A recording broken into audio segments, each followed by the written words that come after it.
Their aggression is just, I mean, it's surprising because, as you highlighted, when they come to these international tournaments, so many young players can't always translate how they play domestically onto an international stage. They see those nameplates, they see these historic figures, and they get worried. But these players don't care. They show up on the Rift, they do exactly what they're supposed to do, and so much of that is driven by that man in the jungle.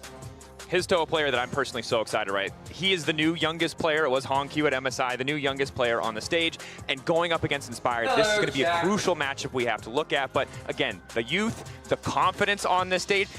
Bro just turned 18. Wow. He's a bubba. He's out here just taking names. He's going and he's taking risks. And I'm not going to lie, they haven't all been good risks, but I love to see an explosive player like this. But I think with how we've set this matchup up, yeah, Inspired is that cerebral jungler and obviously trying to play to get the team ahead as a whole and playing maybe a bit more about the camps, but I feel like with Histo, it has been about setting the pace of the game. It needs to be that against FlyQuest. You need to be pushing the pace of the game forward because, as we said, when FlyQuest, when Inspired gets ahead, it's really hard to break out of that. I don't think you can go into that and just expect to be able to team fight your way from a deficit. We've seen that hasn't worked domestically when teams have gone up against FlyQuest, so I think Team Secret Wales really need a banger performance from Histo here. It really is a contrast of styles between these two junglers. The veteran that we're seeing on our screen right now is the guy that controls the game. He kind of moves the pieces on the Rift to where he needs them to be to set himself up for success. So we know his synergy with Busio has become fantastic throughout the year. Meanwhile, on the other side, Histo is all about that aggression, that self-identity and agency that he takes in the game to make sure that the game is going his way. And it's going to be a question of, can Histo show up on the day? Because we know that FlyQuest are coming in as the favorites in this matchup. They want to get out of this group stage, similar to what we saw from last year.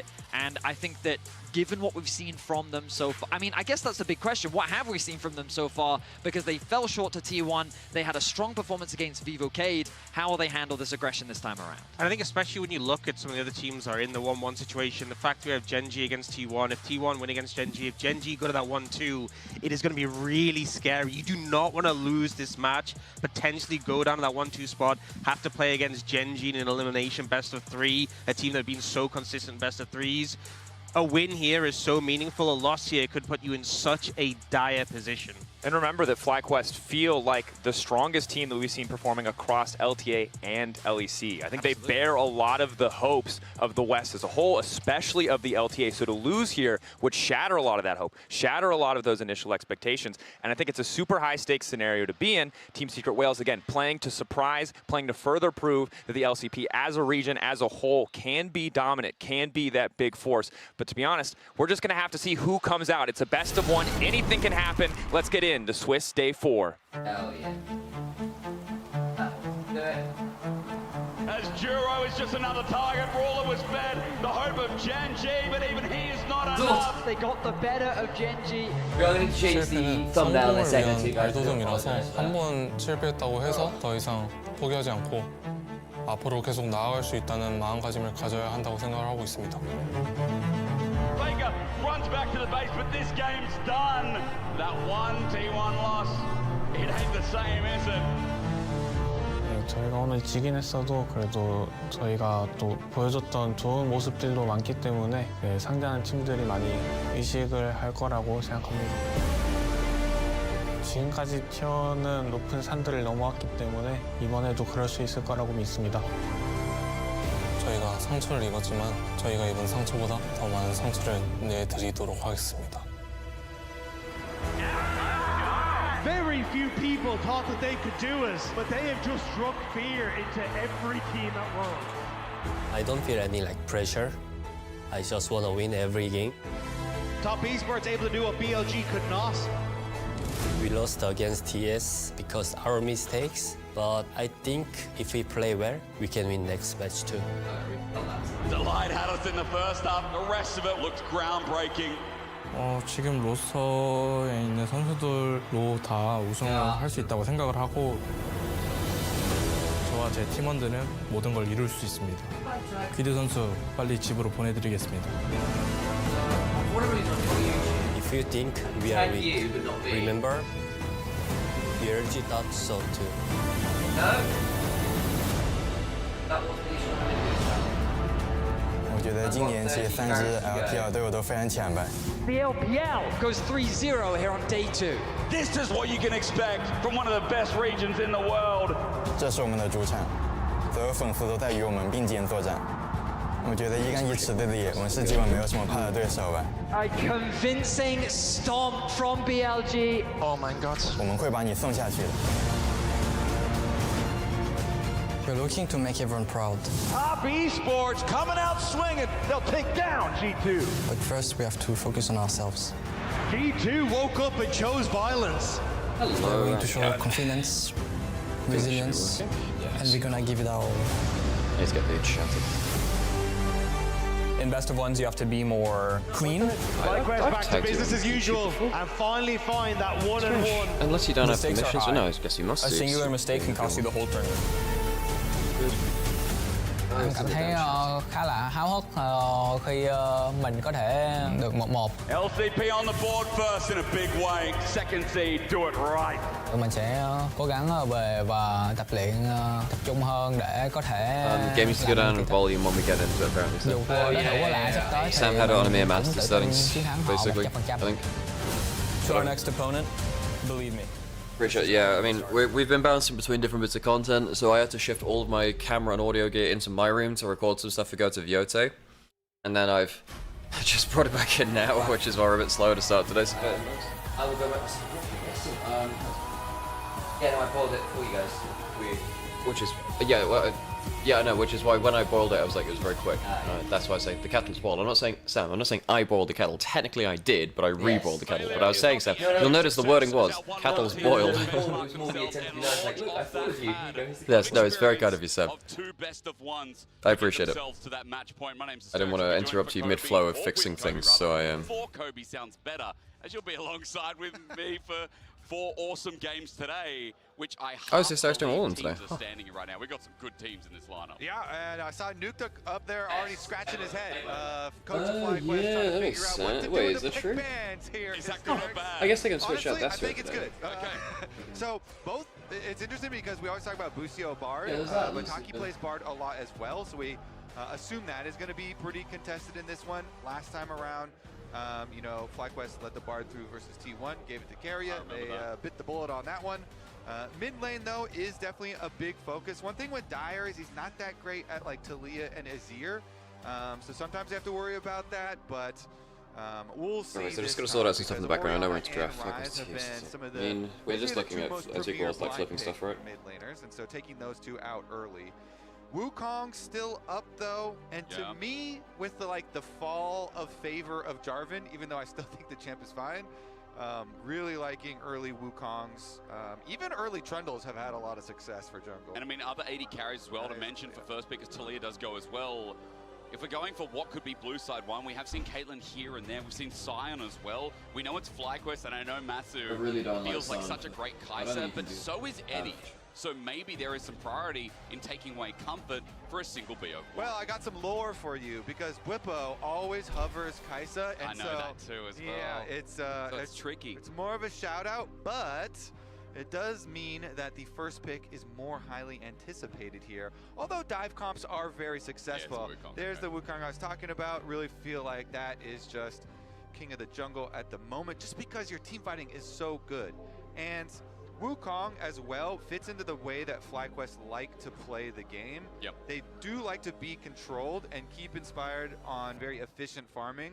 Up until they actually bring together some of these team fights, they really like to build for these full 5-on-5s, not necessarily rushing into anything too early. Meanwhile, TSW love rushing in, and so they're the ones that go Aurora Kai'Sa for the engage. They like smash face, and so far I see that as a comp that can really send it. Let's see how Fly respond. As you said, you know, we've already got inspired on something solid for the team, but pairings are super important when you already see Aurora on the board. Potential flex, but we're assuming we'll most likely go mid.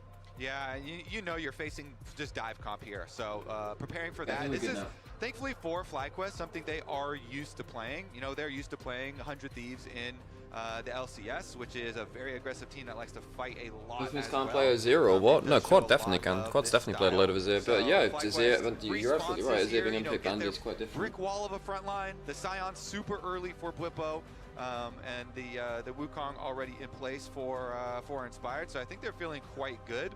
We'll see about if they want other anti-dive or, you know, like counter-engage type stuff to round it out. Both there, Alistar gets locked in. Quick side note, first time Whippo is not on the Mordekaiser, which has just been his, I guess, small answer into tank matchups for this tournament. But it is nice to see him on a completely different role instead of that AP Juggernaut top. As we digress and see if TSW going to match this Alistar, because okay, sorry folks, I had to sort out some stream information stuff in the background. Now I'm actually locked in. Kiana, I mean, Kiana has been only really an LPL LCP thing so far, and the other regions haven't really found a way to deal with it very well. This is the kind of comp which can occasionally just go through your front line and reach the back line, which can be a problem. Because you're playing around the front line of the Sion and stuff. Dude, I'm so surprised that teams are not just slamming Trundle when Sion's locked in. It completely kills the champ. In a lot of ways. A kind of solid team comp and try and protect their normal carries that you usually get here for Quad and Masu, where you expect Quad to go just whatever sort of stable control mage will be left up. Looks like TSW are trying to target Masu and take away safer AD carries, because he knows he's going to have to survive quite a scary dive. Yeah, and how does he thrive there? I mean, other AD carries, Kobe will start throwing out things like Ezreal, maybe, if there is enough damage, pending on... They want to ban away anything which kind of skips playing around the front line. Stuff like Rumble, which kind of ignores front line. They have a strong front line right now in Sion and Alistar. But it doesn't matter if you've got stuff which can throw an equalizer beyond them. So FlyQuest really wants to remove stuff which doesn't interact with front line. Kai'Sa sadly is already through, which is one of them. Aurora's kind of one of them too. Yeah, Aatrox is another much better good option up there. Yeah, okay, so Victor, one of the other control mages we were talking about, Quad had a really good Victor game. batting away some of the more pretty smooth survivable or self-peel carries. Being the biggest damage dealer of the entire match.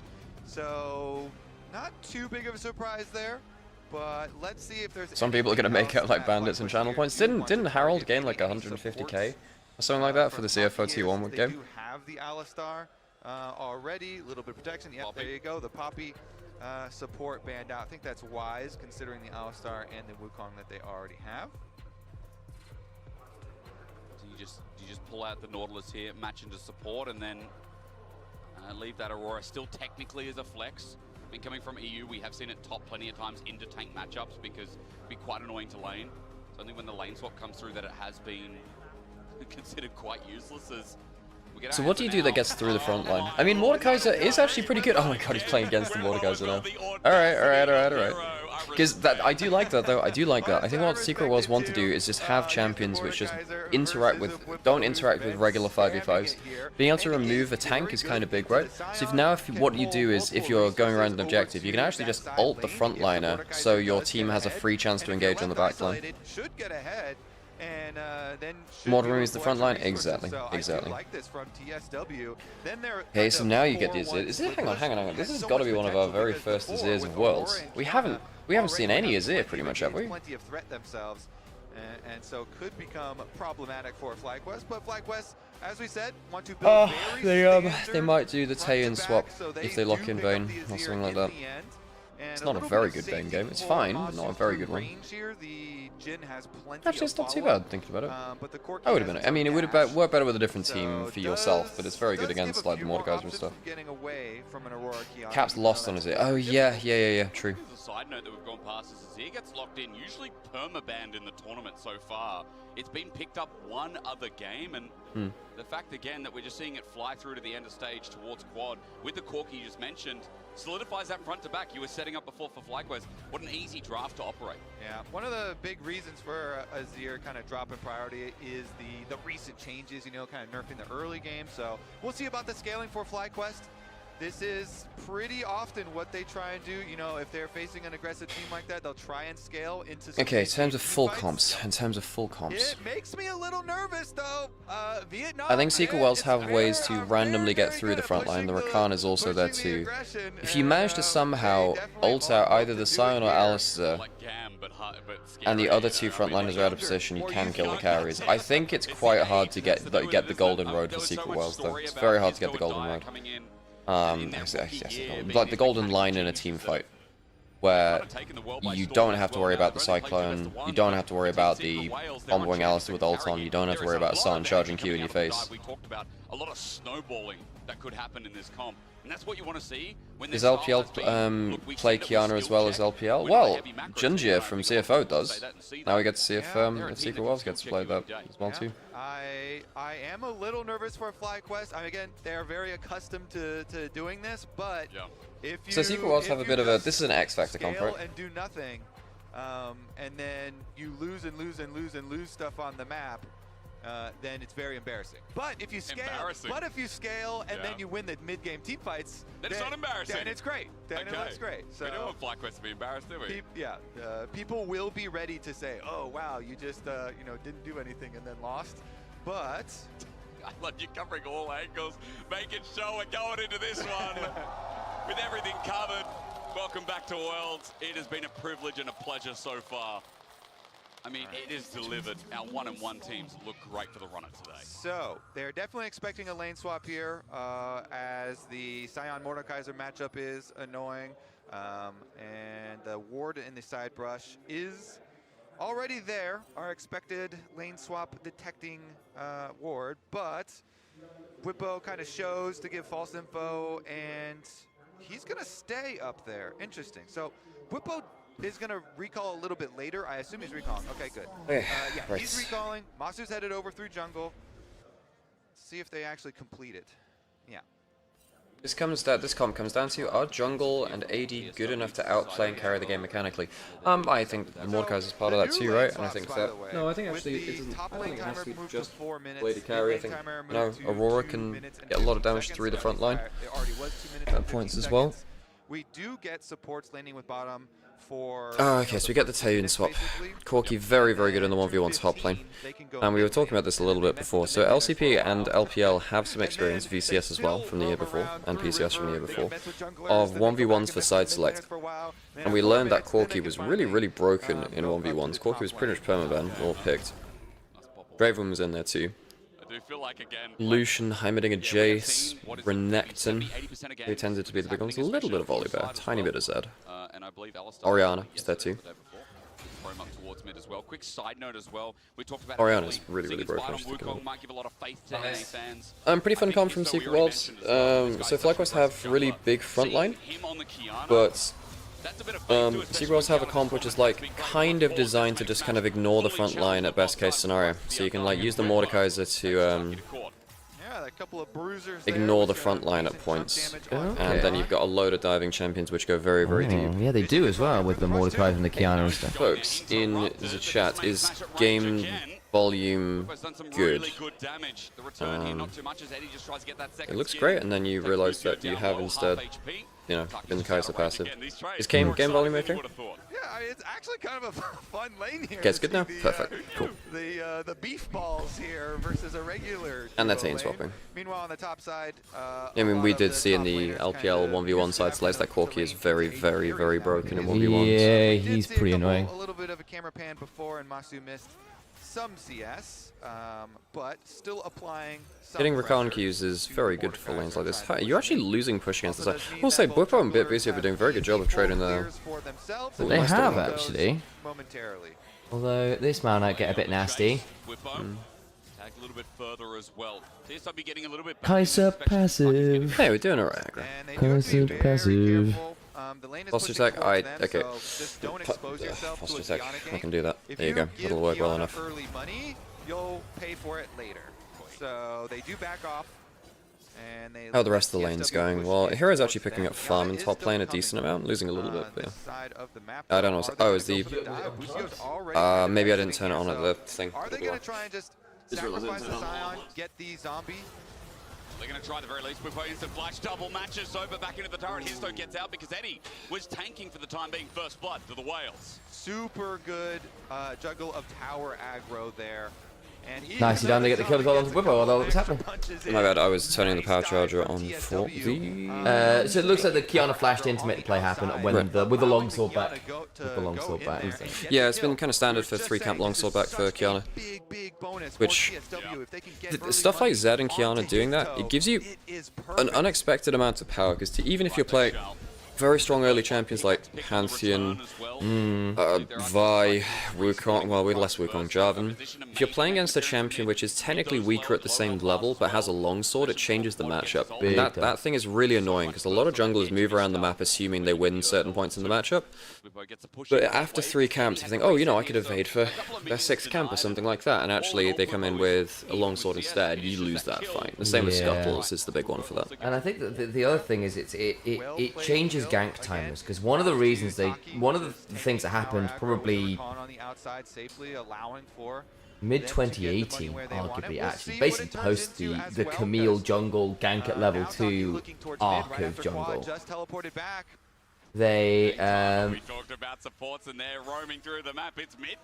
they kind of really nerfed early ganking jungle XP, in the sense that there used to be that Lee Sin, Elise, Rek'Sai, Camille, 2 style of junglers, 2 camp gank, 1 quadrant gank, coming at weird times, and laners were just getting really annoyed basically that junglers were turning up in their lanes on weird timers and forcing minimum flashes and causing us chaos. Because the thing is, it felt like they gave up nothing to do it. And that was the problem. It was like, wow, they can just do 2 camps and be anywhere and just like destroy one area of the map. And then, particularly at certain points, particularly in Season 8 and 9, it was a problem because they didn't give up much, and then they ended up becoming just ridiculously strong. They were the strongest people on the field. So yeah, the thing for me, at least for Season 8 and 9, is they changed the things around, so early ganking wasn't as good, and instead that was the meta of Graves, remember? And Lily, that was when Canyon came into play. Kiana, Lee Sin, remember FPX got a Lee Sin, yeah, got a Lee Sin Kiana, I suppose that's true, Kiana, Lee Sin. You had Camille jungle in Season 8. In Season 8, so in that case, I thought Camille jungle was Season 7 more than 8. IG has the world skin for IG has the world skin for you. You're right, in that case it is 2020, I'm thinking. Camille jungle, Fiora Aurelia top lane for the world skins. Season 10 I'm thinking about. Yeah, that was because that was the down one. So, so I was trying to think, when was it? Was it because I was like, when was Canyon doing his thing? Because basically when Canyon was the best player in the world was farming jungle meta. 2020, 21, that was the Graves, and then the year after it was Morgana, Udyr, Hecarim, craziness. That was pretty good. He doesn't have ult. Oh, I got him kind of caught between the walls. Does he have another hop? No, I think he does. Nah, he's used everything. You play him. But yes, slight mistiming on the years there. I was thinking, when was the Canyon era? Was it 2018? No, it was 2018. Anyway, they changed things around, so basically early jungling, not early pathing, wasn't anywhere near as dangerous it was. And it means we've never really had a meta again, really, where things like Elise, Lee Sin have been the defining parts of the meta in the same way. We did have early jungle Volibear still. That was true. And we did have Shin. Well, obviously we've had Shinzao since 22. Yeah, but so there has been early gank craziness at points, but it hasn't lasted for a crazy amount of time. And even then, I feel like the way people play Shinzao these days is more for mid-game skirmishes than for your level 2 ganks, you know what I mean? Yeah, I mean, 2022, and actually early 23 was all about early 3v3 bot lane. So you'd hit basically what was the strongest champion that could fight bot lane at level 3. And Lee Sin did see a little bit of play back then because, I really like this by the way, where Hero's just, you know, tanking away for forever. Water guys can use this uniquely well because he gets a bunch of healing off of it, yeah. But yes, particularly when it came around to the 20. I mean, BLG did this so well with stuff like Kalista and Lucian, right, where you just fight for it. Hang on a second, so they get 1 and out, I guess. Guess you don't want to fight for the next one. Quad. Okay. It's Mordekaiser walking at him, he's got a shuffle up. I think he's fine. In terms of like his mobility, not the swoop. Shifting sands. Can go for a second grab. Huh. Damn! Wow, it's like fumble there from FlyQuest. Because his Inspired wasn't there. No, he was there and then pulled off. Yeah, good timing for TSW. Huh. Because then FlyQuest wastes some time taking second one, which they don't finish. Yeah. That doesn't feel great for FlyQuest. No. Right? Hang on, that Kiana could get behind people here, and they drop. Okay, they basically drop away bot for this. And do they drop the play? I'm not sure actually. Okay, cycling. Spring Display Talent. Goodbye. Okay, so they get the Kiana. I think Die is here. I don't think he's got He's not got flash level. until. No, he's out. He just used flash, yeah. Okay, he's safe. He's safe. You know the reason why I was getting super confused by the flasher? Is because in LPL there's that weird mode before they come up where it goes fully off again, and it's like, is it that it's just coming back up? And I've been trained by the LPL, Or was I right the first time and he's just used it? Now gets another one as well, trample, but it is simply auto attack from Quad. LPL overlay issues. I mean, technically, Tabby do help against Azir because his first item Tabby from Mordekaiser, because it does apply to Azir's W auto attacks and stuff too, but it doesn't feel great not having any armor versus him, or HP yet. So what happened here then? I mean, I would imagine, I mean, you probably should have been on Grassblade, for one. You needed Grassblade. Yeah. Because at that point, the Alistar can't combo. You needed to switch to like Grassblade. Especially early, Kiana doesn't... Well, Kiana's not that survivable until she has enough damage to one-shot you as a threat. Okay, it's changing... I guess they want to change lane assignments. Mordekaiser can't hold versus Azir. You really want the Mordekaiser versus anyone else but the Azir. Azir, he's built Tabby first, which means he has 0 MR. Even though it does affect the auto attacks, it's not yeah. But they will choose some, fight positions like that where Eddie had recalled, so the Kai'Sa was back in base, and so they choose their moment to get a little bit of gold, because gold along the way certainly does help. Oh, thanks for the stream streak, Kites. I do hope that the people's stream streaks weren't broken by Sam going live frame me and Master so much channel the other day. On it, that was, yeah, luckily it was OBS jankiness. Yeah, luckily Angie, I think she saved 150 stream streak, but that was a little rough for a while. But he can also do it defensively. Yeah, Sorry about that, so Angie. if your stream streak has disappeared, no, it's Sam's fault. Sam, would you like to apologize to the I stream apologize streak for in chat? absolutely nothing. You guys got more League of Legends and you know you love it. Here's the goddamn raids to go over to... It's a fair point. I should actually be doing more of these clips, because it helps me figure it. So I've been doing some roundup videos at the end of each day, which are... just that thing where you round up a day. It's very good. Moo. Observers like that, No further context will be given. I mean, I get it, guys, I get it. Where did the plaintive moo come from?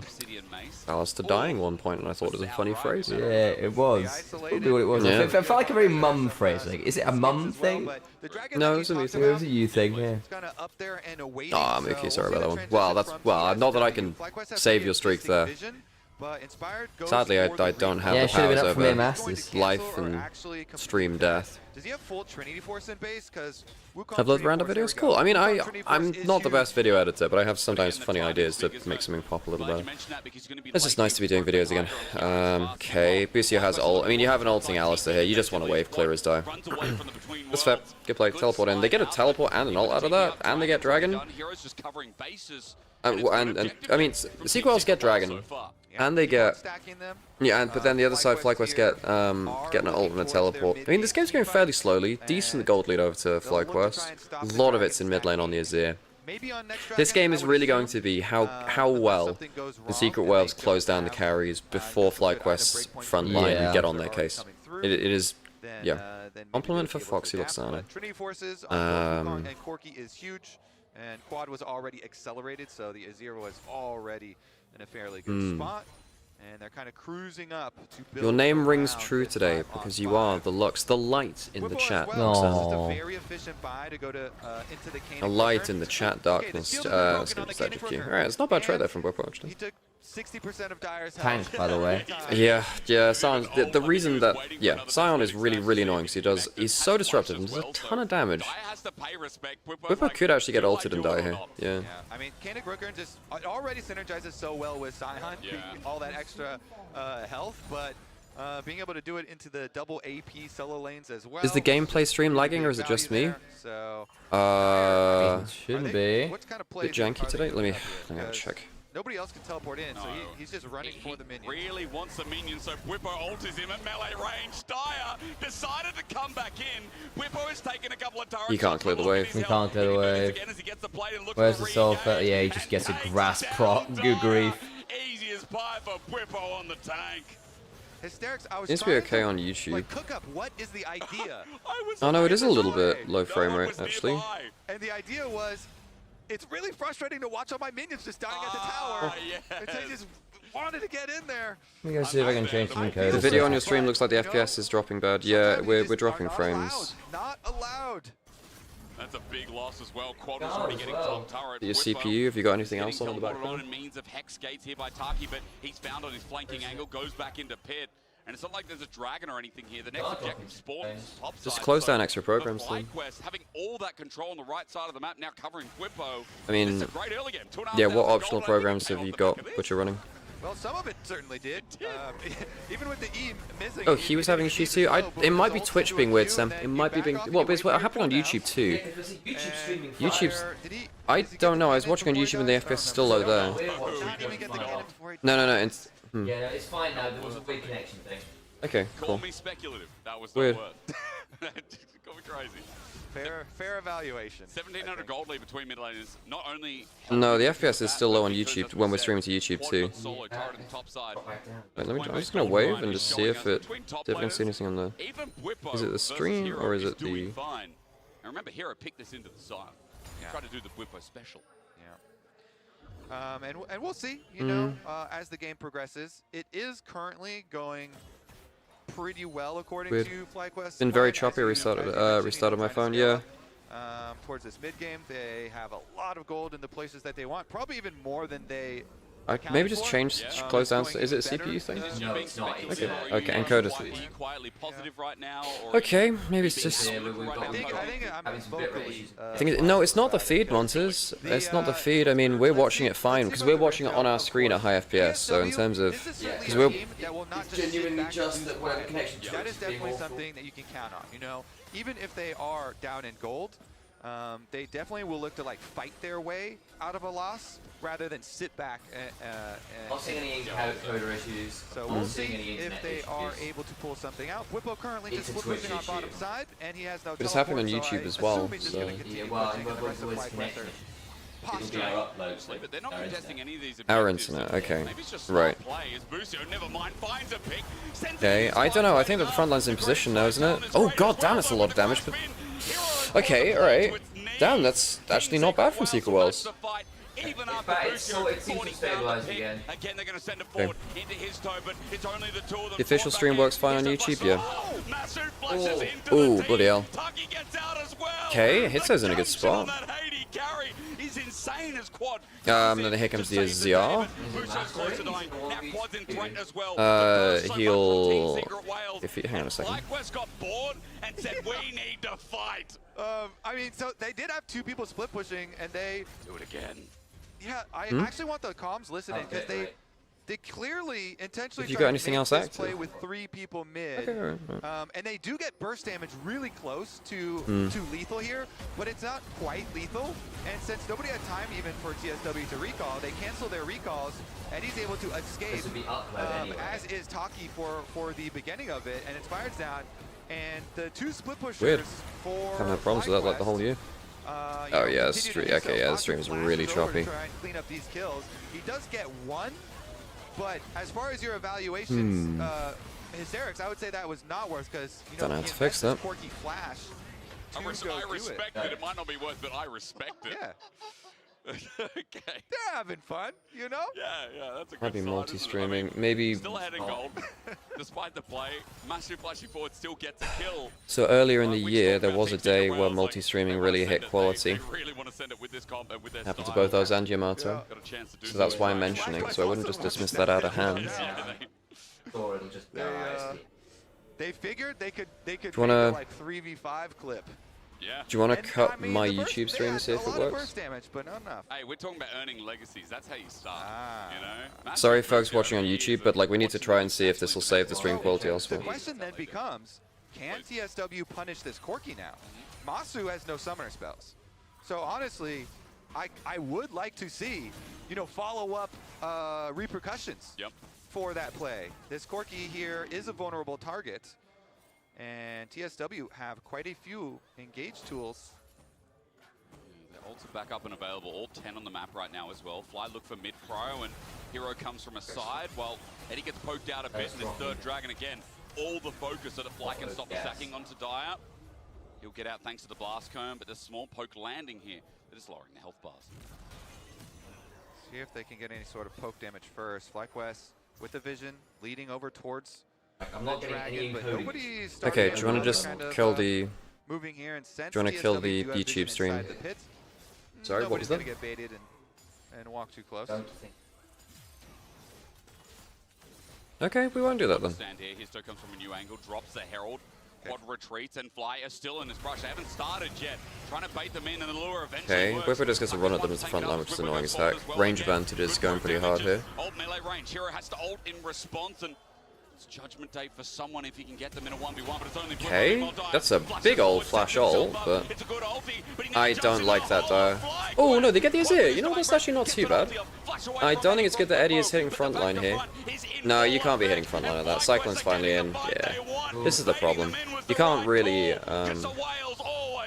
Okay. And that's going to be Otacon as well.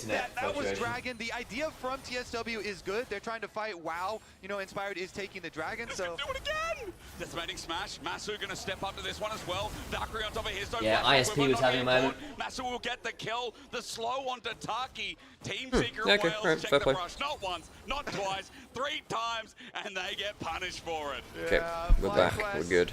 Definitely used to handling this type of game, and they are going to stack objective on Yay, top of FlyQuest. I prefer, the thing is that for me, I prefer looking at the underdog. Obviously, NA fans are gonna be whatever, but like I do on the whole, if I'm like not attached to either team, I prefer rooting for the underdog. TSW are talking about how they're going to go for the engage. And they get the Really went for like big ults here. Yeah. Oh, Dire ended up using his Dire's E put him into his ult. This happens with the Aurora players all the time. It's like I have to combo the Azir, and he presses E, punts himself back into the ult. Yeah. Seen that a few too many times. And the TSW, the youngest team at the tournament here, is faced with a fairly large problem in FlyQuest here. Since Quad got focused really heavily in that last fight, it is Masu carrying the brunt of the DPS output. Exhaust was also used on Quad, and Masu had good follow-up there. The second carry. Plus, with Otacon plus the Yeah, it looks like our internet is just gonna be really weird today, FlyQuest folks. can So kinda transition sadly, into that shall the be. mid-game that they I envisioned. think we just have to live and learn. Get their 4-1 split push going, or they're honestly they're 1-3-1 at this point. With Azir having flash and teleport, Quad is very, very safe in side lanes, and Whipple is just so tanky. It takes so long to do anything about it. They can do 1-3-1 pretty easily. So TSW, see if they can sneak in and try and attack one of the 3 lanes, one of the 3 prongs of this FlyQuest attack. Just make it difficult though, doesn't it? Because you already talked about Quad's survivability or his safety. Encoding the same. I mean, this issues. Corky pick disappeared for a Download's little bit, but there is fine. so much survivability yourself with Valkyrie up and available. I don't know if Seeker Wales can win from a 4K deficit. I think that they've, the last fight they ended up hitting frontline too much. Obviously they couldn't avoid it, but I think Dire punting himself into the ult wall really didn't help, so they lost one of their big damage sources. Masu, almost 3 items too. I feel like if a play set up on him, he is taking someone down. This aggression has netted him benefits. Outside of the Raptor wall, everything else has been clean. Yeah. All right. Well, I wonder with if we kill the Rylai's YouTube too, stream, the Sammy extra save some CC, upload. There's just so much CC on FlyQuest, makes it fairly hard Right, for but I don't think it's TSW to get on either of those carries. You already Yeah, I mentioned want to try it. Whiplash Yeah. and their own peel. It's I, gonna be Sam was hard. laughing at me for that. I don't know why. But the rest of it here is going to... I mean, Whipple's just straight walking through the brush, forcing people off the map at the moment. Teleport comes in. Here we go. This is going to be another attempt. It's on a ward though, so Bwippo knows to reposition. Quad's just going to send it back. Hero can isolate a target, but his team's not Okay. there. Quad will jump Quad's. in first, waiting for the shuffle, and there it is. The I'm knockup. surprised that No, Hero didn't use his ult. Hero was waiting to buy his time, and FlyQuest Okay. just didn't give him the clock. Honestly, I feel bad for him. Just gets pummeled there on arrival. And TSW now, they're honestly not going to have very many options open to them.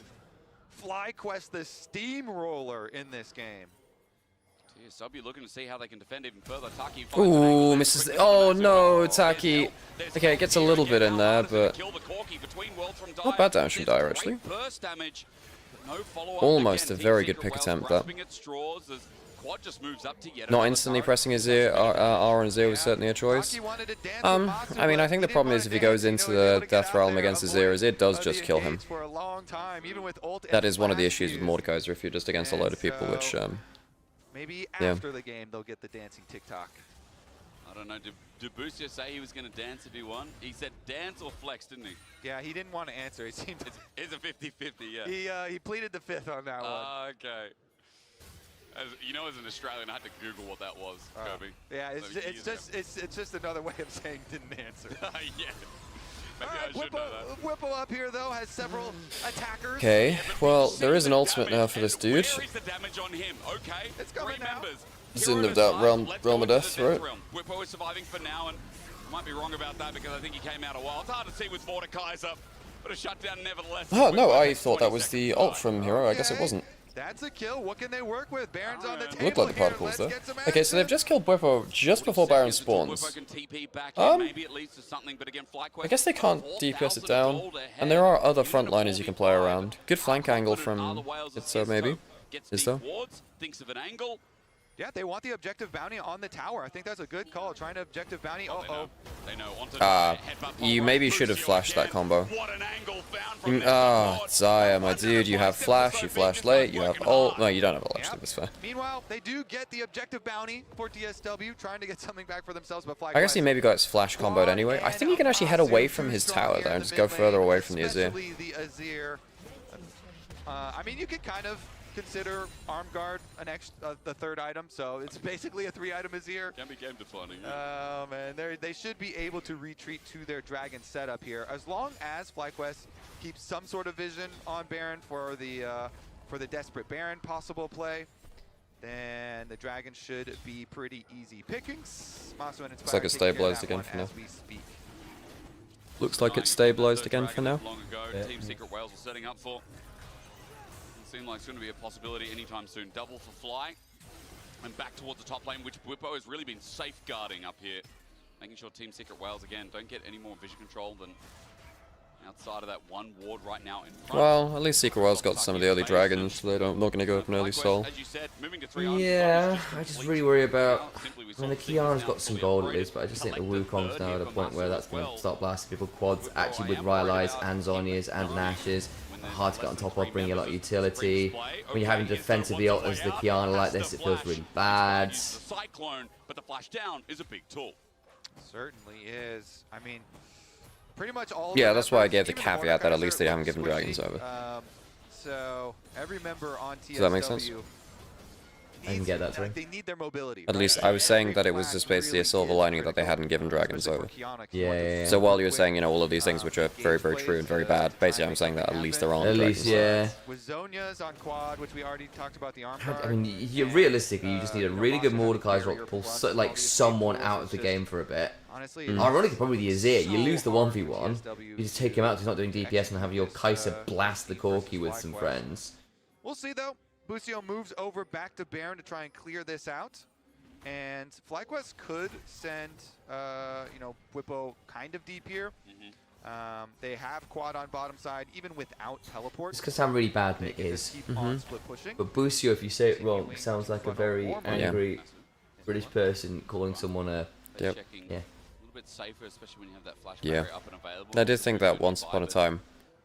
That was like, sounds like a geezer. Does sound like a geezer. Well, actually less of a geezer, but yeah, I know the phrase you're looking for. North Face Parker. This is very controlled gameplay. I gotta say, this is quite impressive. Puffer, not Parker. Okay, 3 items on Kai'Sa. Is that enough to carry a game like this? I don't know. I mean, you've somehow got to kill Azir through Zhonya's. Like, Secret Whales are very much about diving onto the backline and somehow killing them through the front line. I just don't think that's possible. It's very hard to do that even in an even game. Now doing it in a game where you're behind is a... Also, like, how ridiculous the FlyQuest group stage draw has been for forever. I know, they've done very well, haven't they? Hey, John, good to see you. Hey, FlyQuest with a large gold lead, if they win the fight next, like Baron is just taken and then they get to destroy your base. Yeah. So TSW, they can kind of feel the tension here, trying to move in, get some vision, get some avenue to approach. Whippo on the Scion just has to be the front line, the brick wall here marking the entryway from not as bad as it was. And it's fine again now. I'm watching it live on my phone. It's doing better than it was. Yeah, they just can't. That's not a bad Kiana roll. It's just, I don't know, you just don't have the stats. That's actually not bad from Taki either. It's not. It's not. They just don't have the. They don't have the gold. They don't have the gold. FlyQuest will. Inspired might die here. Good escape from him. Let's get that one. Flash out, triple for the Corki and flash away. That was actually really nice from Masu. Oh, the boots. And Dyer, the Penta, has run away as FlyQuest. Style in a breach of a fight. Yeah, I got a little worried when Quad kind of face planted Azir right. Whenever you find the time, post on Discord. You're live.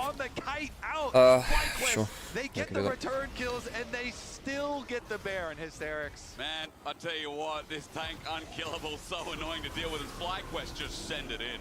They do. Whippo first on the entry, and then Inspired goes top to fight the Mordekaiser, and Quad goes straight into the middle, into the double carries, and gets hit by the Kiana ulti, putting him in a very vulnerable position.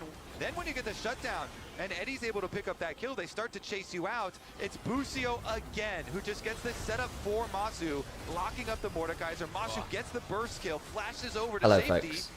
I'm doing the thing where I do the live video partway through game 1. I'm joined by Nymera, who's also making some social media posts. How are you doing, Alex Nymera? How good? Well, you know, drop frames suck, but besides that, we're good. Oh yeah. Come join us on twitch.tv/Nymera_ Onivia. Possibly YouTube, but there's been some ISP frustrations, which are annoying, but we are not. So come watch some amazing League of Legends with us. Of Masu and Busio has been so hyped. It's been one of the keys to success for FlyQuest. Social media, guys. They're Successfully done. Inspired in Whippo with this young North American bottom lane. And Masu and Busio are absolutely... This is difficult to play confident from Secret Worlds. Difficult to play. And like FlyQuest, credit to him, locked in triple disruptors with Wukong, Alistair, Sion just kind of popped off with it. I will say though, folks, I actually don't think Inspired has been that good at Worlds so far. We've only seen 3 games from him, right? But I don't think... He's been fine. He's just been a bit unremarkable, right? It's that confidence here as Taki's going to TP down to bot. I mean, I think game 1 was not great from him. Big flank. Oh, oh, okay, they might get on Masu here. Okay, that's 1 carry down. Can they get 2nd? Ooh. Big shuffle. Ooh. Yeah, okay. I mean, they got the Corki, I guess. There's a turret there now standing new heaven here for FlyQuest to sit under it in the sun. Quad's had a good game. Actually, Quad's had a good tournament. And FlyQuest. Yeah, anyway, my point is that Inspired, I put him in top 20, maybe top 5 junglers in the world. He's not been there so far. No, I can agree with that. I don't, you know what? Slight tangent, but where do you think Ona's been this tournament? Level-wise. I haven't seen him in the best. We've only seen 2 games from him. Yeah. So it's harder to say, right? But, oh no, sorry, that's not true, because we saw the 4 games in play-ins. So I guess we've seen more from him. Yeah.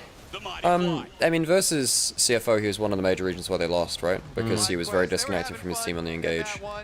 Although I think a lot of that was comp as well. Relaxed on stage. Congratulations on the victory there. 2 wins now. I agree. 1 more step for them. I think obviously he's another one which we had kind of as a top 3 jungler tournament. I was like, has he been playing with that level? I'm not sure yet. 2 chances at a best of 3, so if you get a harder opponent for the first one, then at that 2-2, you get 1 final chance to progress through. But FlyQuest, a really good showing, a really good Ooh, yeah. well. They didn't succumb to this chaos that is Team Secret Wales. And as you said, okay, that so they go to 2-1. Exceptional. As we'll go to a short break and then return here for match 2 of Gen So now FlyQuest, have they faced up against top esports or CFO? No, they haven't. So they might. I mean, they could face up against either of them. Yeah. Yeah, I think that'd be fun matchups. Yeah, go to run some ads. Go for and ad run.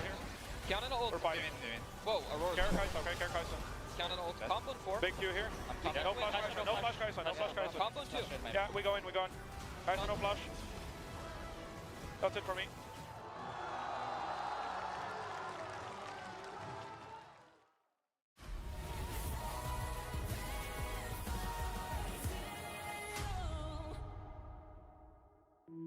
Oh no. That's not a good tweet. Oh no. Chào tất cả mọi người, mình là Hero đến từ Team Secret Wales. Let me just double check. Các phương Tây thì em muốn gặp V2, em sẽ muốn bấm V2 nhé. Nếu mà gặp cái phương Tây và EU thì em nghĩ cái đội đó là sẽ là cái thủ mệnh của tụi em. Oh, okay, thank God. There's a better quote. Because someone had screenshot Hom saying, I gave up. And it's actually only half the quote. It's like, I hope that's not the entire quote. I'm going to get very scared.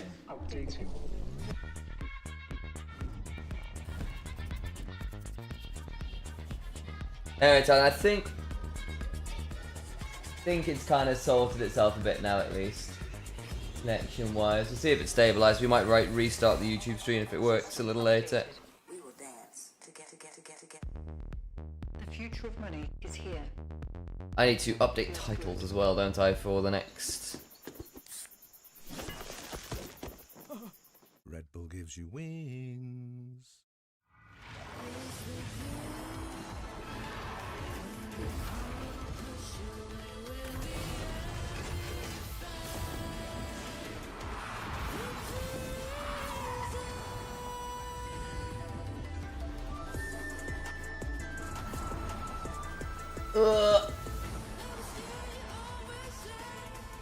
Hello, Bastian.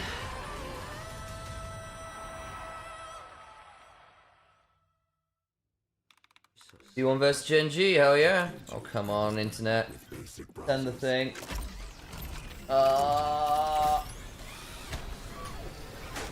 Your setup wants Opera GX, and you're holding it back. May I ask why Gen G vs T1 is the best of one? Because we're at the 1-on-1 stage. It's only once you start progressing or getting eliminated that you end up at different scenarios on that front. It is one of the foibles of the Swiss stage.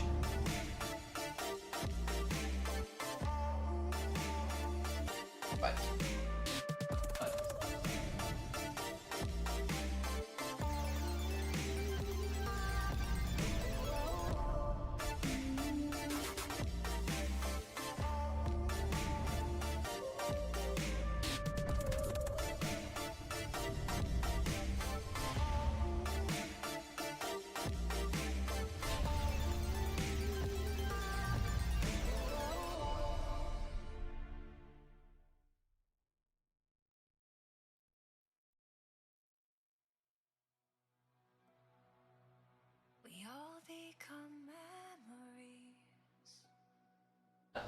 Now.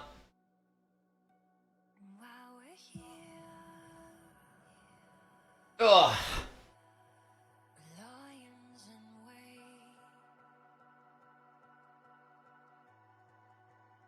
I don't know the stream. It might just be German internet things. Yeah, unfortunately. What crap timing for it though. At least it's in the break. There's not a lot we can do about this, unfortunately. It's been very, very inconsistent.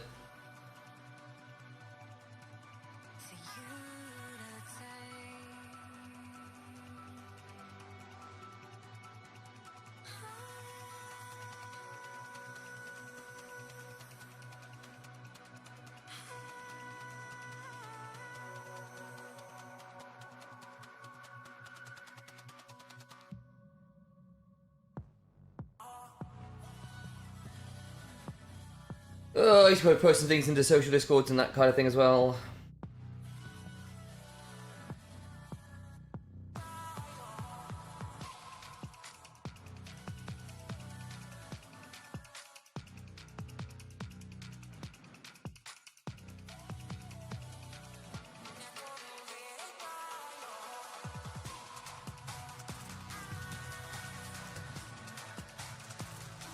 Fun music.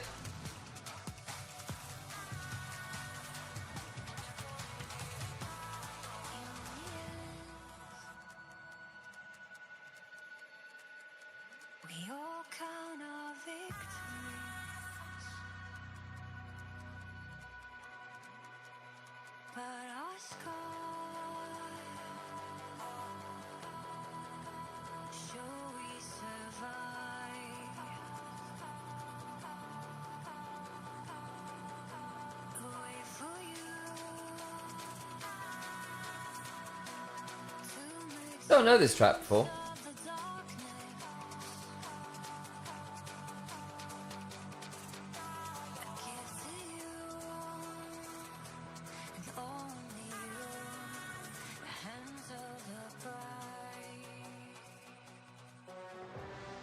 Sounds like world music to me.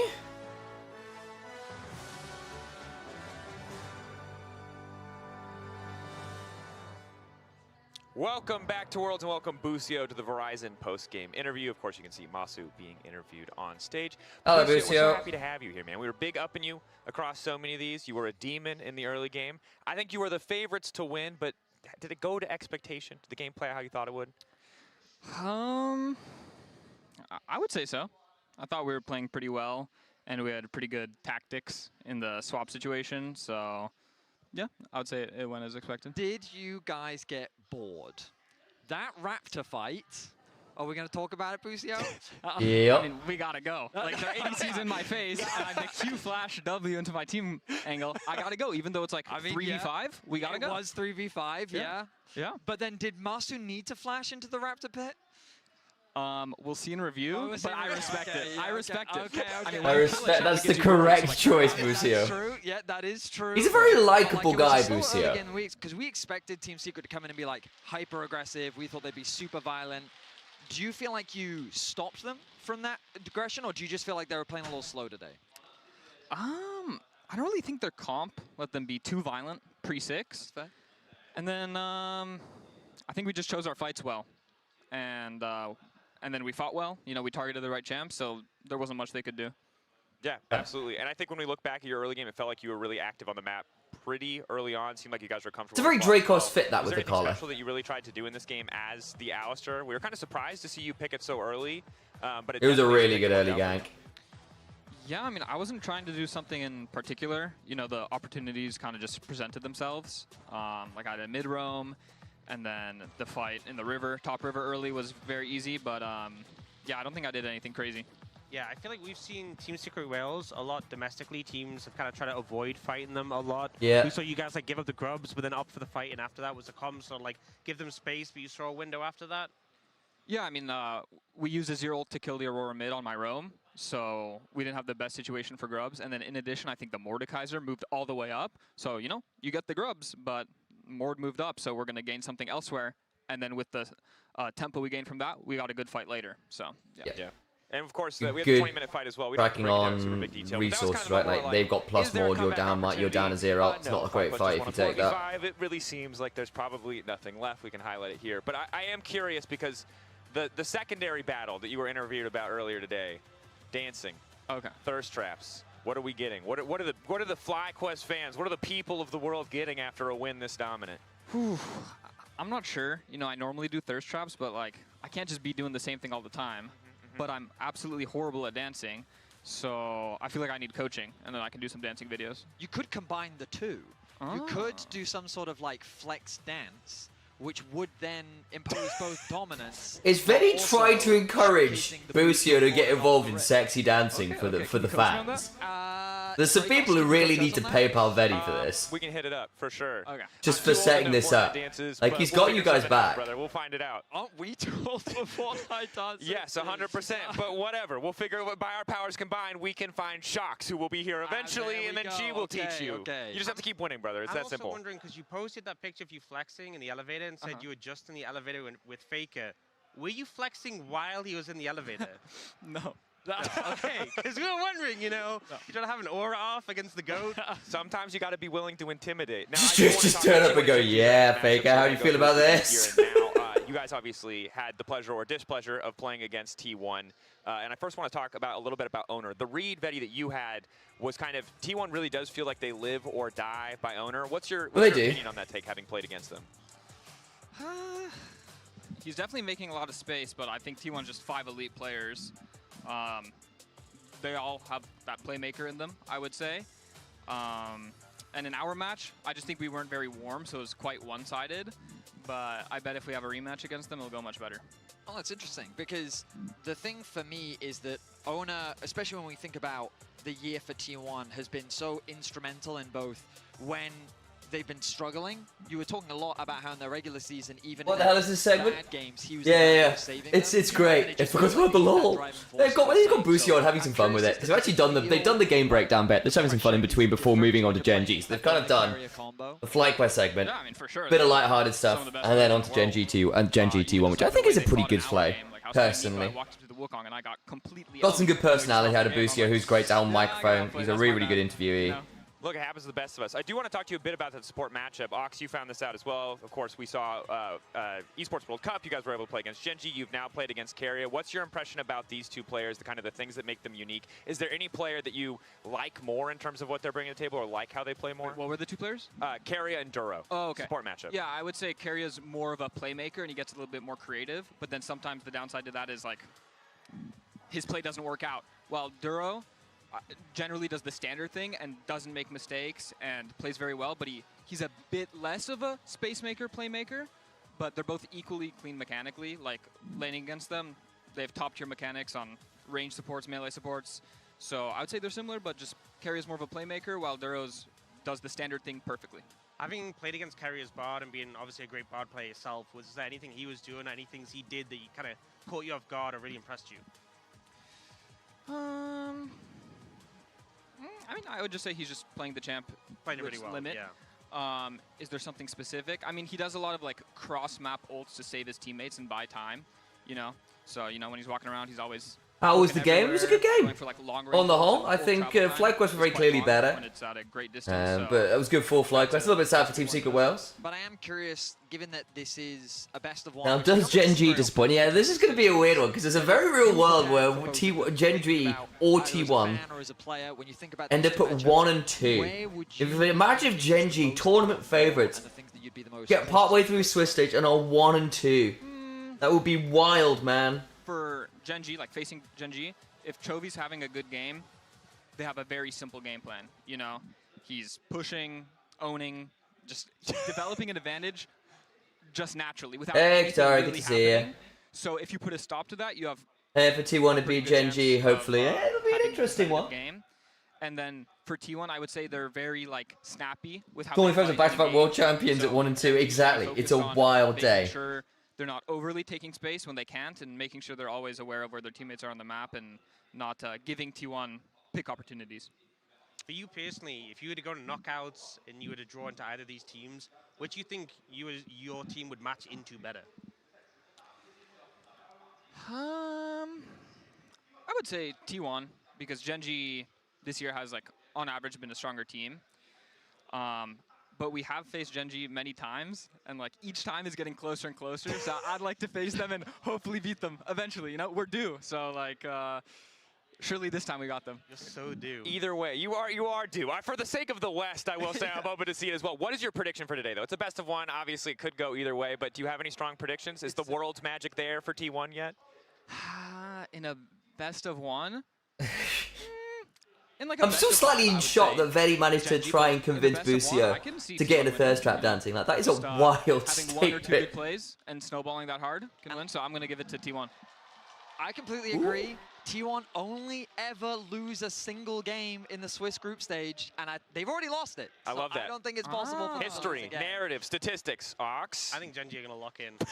Yeah, and Ox is just like, no, absolutely not. Stop this silliness. Again, Busio for joining us, and congrats on the win. Over to you guys for this historic Here we matchup. go. We've seen it a ton. Let's look at it one more time. See if I can edit that. Yeah, let's look at a rare format, a best of one between Gen G and T1. Not seldom seen, as myself and Kobe are going to take you through it. It's a shame we only get one, but I mean, we have had many, so many times before. See, this is a different flavor It from is the really usual. different. Bye, Busio. Bye, Busio. You are due for a Gen G win. Don't let T1 have Bard next time. Good advice. Very good I don't advice. think Gen G will. No. That's one thing you can predict for this pick and ban, because these two teams know each other so incredibly well.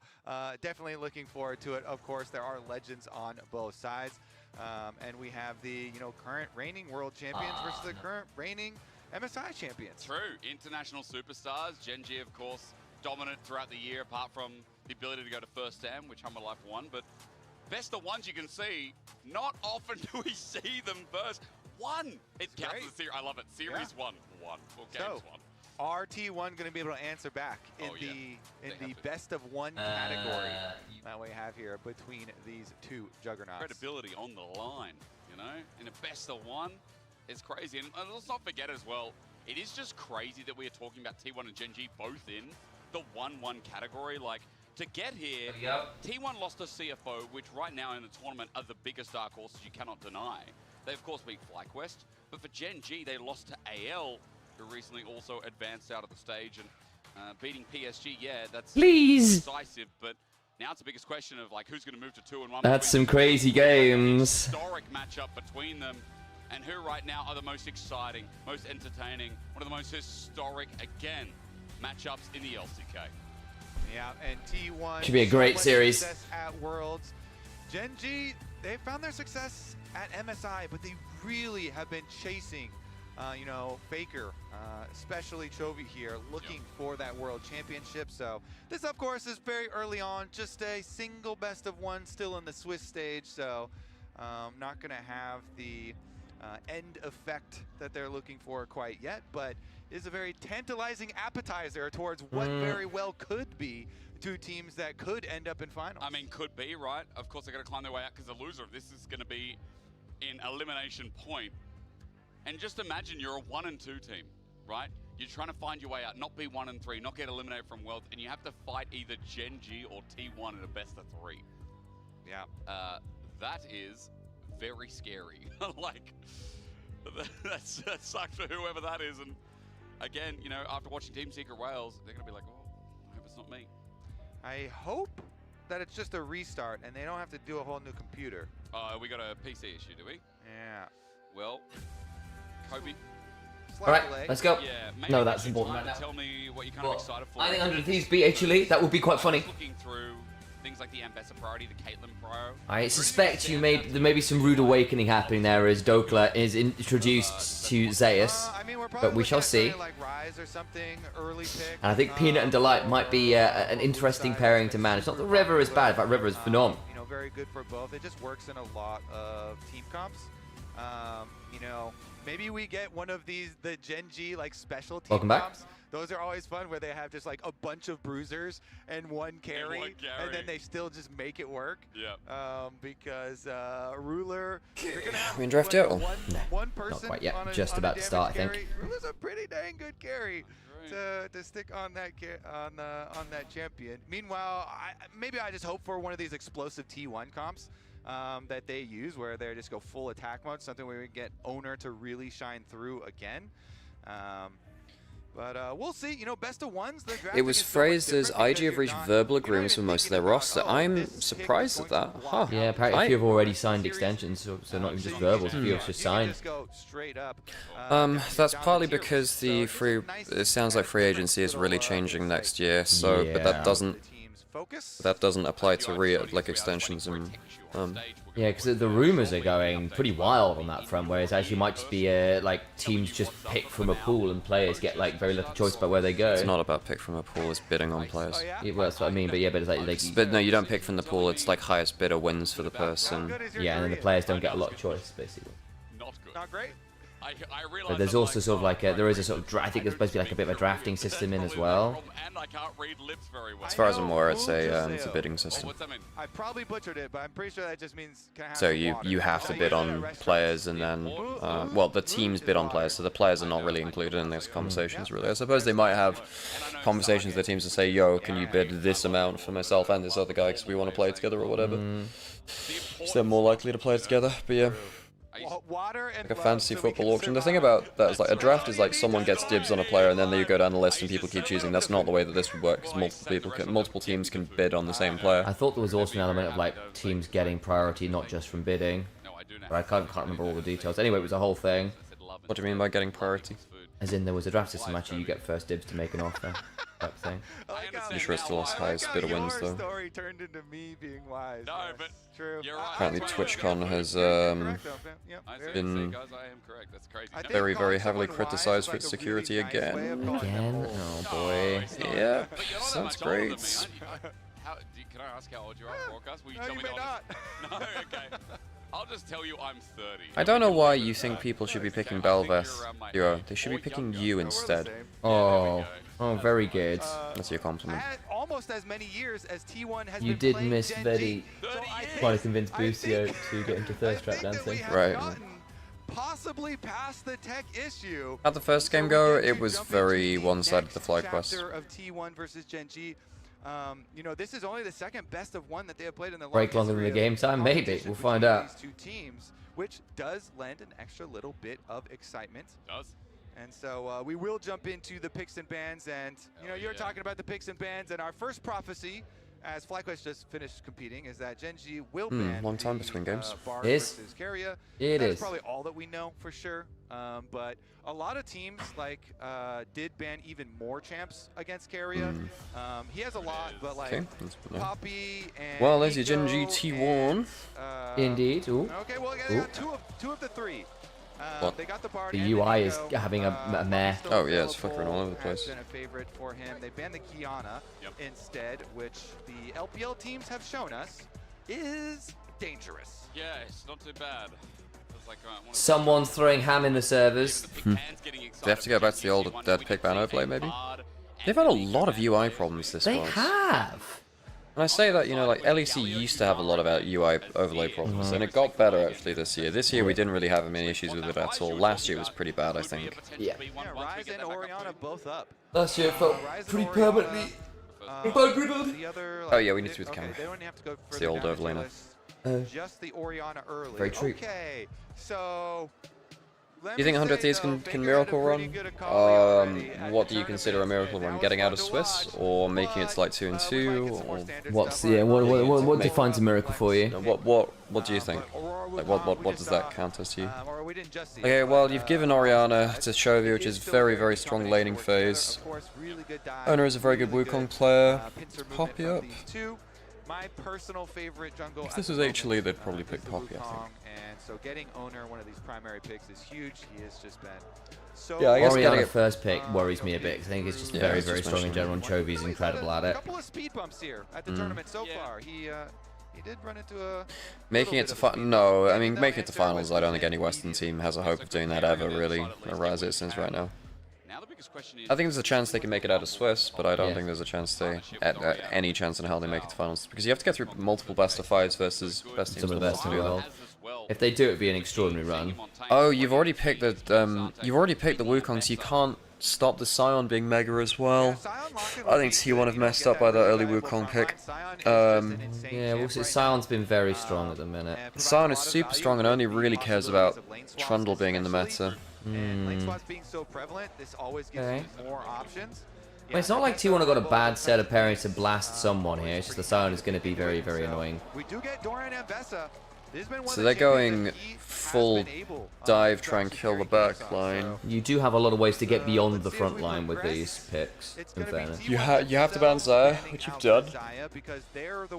You ban Kaiser or Pit? No, I mean... Okay, do you have to ban Sivir Kaiser? You only ban the one of them, right? Well, I guess you can pick the other one on 4. Again, we've had problems with seeing Ezreals into hard tanks, but remember things like the Caitlyn's still up available, no longer. Gen G are going to ban that away first. Yeah, I'm surprised they didn't nerf Sion heavier too, because Sion has been ridiculously He's strong. been so strong the entire year. Caitlyn ban on the other side. There. Yeah, Gen G want to deny lane pressure, I think. Although that being said, you know, Gen G could also Taeyin swap with the Sion. As long as they have an AD carry that can work with that. Yeah. You know, Investor level 1 is not great against ranged matchups. It's okay in melee, but not great versus ranged. So the Lucian's gone as well. So a lot of the two of Ruler's better early laning champions are out. He might still Kaiser here. I don't think that's about early laning. I think it's about mobility and safety, isn't it? I mean, yes. I mean, but it also means I think T1 are also going to feel. I mean, yes. But I also feel like T1 could now potentially draft for some really aggressive lanes down here, or lock the Nico's banned. They can't lock that. And the Bard's gone as well. Gen G banning out the Sivir. I mean, I think they would have liked that for the spell shield. Drop any resources there. And so I think T1 are going to draft for as much lane pro as they can get now, aren't they?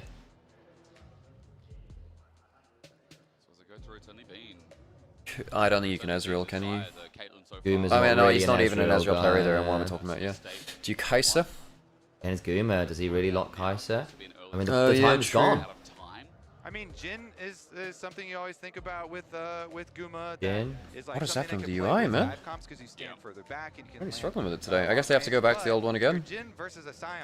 Draft broke.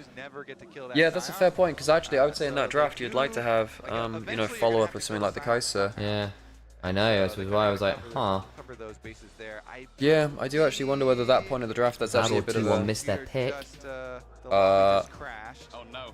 Oh, Jet draft crashed apparently. So. What's the 80 carry? For the rest of the draft? We will not know. League Director has been fucking up since day one. One of the day one Swiss games had a command prompt popped up for League Director directly on stream. Wasn't there a patch update for League Director or something like that? Yeah, it was a skybox command box. It wasn't that scary, but yeah. No, yeah. So that's different for that one, but this is more. This is a separate issue. I wasn't talking about really the command prompt thing. This is just League Director had some changes recently, and Zero was in chat talking about that a few days ago. Oh yes, he was. Hey, thanks to the stream streak, Dattery. Welcome on in.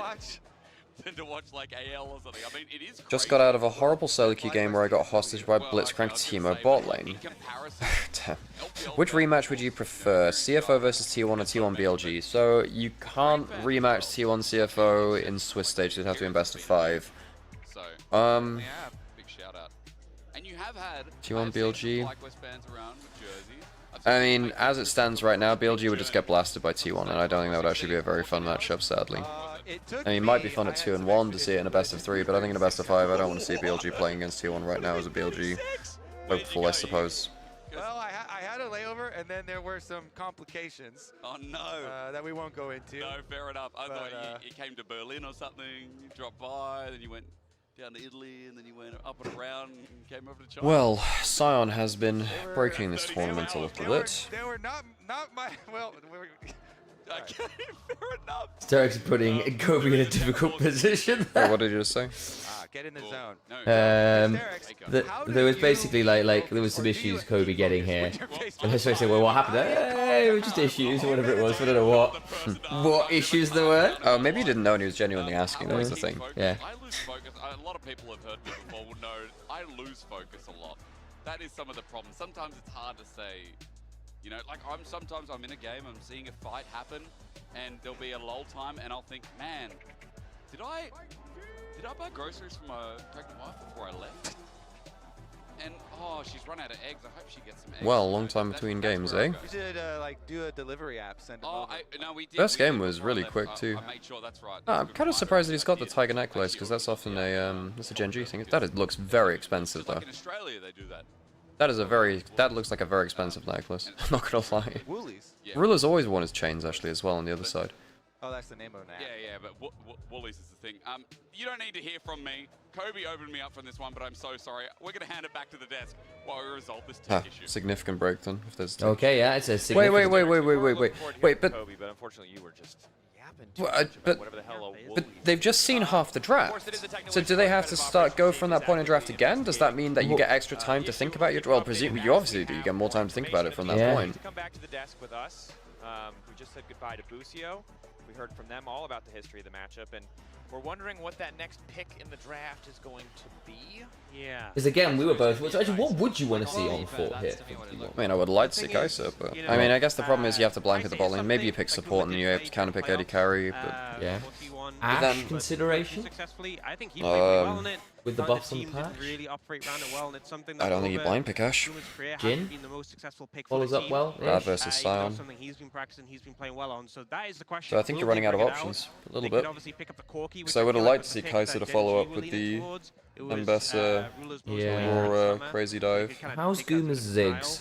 I don't think it's a good Jin game. It's okay. It was really bad earlier in the year. Played it once in playoffs, and he wasn't the fault problem, but it wasn't great. Yeah. I don't want to see him on that really. A lot of 80 carries banned, really thin in the pool. Yeah, it was quite interesting when we started seeing T1 ban out that pool, and then Genji's like, alright, let's go down this pool and see how deep it goes. You need to have something which can't just get blocked, because has Genji locked support yet? No, because they've got Sion, Orianna, Shinzao. So you can get, if you lock in Jinx, then you just get like Ezreal Karma or something. Yeah, I guess at that point you can maybe look at like Emilia or whatever, try and keep yourself alive, but I agree, it's a problem. Yeah, I agree. from both the teams. Like, I'm like, assuming that the draft doesn't. This is assuming Guma hasn't got something prepped for Worlds. He might have got, because again, but one of the things we've had issues with is actually the Guma doesn't really have a notable Kai'Sa, a notable Ezreal. Zeri's not really been at the tournament, but that's been an issue in the past. She's usually good into things like Rise. She's pretty good at punishing those relatively short-range mages, but like into Orianna, who can outpoke her, outtrade her, outbully her, also offers that huge team fight value. I'm kind of surprised to see people leverage this Aurora pick, but it seems to be just something that a lot of teams really value in the Worlds meta. Yeah, Aurora, I thought would be higher priority coming into Worlds, and then we didn't see it that much, and now it's coming back. Champion's really busted if you get it involved in combos. The champion can actually solo carry from mid lane, which is quite rare. We just saw the Aurora the other day do just that, didn't we? Which was honky, did some crazy stuff. Yeah, it was very good. But the Kiana being banned away. So hey, no LPL junglers for. You ban it against an LPL jungler, like, makes sense. You ban it against anyone else, it starts to. Can anyone remind me what was picked? It's on the stage actually, so you can see in the background there. So Genji picked Orianna first pick, then Xin Zhao Sion. T1 on the other side picked Aurora Wukong, and then they picked Ambassador on 3, and then we had 4 AD carry bans in the second round, including Xayah, Sivir, Caitlyn. And we've seen the pick-up value. And I can't remember the fourth one. Both domestically and at this tournament, and I think it's clear that it's working in scrims, and it's just the LCK teams, and especially what was surprising is like players like Canyon, who historically have been so good in the Kiana, were struggling to make that impact on banner. the stage. Chovy looks badass there. Look at that hair. For the LCK teams You know, LCK finals were on television, they were on TV for Korea. So I heard. And Chovy had like this one real armor farming moment where he just looked straight down the camera, and it's just like, the tension. yeah, I should say. I feel like a lot of the LCK players, like, there's a fair number of them who've got quite a fair style to them. Like Ruler and his necklace. Thank you, We've only ever had it once before. And honestly, if it wasn't for Worlds, where would I get to see matchups like G2 MKOI, Fnatic MKOI, Gen G T1, FlyQuest VKS, Dracos. Something's good. You always want more of it. There's no such thing Needham's as in his too much. inbox right now. What round is it? This is round 3, and it's the 1-1 matches. EU elimination tomorrow. But for the rest of the teams, it means that they can't rematch in any potential elimination match. That's true, that's true. And it is important to remind people that we are, of course, in the 1-on-1. That's a fair point. If it goes to like 2-2 for The winner of T1, this will move naturally to well, I doubt it matters for T1. Right now, I think it's FlyQuest. It's like the only way that T1 and Genji would end up in the same bracket now is if they went 2-2, both of them. Yeah, which is possible, I suppose. But of course, I mean, as it stands, I think Genji have a much better draft in this first game from the first 3, and I think that yeah, I agree. I think that the AD carry pool is starting to fall apart a little bit for T1 towards the end of it, because you want a follow-up AD carry. I don't think you want to have Jhin into Sion. I don't think you want to have Guma on Kai'Sa. You might be able to. I feel. I'm trying to think if there's anything we're missing that's like a T1 specialty that they could look for here. Yunara's banned, so that's not an option. Is Corki up? Can you just Corki? All the way to game 5 and really test the depths of Yeah, like, Corki's the Limbo okay. champion pool, because I It know might what's just be down Corki there and we're is just forgetting weird, about it it. doesn't always work, so Jinx isn't good blind is the problem. You need to blind pick it. Corki's the pick probably. If they want something weird, it'll be support on 4. Then even if you go Corki, I think again you get something like Ezreal, Karma, or something like that, which is really annoying. Be a bit of fun. No changes. It seems likely that we will return to pick 4, as we had already seen all 5 bans for both sides, but certainly Chovy Faker all-time head-to-head. Chovy 72, Faker 69. Nice. I do like that the drafts are going. I mean, we've seen this matchup many times before, so it shouldn't really come as a surprise. But I like the They've fact had that so much time. Okay, we're finally back into it. Okay, cool. Jake, Kobe, take it away. Your turn to yap. Woohoo! All right. So we get back So then there was into the Sivir ban by Genji. What else? The here. tier 1 ban. The Lucian, that was it. That's a 4 AD carry bans. I think, yeah.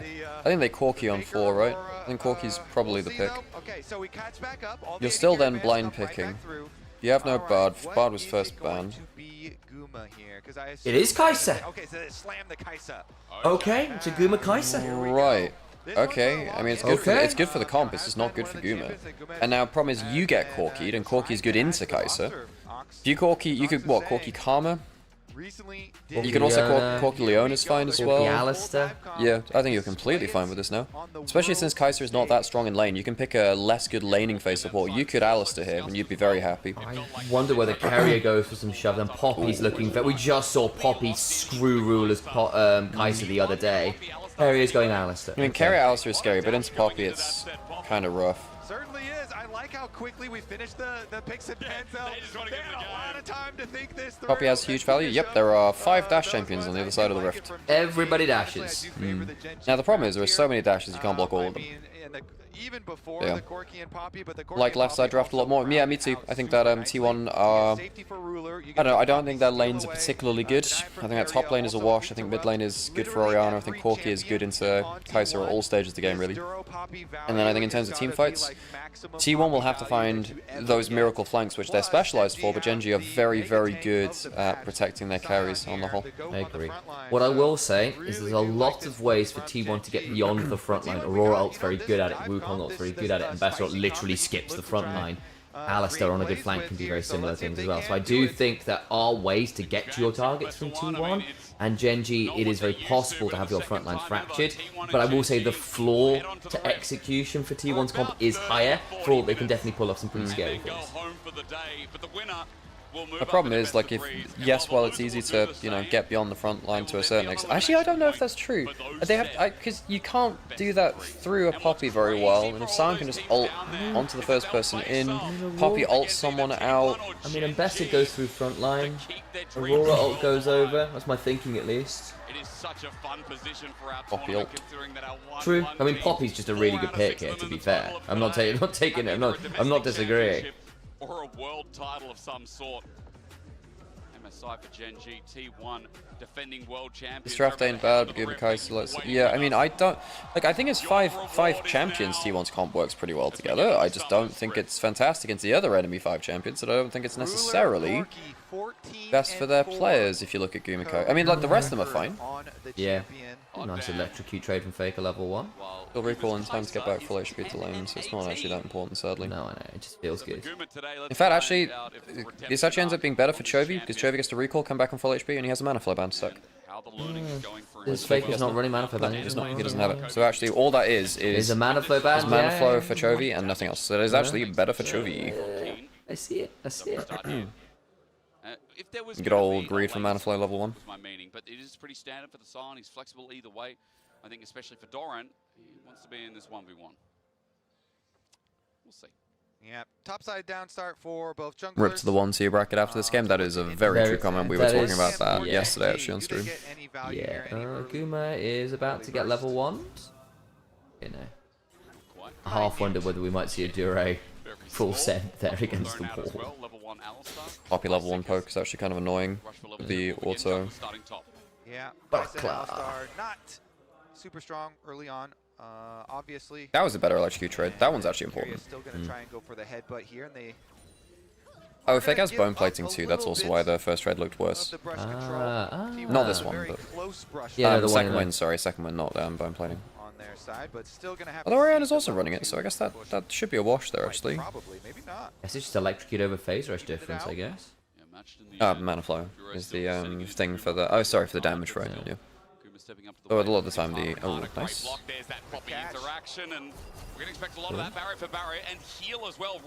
Yeah, this is very LPL bot lane style. I mean, obviously LCK does a lot of this too, where you just use your summoners for pressure in lane. So you see that Ruler's actually been trying to not hit the wave with Foss bombs. The wave doesn't get over pushed, so they can potentially use Canyon to gank them on an overextension later. Ooh, it's a missed Q from Faker. Mr. E2, that's unfortunate. Does get the electrocute trade at least. Yeah. HP for both mid laners as Keen's going to get a deep ward as we look at the picture in picture. He does have shove early, so he could theoretically get some wards down. He's only going to put one in the mid lane line bush. Doesn't have enough time. Yeah, I like the tri-lane cam. Yeah, okay. That's clean. You get okay, so now Gen G start to try and get the push on now that Cannon's about to hit bot side camps. So the kind of scraps on bottom side are going to be meaningful, but nobody too low, even though we. I think Duro's been excellent this year, folks. He really has. Really enjoyed watching him. Again, I do think a lot of the non-English broadcasts have not really given Paul Duro his due. I know Orcs has been championing him all year, and good for Orcs, because I agree, Duro's been phenomenal. He really revolutionized BNK for Rex in summer last year. Last summer. Faker's dropped to a minion or two to really keep Chovy shoved in. He's like throwing skill after skill at him. T1 won 2 regular season best of 3s, and they've lost everything else. Yeah. Oof. Ah, that might be a dead Doran.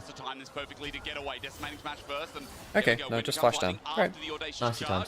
Canyon does some damage, and Doran down a flash. Yeah, efficient stuff here. Yeah, nice time from Keen there to get the flash out of Doran. Play threat in the CC chain. Are not coming up just quite yet, so he has plenty of time. Get his They can kill him, go maybe. right back into his next clear. Oh no, he's Electro Star. What am I talking about? Off the top side and We're teleporting right back out. Keen also had a bunch of minions in front of tower to clean up, so Keen doing really well with the CS. Yeah, I don't blame you. Nerves to steal that, Chovy. Nerves to steal. Yeah, I said there's a flash E there. You can see Hysteric like Faker. Thinking about it. It's probably going to be Seraph's Row from Chovy, which makes a lot of sense in this game. Agreed. Yeah. Will be down, as Faker maintains right now a small CS lead, but he's also pushing in the wave. As Chovy, you can see on the minimap, sends So I'm getting first recall of the game for himself. Bramble first. Ruler and Juro are trying to send it, but Kuma and Carrier holding to the back of their minion wave. And the thing about Ambassador is that you actually can't afford to not auto a lot of the time, because that's how you get your energy back. Yeah, true. He can get, oh, he didn't pull the wave really much there. He's going to cancel the recall then. Energy's such a weird resource well. to balance. Like, he can play Well, they didn't release it for like 8 years or something. He plays it super well. So he goes back and he gets his Bramble Vest purchase. More than that, it might have been like 11 years or something, right? Really I mean, it depends if you count the Akali. And Vest, meanwhile, bottom side. Again, just playing a little bit frisky on the edge here. Though Akali rework. Oh, hang on, Canyon's coming bot. Maybe we'll chat about that later. Carrie's gonna run body block off. Carrie's looking for the ward deep. Where so is? that timing right That's as really well. good observer toggling. Backs off though from the Tri-Brush. She's also got Krugs to take, and half the Lanes are going okay for T1 actually. I think mid lane's going pretty well. Like Faker is actually down a little bit of CS, but I think that's going fine. Doran losing 10 CS top. It's okay for now. Can't get worse than this. How much of a wave does he have to pick up? Bot lane's going fine for T1 actually. You know, Guma's been keeping up in CS. Faker dropped like 2-3 minions early to really shove Chovy in. In what sense? But he would. There was.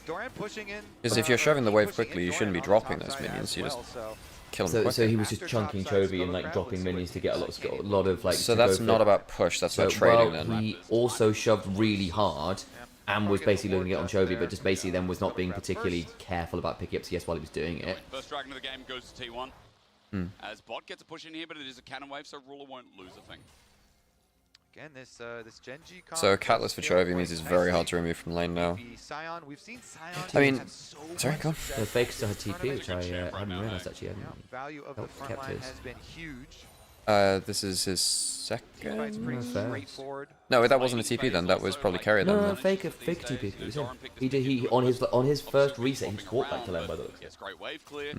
I'm pretty sure. Unless I just completely blanked on that, which might actually also make sense. Yeah, in fact, the more I'm looking at those timers, I must be wrong. Yep. I think so. I was very confident there, guys. Yeah. Teleports ain't quite that short cooldown. Yeah, what was it? It's like... It was carrier TP. It was carrier TP. Okay, so there you go. That you were right. And I was just like, no, I'm pretty sure it's Faker there. They will match on the top and side. I was just wrong. I mean, it is just such a good answer. Faker was hitting minions while the TP came through. So yes, I was in fact just wrong. Thank you, Trinity. Yeah. It's just going to be massive. Very quiet early game. Who does that actually favour? I mean, both teams want level 6, I guess, for a lot of their big plays, but... I think Genji wanted more out of laning phase, but I don't think it's bad for the game to be slow for them. They're slightly ahead, you know? I mean, top lane was going fine for them. Chovy's getting a bit of a CS advantage mid. Yeah, I mean, Chovy being 10 CS ups is Chovy, right? Meets up with Chovy mid to defend the pink. Unable to do so. Grubs in 1 second that have now just spawned. And then the support's big part to play.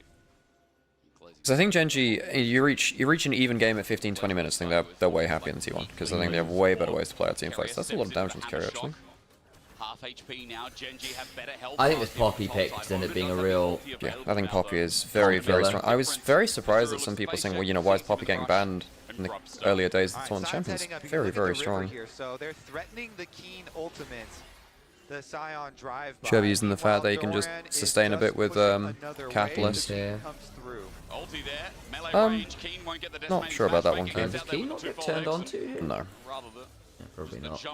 Only a He's phase got on move Flash, there. Biscuits. Low on mana, so I think the message is still sent. Genji will, regardless, pick up 3 Can't get the Raptors as Dona was hoping for. It's push costing into a wave the tower. bot. Yeah, the entire thing here gonna I go don't think it into matters the too dirt. much, no.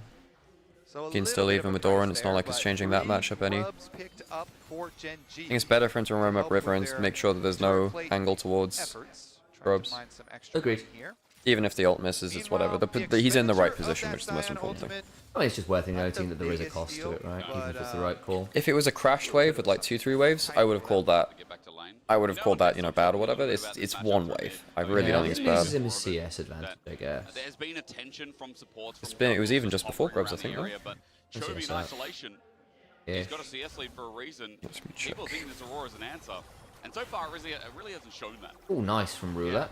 Ow. Hard to answer Chovy the You can just player. reset as well. That is sucks. also As well. a good caveat. Chovy the player, one of the very best ever. And especially Yeah, in late, with the Catalyst, Chovy's starting to feel a lot more comfortable to actually trade with the Aurora and is now starting to build that CS lead a lot more. nice methodical sweep here from Gen G to get their And shallow Guma had to vision reset through the again. blue Oh quadrant. man, that is really rough. He's able to do that because of the poke on Guma as well. A side note, actually forced the base here as Adura is caught napping by Carrier. He was only 5 CS ahead, so it's not much really. So it's not like it was 2 waves. Overall, Gen G, their lanes, everything's looking real good. CS Hey, lead Monkey through could see. mid, through bot. Yeah. These Hi-oh. are strong parts right now, showing why Gen G's laning is superb. Yeah. And Faker's lane phase has Call for been, Guma, not the for area Ruler. that has been a bit Row rough as stacking for well, Chovy. so Good he's timing getting it really at 10 minutes taken to a actually. lot of playmaking. Yeah. He's been farming I mean, he well. always You know, has, 105 but CS also, in 10 minutes is very good for sacrificing Ruler and way Chovy. mids Yeah, it to look is. for side lane plays, so Yeah, maybe it we'll is. see And Fakers him ended up dropping try like and use those last couple early trades weren't phase great, so over, Faker ended up dropping another half side lane away. plays, I'm try and, quite worried for get a T1 flank now, down actually. there, I think this and game then is going to bottom go lane into or even something. team fights where Gen G have had just a solid, quiet, high farm early game. I'm quite worried that T1's comp needs to assassinate the carries, and I'm not Convinced that's going to be very easy. Yeah, Guma's about to get jumped on. He doesn't have any idea. So He has flash barrier ult, so he's unlikely dying here. But he's going to have to burn at least one of them. Guma's getting ganked on Canyon. Already got the flash out of Okay. Guma. Second skin is great. Flash and ult down.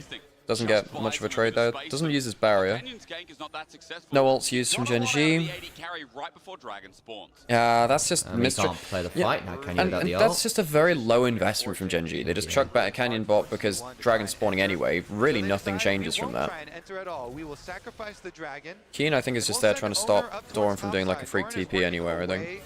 Trying to soften up the Good trades from him. He does.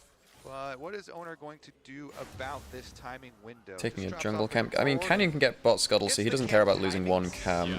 You're a little bit And they got just to see that Dragon they as are well. Wait, does by he the even get a way. camp? Wait, no, Wilson don't even we're even up there, actually. Is that going to translate? I mean, the thing is, while Canyon was bot side, he got the Dragon, right, as well. Still has his flash up and Yes, available, and he's going to which is run actually a right decent so amount of XP as well when you actually kill Yeah, it. yeah, but they've gotten 3 grubs, early Dragon, stops T1 stacking them as well. I mean, a lot of that's off Guma not being able to fight anymore. And then he moves the ball right into He's got his call. He 25 does. CS lead mid. right now. Yeah, and it's 10 CS lead bot as well. Fake is struggling. Jungle's also doing fine. I don't know, Gen G just getting passive income. Yeah. I mean, yeah. I mean, we said Cork need to Kai's skin. Remember, like 5 minutes ago, guys, we were saying, look, feels like actually it hasn't been as good from lane as we were hoping. And in the moment we said that, next 5 minutes just been really good trades for. Yeah, like the early lane was actually quite good from T1, but they managed to get more push than I expected. They got push in mid and bot in lanes which I wasn't expecting. Easy, Yeah. Chovy gets a plate, no punish for that.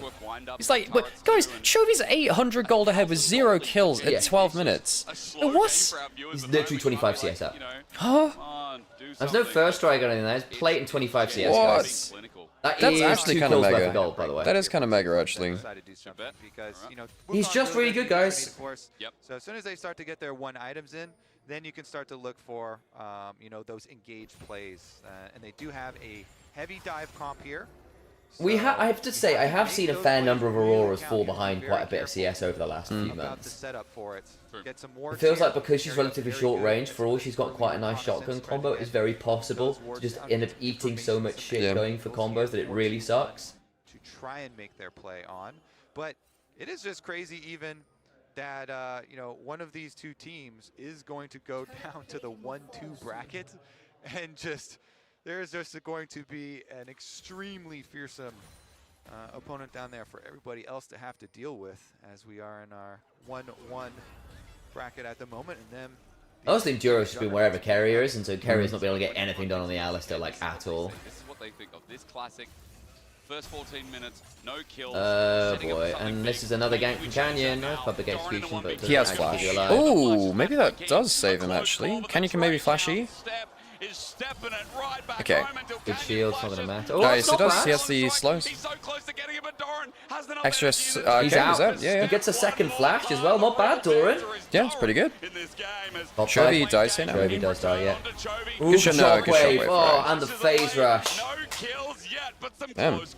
And a lot of flashes blown. 2 for 1 for Doran on the bottom side. Both Keen and Canyon invest theirs, and they cannot kill Doran's and Bessa. Top side, though, it is another trade. And the gank attempt on Chovy, investing the Wukong ultimate, does get the flash out of the Orianna. And that is one you look to repeat punish. Yep. I will say Orianna is without very flash is very popular right killable now by a lot of for T1 weakness. members. Being low Fura being mobility around is important. with no Doesn't mean that Chovy can flash get the is shove in. definitely The something Andrew's now that picked up this the dive Faker comp is will want to nice. try and prey on. They have a lot of ultimates for T1. Once those come back up, they can try and... I think when this game blows up, it's going to be... the moment the first fight goes one way, I think this game is done. One way or another. Yeah. Like, it's still playable for T1 right now, but it is slowly slipping away from them. They do actually need to start making some moves shortly, or I think things are going to be tricky. The problem is they just burned Wukong ult and Aurora ult. Yes, you're down Sion Shockwave, so, you know, Unstoppable Onslaught. We've got Keen here, the giant tank, able to easily face check. Plus the Poppy here, Duro, W, ready to use. Oh, Faker does need to go across the wall here, I think, yeah. Faker burst. He's in the pit by himself, though. Carrier's here to help out as Weeding gets him out of there quick. Ward will give full insight for T1, but 4 members now in this choke as Gen G. Faker lost a third of his HP by just standing in the reptile pit, by the way. It's really not great. Hang on. Keeps verdict. Knocks the Ambassador away. Faker at half HP already gets them burst down only onto Duro. They can't get through the front line. Nope. Sion. T1 back off. The fight was open and then closed. I think there's a good chance of CFO making semis. I do. I had them as a semi-finalist ceiling team. It depends on the quarterfinals draw, but I think they've got the capacity. That is going to give them the 3 objectives, Dragon Grubs and the Herald for themselves. Progressing quite nicely. Nice copy pasta now. Yeah, 169 CS, over 16 minutes here. Still keeping up with that mark. But that being said, Ruler on Corki is going to be a problem. He's even surpassing Chovy CS. That's great. Yeah, in fact, Ruler is farming real well here. 14 and 4 career here for Ruler on Corki. Has been spamming it, has the red buff. Ruler just really has had Dragon fight? Might be Dragon fight time. really good MSI as well from him. Insane stuff. Let's see with the teleports. Gen G coming down to fight the Dragon fight. Angles are important. Chovy stepping in now as well. His flash still not up and available as Herald is dropped mid, just to give a pressure point for Gen G to Okay, well, there's a flash to Orianna, but I just don't think you can kill him, can you? Even the damage on the turret is going to be It's really good damage. Oh my god, you get mid lane turret with 3 grubs as well? Yeah. T1 just... oh, okay, no, there's no extra follow-up there. Oh, Ruler's flashing the JDG emote in China. Oh my god. Ruler. I mean, he's in the GDG arena still, isn't it? Yeah, this is, folks, this is the arena which Ruler played on for like 2 years in LPL, in 23 and 24. That's crazy. Hometown in some ways. You get feats now too? Yep, very good point as well. Very good point. You really see they've got to have upgraded boots for this fight. This fight's going to decide quite a lot, I think, guys. Genji, you've got the better footing for it, but if this goes well for T1, it will stabilize things. It's hard for T1 to win, but if they do, it brings them back into the game. Goom on the back end? Well, that's not bad from Carrier at all. No, but they're back behind their front line now. Faker's in the middle. Execution. Faker just punted himself into the enemy team. Doran's not in a bad spot. Doran also missed his ult. Was a big one. That's not bad again, though. Doran's dead. Yeah. So basically, Faker tried to go in as the keeper's verdict, knocked Ambassador away. Oh, and Canyon hit the... and then, or knocked someone away, and then Doran just straight up airballed. Don't know if this is worth risking. Okay, no. Chovy dies. Oh, the shield! Oh my days, the shield. Oh, man. Chovy survives. And Gen G only lose 1 player in the fight. Watch the replay here, because Doran ends up airballing, and what could have been a really cool combo just doesn't lead to anything. Who got knocked away by the keeper's verdict? Was it Ona? So when it was like, oh, you know, that looks good, my problem was just look where the front line is. Yeah, it's like the Keen and weird Canyon are still in the front line. And Doran just doesn't his ult onto, because that was it should have been an ult onto Ruler, because I think otherwise got Ambassador on Ruler, and that might have changed things as well. Because yeah, my issue was as soon as like, oh, you know, they've looked for the engage, it looks bad because, oh, you know, they're getting big engage and there are multiple people and then Genji are on the wrong side of the map. Yeah. All they ended up doing is just inverting like sides of the map and just saying, okay, well we have Sion, Alice, you know, we've got Sion, Shinzao in front of you. Yeah. You're still not getting through them. Yeah. I mean, don't get me wrong. Wukong getting knocked away, so there was no Cyclone on top of the Ambassador ult. Or not Ambassador ult, on top of the Aurora ult. Ambassador just airballing the ult onto what should have been onto Ruler. Those are two big misses. If you'd hit both of them at the same time, maybe it would have been different, but they didn't land. It's also just not doing it's really hard to guarantee that when people have got flashes up and there's a front line between you and them. I mean, that's the reason, because it was mid Alistair CC. So it should have been a very easy thing, and Doran was just shy. For a decently long time, even though...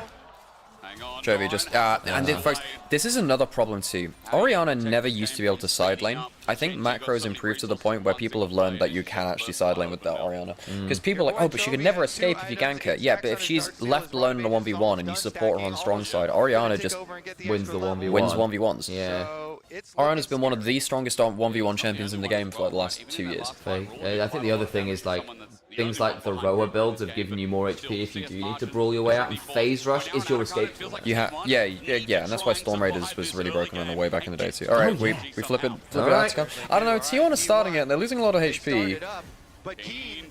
Oh, he don't be having no flash. He missed another ult as well. Really well played from Tiro. Really well played from Tiro. Look, you understand why T1 start... Hang on, it's on... They have leashed it. I actually think that Genji can now do this, right? It's on half HP. I think you can do it. You don't lose that much HP from doing it from half HP now. I mean, T1 might look for a steal, but if they do, someone else is dying. I don't know, I think Genji like those ults, don't they? It's a bit far, Canyon. Is it? There's no damage next to it. Oh, well, it's got to be Alistair, yeah. Because I don't think it's that... Because if you look at Faker and Guma, they're actually away from where... Yeah. Oh, Chovy. Oh, Chovy's breaking her ankles. I don't know. They do at least get Duro. Congratulations. Faker will die for this, by the way. Yeah. Yeah. Wukong, Ruler. Got no mana. Got no mana. Canyon wins the 1v1 versus Zona as well. Oh, T1 look tilted, man. They've not put up a fight this game. That sucks. T1 have barely put up a fight here. And we are witnessing Genji domination on the Rift. T1 at 1 and 2, baby. I don't get why T1 let the Sion through. Especially once you've shown Wukong. The Sion being there is disgusting because you can't trundle anymore. I think that Sion is only really stoppable by heavy anti-tank, and trundle is there. Not feeling the pressure at all. He gets the charge into Doran on the sidewall. Keen channels right off of it, and it is a beautiful pick from Genji. This is B1 pick Sion. No, it was Orianna B1 into Shinzao Sion. So really good first three, basically. It was, but they only picked the Sion once they saw the Wukong, which is the better thing for me because you know that you're not going to get trundled. We have seen a lot of Wukong blinds. No, I know. I know that. But you see the Sion. Well, you know the Sion's available. And yeah, I think that it's a problem. Yeah, I mean, not giving yourself the anti-tank option. My understanding was, particularly once you get Black Cleaver, Wukong's pretty solid into tanks. That's just not enough. It's just Sion. Yeah. It's not enough, really. Is he need ult here? Yeah, he is. Bloody hell, Ona doesn't get enough there. Oh, and they don't get the ult onto him either, Doran! And now the front line's in position. Front line's in position. Doran didn't have a long enough range ult again. Guma's died. Look, I'm not gonna...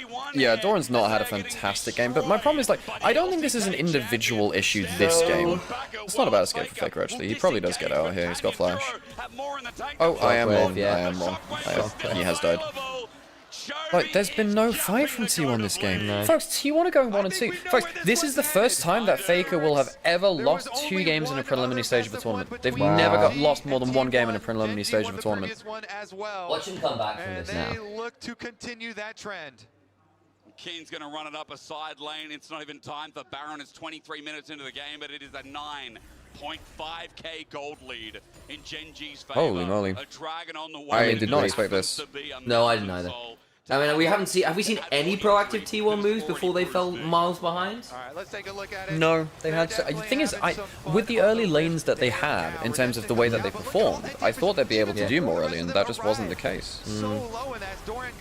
Oh, and Kai'Sa ulted into Poppy W again. And Duro's W sits him down. Fake at the last runaway. He'll die here eventually as well as we watch Chovy. He's POV Get pretty over much here. for a bird's eye view to kill Faker. This Flash dragon down. shockwave. I mean, they're probably folks. T1 is still probably going to just smash the 1-2 bracket. Yeah, they should. Hang on, steal maybe? Oh, sorry, I don't know why they observed us like that. I just looked away from myself. Point going down again. I was like, oh, steal big. I don't know what I was thinking. Executed in game and outplayed.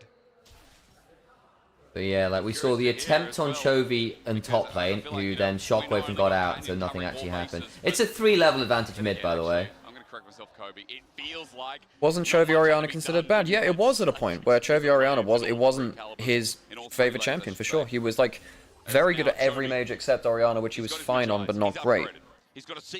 Not anymore. He's been very good for a while. He's got Medjai's, by the way. Yeah, and the move speed is genuinely very good this game. Oh my god, Mountain Soul as well. I do like that he went the more. Like, I genuinely think it's probably just Steel Baron and Prey for T1 at this point.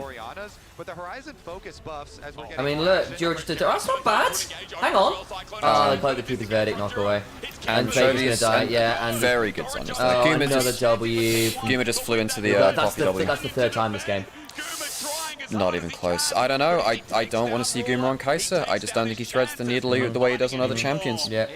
Not that it's always the no. That's not like the main problem. Yeah. The main problem has been like a lot of the way that they're starting fights. That's the big thing, right? T1 have comfort picks here. You know, I think that the Wukong and the Alistar particularly are very big comfort picks for T1, and they're very good for them. But they've just not been able to start fights at all. And part of it's actually Duro's had a... For all there wasn't a lot of action early, part of that for me was the fact that Canyon and Duro were just all over the map, tracking wherever Keria was the entire time. Wearing purple, 11,500 gold lead for the team. Dragon Soul in 3 minutes, 20 seconds on the table, and they might not even need it. This is a good sign for the Gen G faithful as well. Easy to say they were favorites for the tournament. They still are, even being in this position, even before they started playing today. Yeah. But there's been some very, there's been a lot. I think the other thing that's really disappointing me about this game is that the actual, when T1 have made their place in team fights, they've not actually been coordinated. You haven't actually seen an engage come with actually decent follow-up at all. Lots of missed Ambassador ults. Lots of Wukong ults that haven't been synchronized with Aurora ults. Kai'Sa perma face planting into Poppy W. Yeah. Like, if you're going to play a comp like this, you've actually got to try and pull the triggers in a coordinated manner. Yeah. We're normally giving T1 the credit to be able to do that. That really hasn't happened this game, guys. It's really not happened. Trying to remember all of Faker's group stage results. Because 2013 they lost the one to OMG. I don't think they lost the second one. No. 12,000 gold behind. They need some kind of a miracle fight. Owner's looking for that with his Owner angle, on a flank, but they know he's there. He's just faking the play. Here comes Owner. They got onto. That's not bad. Oh, I got knocked away. They're Really too good from tanky, Duro. and immediately Guma's died again. It was really good from Duro to stop the Ambassador, or to stop the Wukong angle. That's it, GG. And they just showed it again to T1.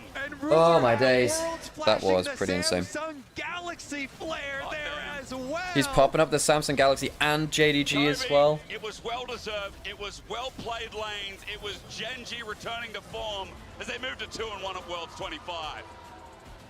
Oh, holy moly. Ruler wants another championship. You can feel it. And this Gen G team looking alike.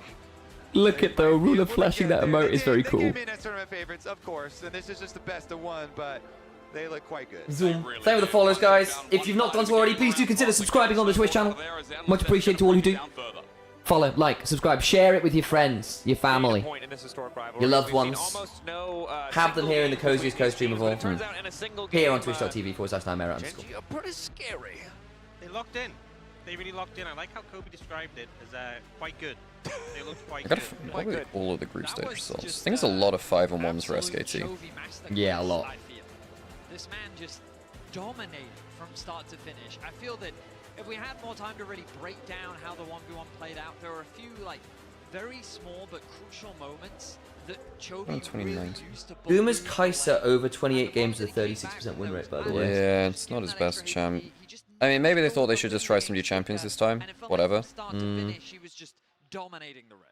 I mean, Chovy's always been someone who's loved going like the Rod of Ages. We've seen him even do it on champions where it hasn't worked so well, like the Zig. I mean, literally, give Siren, Shin, Orianna in first rotation, draft a load of dash champions, everybody's got a dash, and leave Poppy open. He just never had pressure anymore, couldn't get the damage down. Like, and he ended up having like that 30 CS lead pretty early on. And just was I mean, yeah, we mentioned the really Chovy CS stuff as well. I mean, it's just ridiculous. Thanks to Gen G and Chovy's solid team fighting and the reliable Cisco network, Chovy did escape with that sliver of health and secure that ace for the side of Gen G. So I feel like the really big this was nearly the playback, but Wukong immediately has his ult completely neutralized. Doran fumbles his Ambassador out. Because you don't have that layered engage that this comp relies on, and the owner ult comes later, it really takes the wind out of the sails for T1. I also think just the target selection. Yeah, T1 have never lost more than one game in the preliminary stage. There you go. First time. But to see them execute so cleanly in these chaotic fights is just a beauty to watch. Chovy at the very end there, really calculating to perfection how to survive. And it's just, it's phenomenal to watch. This team was completely locked in today. You know, I was saying in that moment, if that was me taking that tower hit, I would have died. You know, I feel like just Chovy. Chovy is built a little diffy. Also, the flawless transition from we're smashing this team fight immediately into diving the tower. With like 2 minutes of setup, we have seen teams fumble those tower dives in the moment. But Gen G, flawless, instantaneous transition. But for T1, look, they've been here before. They've lost to Gen G before, but this is a little bit precedent-setting in terms of their overall world history. Well, I mean, what's amazing is that this is the first time ever that T1 have lost more than a single game in a groups/Swiss stage. Groups/Swiss stage. They have setting, an insane record in groups. Mind-blowing. I mean, T1 naturally are an incredible Worlds organization, but it had to take Gen G to deliver that first. Yeah, I need to see when Ruler flashed up the Samsung Galaxy emote though, which is very cool. He did.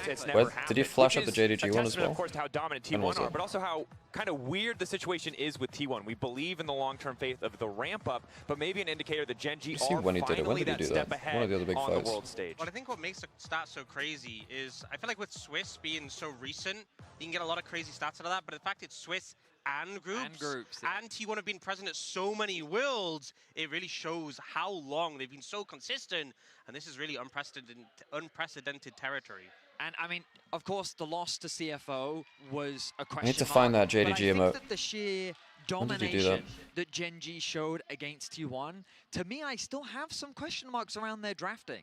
I think they're looking a little bit more fallible than I initially. Yeah, I think T1's drafts haven't been. They haven't figured out their drafts yet. Inherently have Not yet. trust in when it comes to the World Championship because, you know, the 5-time, like they deserve that recognition, but now they will be pushed into that elimination. Can anyone find the timestamp where he Herald mid on Tier 1? Maybe. Yes, maybe. Yeah, that's a good one. It's fair, but it's also I did clip it, so there is a clip. More scared for the team they're playing, and we're going to find that out later. On the other side of the break, though, we are going to Would have been around Third Dragon then. G2 Yeah, I and think so. BLG, but first we'll hear from Ruler right after the break. I'm going to make myself a coffee. Well, yeah, it's very special for Ruler, of course, because he played in this arena a lot for Onto Canyon at half HP, Owner jumps in, but his ulti comes first, Canyon survives, and Doran's coming in, but interrupted! This Poppy pick was a stroke of genius! There's no vindication for Kuma, none for T1 here, as they are getting destroyed by the LCK champions.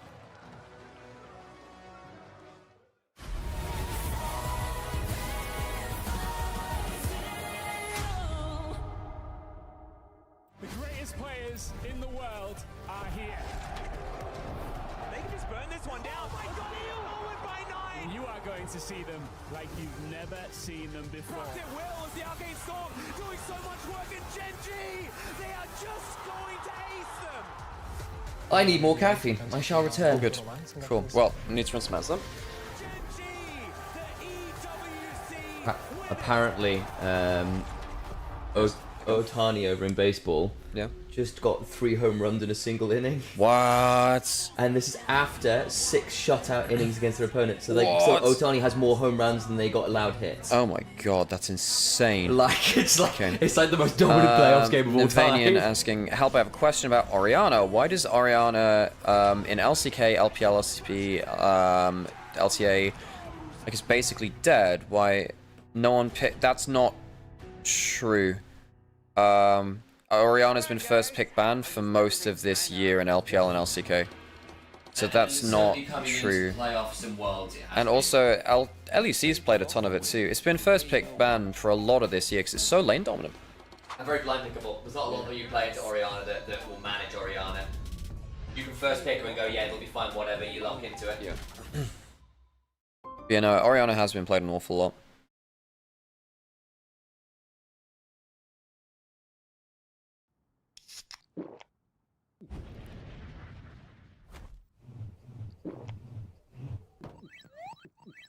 Third fastest game of World's main stage this year. I mean, that being said, we haven't had that many games yet.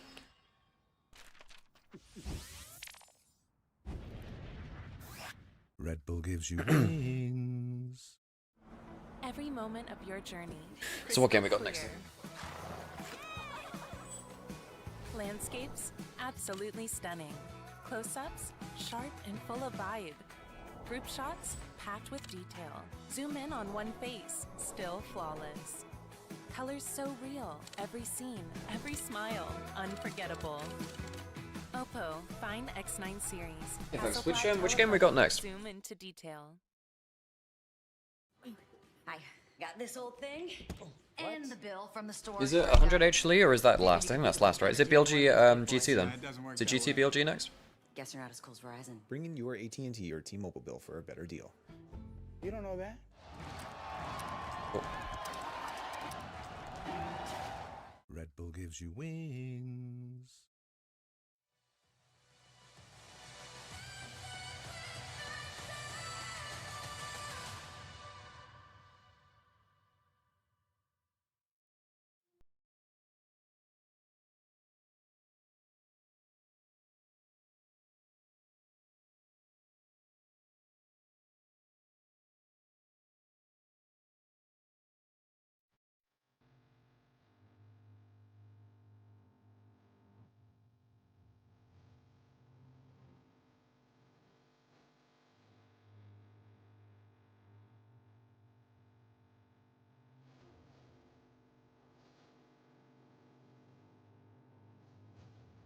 Okay.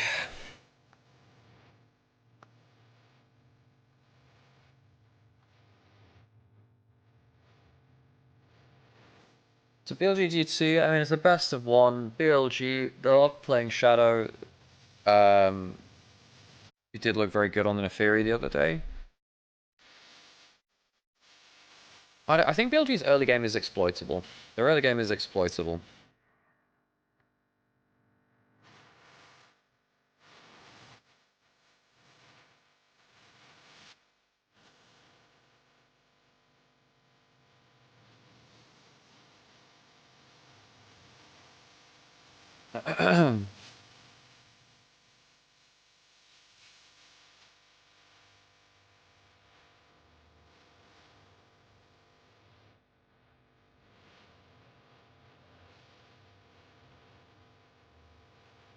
Oh, we just hit the Empire Business 4, by the way, on Twitch. Which means we've streamed for a bunch of times. So, yeah.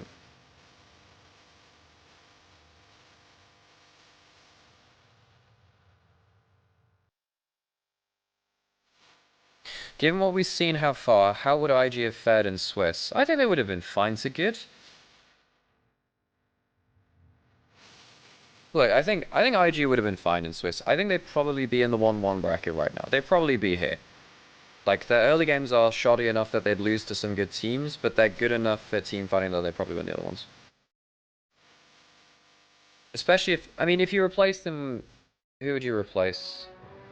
I mean, probably like Secret Whales or Vivo Cute Stars, right? Based on like, or even Fnatic, right? You'd choose one of the 3 seeds from the weaker regions. Anyway, we'll listen to this interview. And thank you for joining us. That's really quiet. After the first team fight, everything got accelerated very fast. Are you happy with Genji's clean game performance today? And were you expecting such a high-paced game up against T1? 오늘 승리 축하드리고요. 경기가 첫 번째 한타 이후로 굉장히 빨리 굴러갔습니다. 오늘 젠지 경기력에 만족스러우신지 그리고 T1 상대로 이렇게 빠른 템포의 게임이 나올 거라고 예상하셨나요? 일단 요즘 경기들이 워낙 좀 템포가 빠르다 보니까 빠른 템포는 늘 나온다고 생각해서 그냥 별 생각 없이 했었고요. 그리고 오늘 뱀픽이 좀 괜찮았었다고 생각해서 상대팀보다 그래서 좀 처음 한타 이겼을 때 좀 오늘 이기겠다라고 생각했었던 것 같습니다. I feel like most of the games are really fast-paced here at Worlds, so I was kind of expecting a fast game today as well. And after the first team fight, because we had a way better comp and drafting compared to the opponent, I was pretty confident that we will be able to close out the game with a win easily. Well, since you are the legendary AD carry player, I want to ask you about the Kai'Sa situation here. There are two champions that are not doing well, J409 and Kai'Sa 18. Well, Masu also said he thinks it's because Kai'Sa needs a lot of time to scale, where teams are going through a lot of accidents early on. But he's also surprised that Kai'Sa is not doing well. I want to know your thoughts about this. 지금 월즈에서 자르바는 전패고요, 9패로. 카이사는 또 1승 8패, 8연패 중입니다. 마수 선수는 좀 예상치 못했다고 하면서 아무래도 카이사는 후반을 도모해야 되는데 초반에 사고가 많이 나서 그런 것 같다라고 설명을 해주셨는데 룰러 선수도 레전드 원딜로서 현재 카이사 왜 이렇게 안 되고 있는지 의견 한번 들려주실 수 있을까요? 일단 확실히 앞서 말씀드린 대로 좀 게임 템포가 좀 빠른데요. 게임 템포가 빠른 상황에서 카이사라는 챔피언은 좀 템포를 느리게 가면서 일단 뭔가 초반이 약하니까 확실히 뭔가 오브젝트를 좀 내줘야 되는 상황도 있고 라인전은 좀 확실히 불안정하다 보니까 그런 부분들이 좀 많이 약점인 부분인데 그게 확실히 좀 오브젝트를 한두 개 주게 되다 보면은 상대 입장에서 좀 급해지면서 그런 상황이 나오다 보니까 확실히 카이사가 좀 좋지 않은 모습을 많이 보여준다 생각하고 요즘 제가 생각하기에 카이사가 힘을 못 쓰는 가장 큰 이유 중 하나는 한타 조합이 요즘 너무 다전제가 아니라 이제 B1이다 보니까 너무 상대 조합이 좋다 보니까 카이사가 뭔가 힘을 쓰기에도 좀 힘들다고 생각해서 지금 좋지 않은 모습을 많이 보여준다 생각합니다. 죄송합니다. No need to apologize. Mostly because of the fast tempo that we're having here at Worlds. Kai'Sa does need a lot of time, but we're having so many actions starting from the early game. And with Kai'Sa, you have to kind of give up early objectives. And once you start giving up 1 or 2 objectives, you feel like you're being rushed with Kai'Sa on your team comp. Also, so if you have Kai'Sa and you lose early objectives, he doesn't like it. Here at Worlds, we were having a lot of situations where best of 1 series are decided by team fights, and if you have better team fight comp, especially early on, and you have Kai'Sa on the opponent side, you feel pretty good because you know Kai'Sa will not pop off early on, and that kind of snowballs really fast.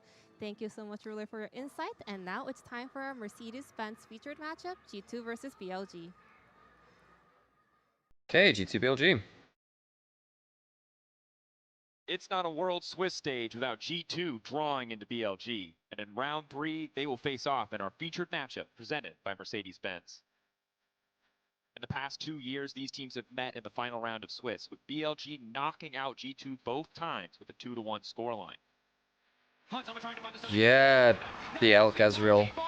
Funny thing about this plays Elk misses like 5 Qs. Misses, like, the thing is, Elk actually, this was just Ezreal being a broken champion. He misses like 5 Qs in that play, by the way. One seed of the LEC is that they meet in the best of 1 stage of Swiss, and they've proven that they can take games off the LPL powerhouse. It's not done yet, shot's not done yet, finally he will fall! Hansama popping off a double for the Ezreal. Oh yeah, because of course you could pick champions twice in those days many years ago, before the era of Fearless. Welcome back to the analyst desk for BLG versus G2, and the good news is, as much as I know you're all Genji always outdrafts T1, and anyone else Genji's coaching staff probably deserves more credit. That's not always true. I think they outdrafted heavily here. I think that T1 drafted themselves into a hole by picking Wukong without the Sion being, Come on! I believe believe. I will blindly believe. It's pretty close, considering how it's historically gone. That's pretty close. That is very close. I will say that all G2 asked for is their delusion. And I've seen enough people post that it's like their jungler's fault when they're clearly throwing. Where was that delusion for G2? That's my request. So delusional right now. I am so delusional. I am ready for the G2 masterclass. I'm ready for them to clap BLG. We've seen them. T1 was one of the worst drafting teams in the world. Like, drafting is consistently their greatest weakness. I mean, you can see what happens when they have a draft which they clearly understand, right? I think they draft very differently from the other LCK teams, which makes it seem like that. Because it's easier to say, oh, they're not drafting similar to other teams. So. Vedius, I feel like you're repressing some emotions. I feel like you're not letting your true self come out. What do you mean? I feel like you're hiding some things here. No. I mean, it's very possible. I'm very happy. I'm positive. We're both positive. Smile. We're both feeling alive. I don't know. Look, I think this is a very beatable BLG team. Like, yes, they'll sometimes coin flip and just smash the game out of it and you think, God, what the hell was I talking about? But this team can very much just randomly flip games into the abyss. BLG? Yeah, BLG G2. The boys of EU. This is where it happens. And Kobe, I'll give you a time to help me bring me down. Yeah, I mean, if there is one thing that I know about okay, you, Nico away from all this good things have been stable. You want to restart the YouTube stream? Oh, that's good. You sure? Actually, sure. Okay, sure. Yeah. Honestly, though, I also and if it doesn't, but I'm just saying, like earlier in the year, multi-streaming was killing it. Because I know you were saying that was an issue earlier. Earlier in the year, we did have a couple of days when multi-streaming did kill it. That's all I was saying earlier. I do like that, just check the feed. Should be being straight set. Out a lot of this straightforward team fights. Sion Wukong and Azir, all very good for these very successful team fight comps that we have seen. Meanwhile, but I don't know how to. I mean, it'll just randomly start or not. So, so they're kind of daring Knight even to go grab this champion. Let's see what the response will be. Alrighty then. Is it going to be something kind of boring like the Talia that we see a lot? Into the Rise. So, Rise first pick, pretty good. Knight is a big Rise player, does a good job with it. Are we? So we were wondering whether we might see some Varus if people are thinking of really aggressively Taeyin swapping. Or locking it top. Really? That's unusual. I wasn't expecting it here. But that is something. I wonder whether BB's been practicing it. And look, BLG are not a great drafting team a lot of the time. Hey, it could be flexed. No, it's true. Actually, they're not. If people catch them with a curveball in draft, they often fall for it pretty hard. It is flexible. I mean, Elk could still. Varus is still very good in 1v1. He's been nerfed a fair bit, but you can play 1v1 versus the Varus. Hans is a big enjoyer of it. Yeah, and Kobe's calling out the potential flex as well. Somewhat agree. Sion's banned, so you can safely pick the Shinzo. Without threatening of Sion with no they trundle. just Kiana here, don't they? That's the scary one. I love it so much. It's well, so silly. LPL team just got Kiana. And there's the bit, and there's the Xante. Okay. Varus is not bad into... Rise Kiana is disgustingly good. Yeah, because we've been talking about this before, but we'll bring it up again for those of you who are new, watching for this first time. The reason we like this combo is what Annie was providing to junglers earlier in the year with just point-and-click CC and mid. Rise does for Kiana. You Rune Prison, Kiana comes in with an Ice Blade into an extra Terra Shape for another Q, and you just take someone's head off. Even early on, Kiana can then get kills, or at least get most of someone's HP bar, and it's a very swift gank, it's a very easy gank, and there's not a lot you get to do about it. It means champions like Orianna in particular actually can end up getting a bit caught out by it when they're not expecting to, because they don't get the opportunity to just phase rush away from that, which is very, very scary. And obviously, unlike something like the Annie, the Rise scales really well. Kiana is probably the most aggressive snowballing champion in the jungle right now. If she gets a lead, she's as far as I can tell, the YouTube stream didn't start, by the way. Speed's being sent, so it might just be a... That's not how it works on my YouTube stream. So I don't go to the live control panel, because I don't set up it in advance, it just... So far from Elk, we've had Caitlyn, we've had Xayah. So, an 80 carry to self-pill, an 80 carry for the laning phase. Let's see what version we get this time, because again, we've already got this front line. We've got this kind of building front. Okay, but anyway, Civiv from Elk, what else do you want to ban away? You have Poppy, so you're less scared of something like Lucian. Are you afraid of something which can swap top lane and match the AD carry 1v1? Karma for Ezreal Karma or Caitlyn Karma would have been nasty. I mean, you might let the Caitlyn through and just say, look, you can't swap the Caitlyn. In fact, they might be inviting the Caitlyn to say, pick Caitlyn, we'll swap the Varus top. Lane or something then for Elk.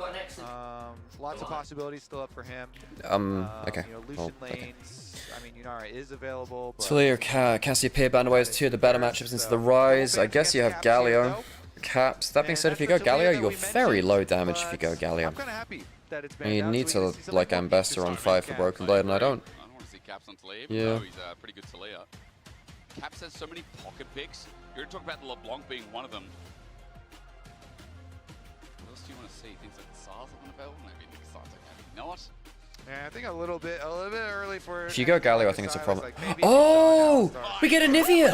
Holy shit! This so this has been talked about the entire year. That being said, my problem is Onivia is really quite bad into Kiana, very good into Rise, very bad into Kiana. Whoa! We're assuming that it is going into mid lane against the Rise because it is an old school counter pick into Rise. And so you can put up the wall, you put your ult down, you put up the wall behind the Rise, you have really good ganks. Yeah, Poppy and Onivia. The wall synergy with Poppy. And Rise can struggle with that. So beautiful. I love this pick so My problem is, much. I do really, I mean, Ezreal is pretty mega in this. There's no lockdown for Ezreal. Pick into Rise, it is like, boom, just perfect Onivia angle. It's a spatter in the works, isn't it? How do you Ezreal Leona, and now if you, I mean, join me, it's all right. If you Taeyeon swap, I mean, are you putting the Poppy top lane? I don't like that massively. I mean, okay, so G2, do they have a range advantage? Well, Ezreal's on the field, so not necessarily. I mean, I like Onivia in isolation into the Rise, and it has been, folks, LEC players have been talking about Onivia, like in Green Room or whatever, for like the entire year, folks. Well, I say Green Room, not that, but like just off camera. It's not like it's secret. Basically, teams have been trying it, but they haven't pulled it. It's been good for a little while, just no one's pulled it out on stage yet. In this game for the day, and we Glad G2 are coming in with G2 drafts.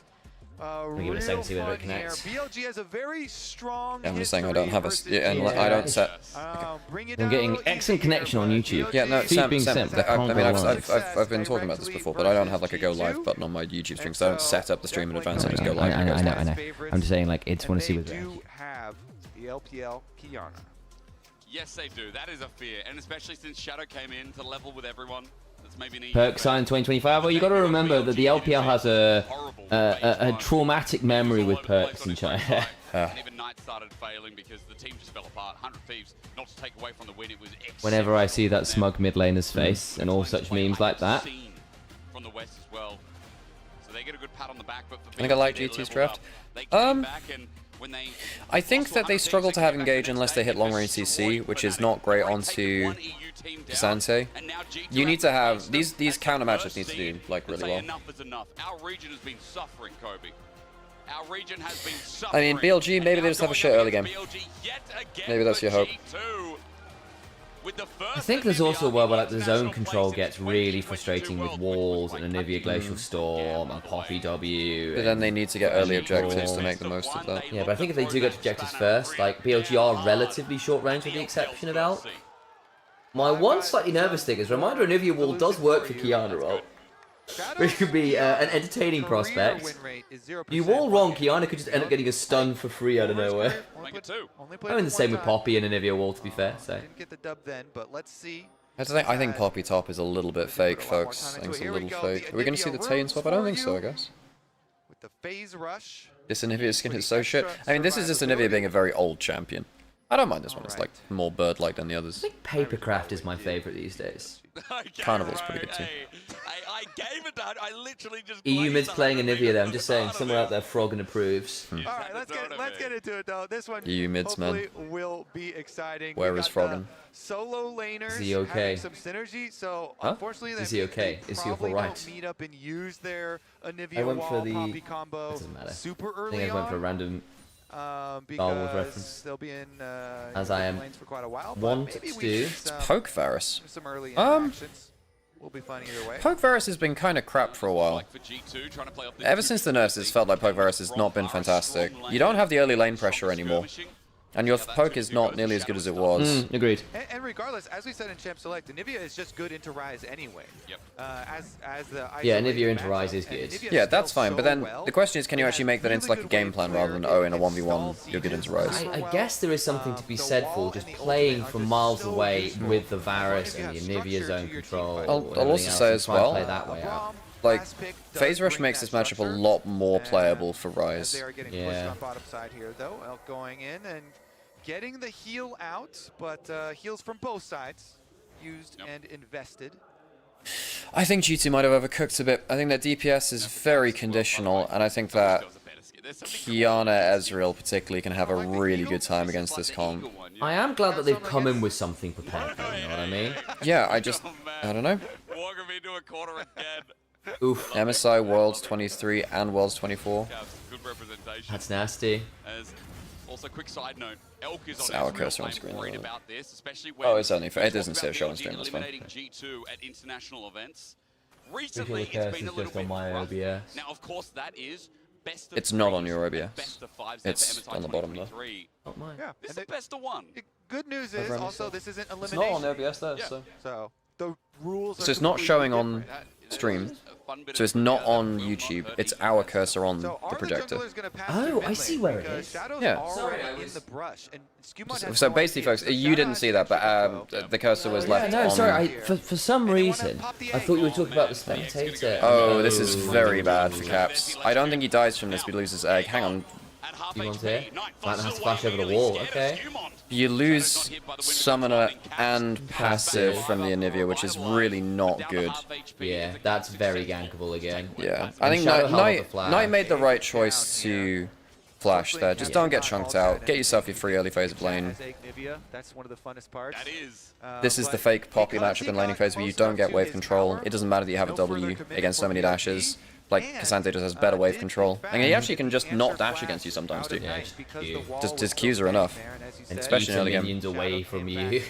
So flashes traded does mean there could be opportunity on the other side. But I mean, playing flashes against Onivia is kind of annoying, but then I just think that Shadow reganks that pretty easy, no? Yeah, that's the idea, right? And we said that this is what the Kiana does with the Rise.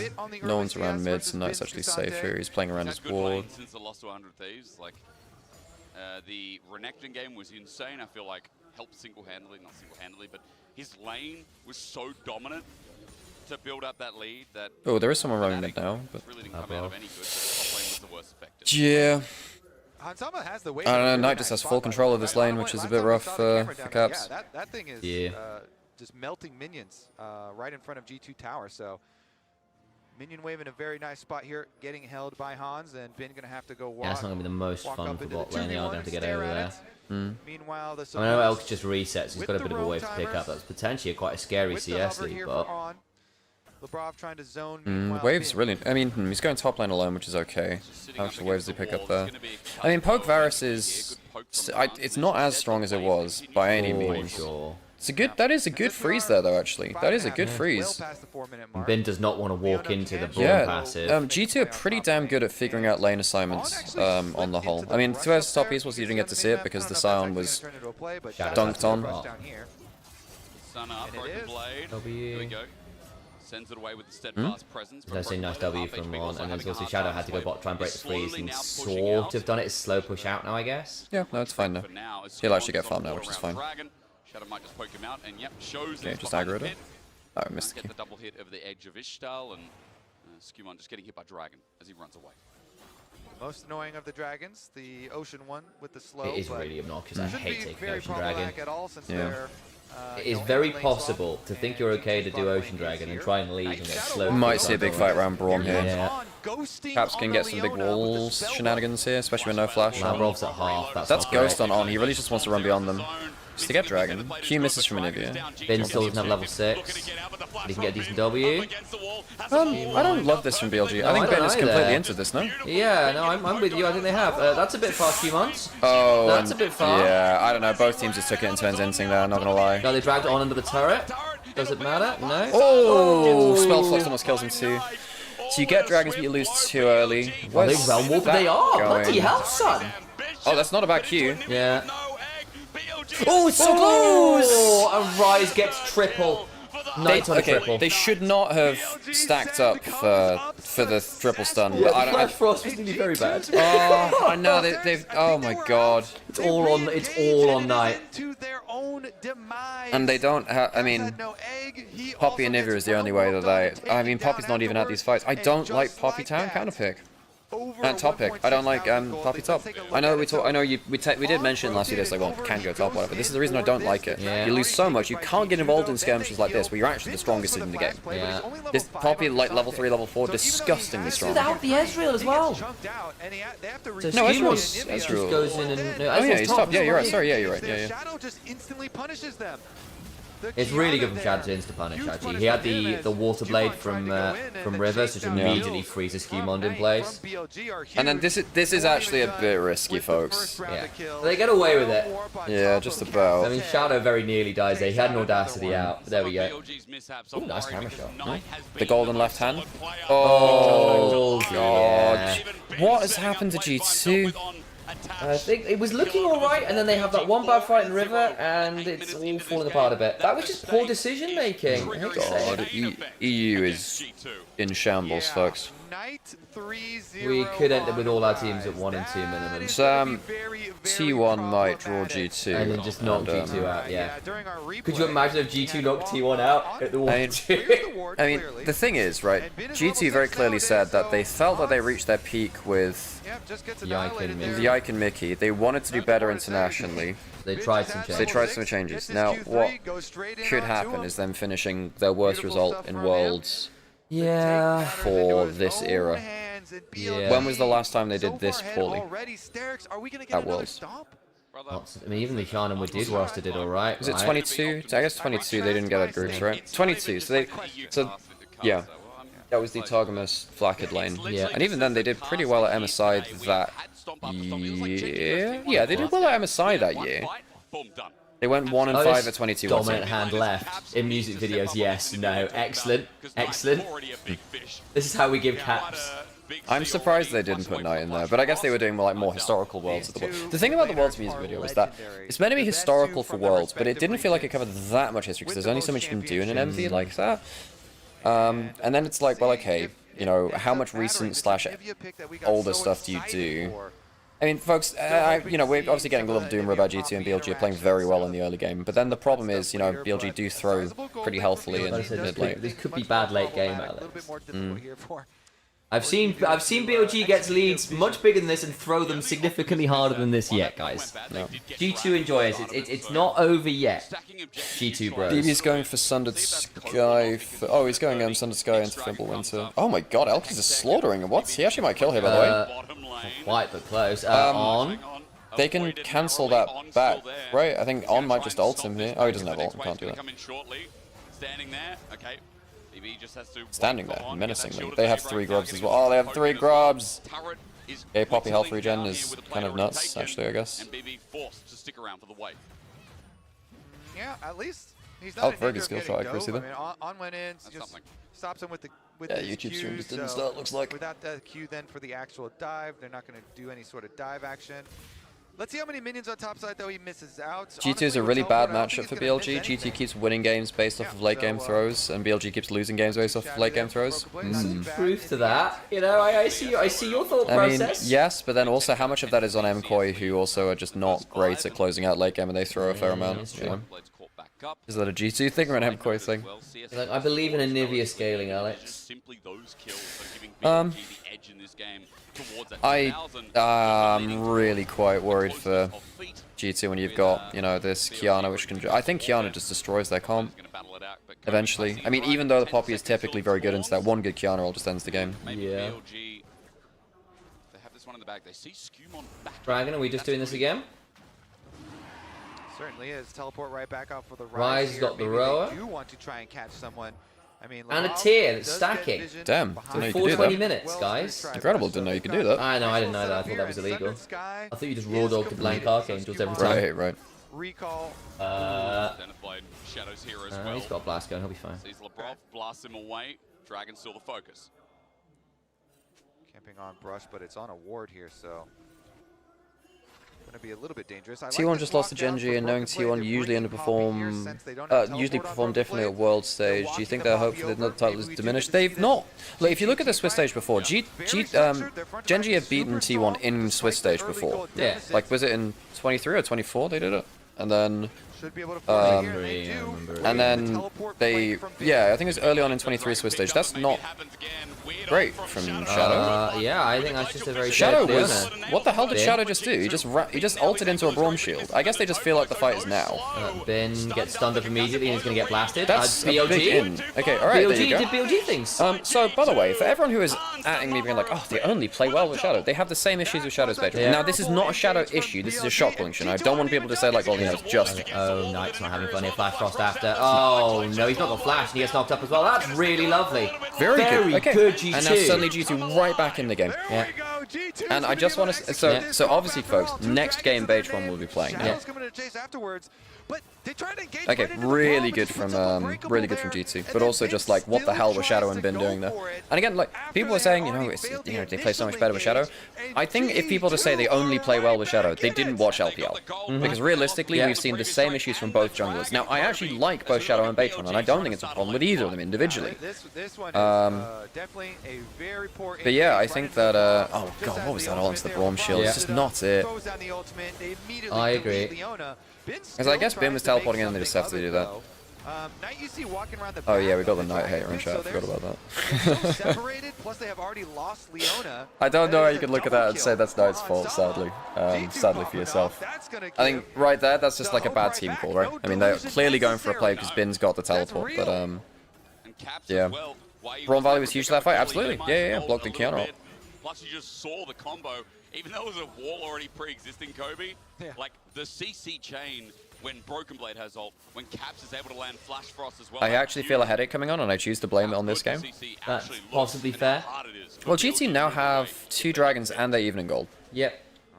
And again, I do think there is a world where BLG are trying to force into River, Braum Shield, and Onivia Wall, and literally everyone is bringing annoying no UCC with Braum passive and Shield and ult, Varus R from miles away, Onivia Wall and stuns in his zone control, Shinzao knock up, the Crescent Guard zone control, Poppy's whole damn kit. Like, I don't like how he has Cleanse and Flash. That's okay. Cleanse out's alright, but yeah, I do actually think for all that a big Kiana could change things, how easy that's going to be is going to be difficult. That's pretty good. The moment I say that, literally the moment I say that. Okay. Okay. So that's what they were aiming for the last time. Yeah. There they go. They delete the Braum this time around. Bottom side got pushed in. BLG are just all vibes, man. They can just make an incomprehensible play 1 minute and then just completely out-team fight you the next. As Knight is okay, check the answer a little bit. He's alright. He's alright. Oh, I saw that, Shadow. You just queued a minion, not... He wanted to just push the wave, I think. Because Herald's up now. They need to... So BLG with that, you know, congregation of 4 people... Wait. Oh, Bin. Yeah, he's wow, dead. Bin just solo killed Bin. What the shit? And that means it's going to be a problem on the other side. Oh, On's dead as well. Shadow doesn't have ult. He used it earlier. Knight actually might be able to go around the back here. Ooh, Mega Blast Cone. That's not a good cone. Oh, no, Labrod just fucked it. And he's got Phase Rush, might be able to run a hands. No, okay. But Bin just got solo killed by Broken Blade. Yeah. BB value. Okay, so maybe the Poppy and Xante matchup isn't as big as I thought. Bin... Well, no, you saw the early lane, right? Yeah, you saw the early lane. Like, Poppy just couldn't do shit there. Bin has been having such an off year, folks. There's a massive wave lost as well. Yeah, that's huge. Now, and now Bin's going to be behind like 20 CS or so. Yeah, he is. Yeah, I mean, realistically, Poppy not being impactful in any point in the early game is too much for this champion to actually be good consistently. But yeah, I mean, BB just gets him out of the bush. Bin shouldn't be stood next to the wall like that. It's a pretty easy kill, you know? Back to life. Ooh, Rune Prison. that was anti-synergy because Rune Prison was in range. He still dies here. Does he have flash? And he does, he's dead. Oh! I wonder whether else was going to be donated. Knight on 4 kills. Knight's having a very good game. He is. Knight's had a very good game. You know, he got caught out once in bot jungle by BB, but actually Knight's having a very good game. And that's after everything had already gone wrong and he was trying to escape, right? Versus Rise and Kiana here. It's a fun game at least. Yeah, it is. It's very high kills. Leona, long range, Oh, ultimate 11 is kills always in very annoying to deal with. how many minutes? Like 17 minutes, not bad. Now down, so When no we extra do our next Dragon's fight? 20 seconds, that could be interesting. Money over to BLG. Fimbulwinter's nearly done for Broken Blade as well. What is it before it's Fimbulwinter? Winter's Approach. Winter's BB being good or bin inting? It's a bit of both, because like against Poppy you shouldn't stand that close to a wall ever. Yeah, like you know that the Poppy can walk out of the brush and wall stun you like that. And one of the problems with Cassante into Poppy is that if you ignore the wall stun, you charge W, she can charge W and then catch you with the dash afterwards anyway. So turret on top side, feats of strength are onto G2 already because they got first turret and first objectives. They're on Soul Point. Kentek Soul, and he's pretty good with the tenacity against Leona Rise. I think BLG objectively, objective game-wise, have kind of fucked it, no? They have a bit, I agree. They lose another turret here as well. I mean, it should be picked up by Knights, it won't be a big deal, but you know. I'm getting a little nervous about how BLG are going to have to be forced around objectives. Because again, if G2 are objectives first, it's not that much fun to approach G2 as a squad.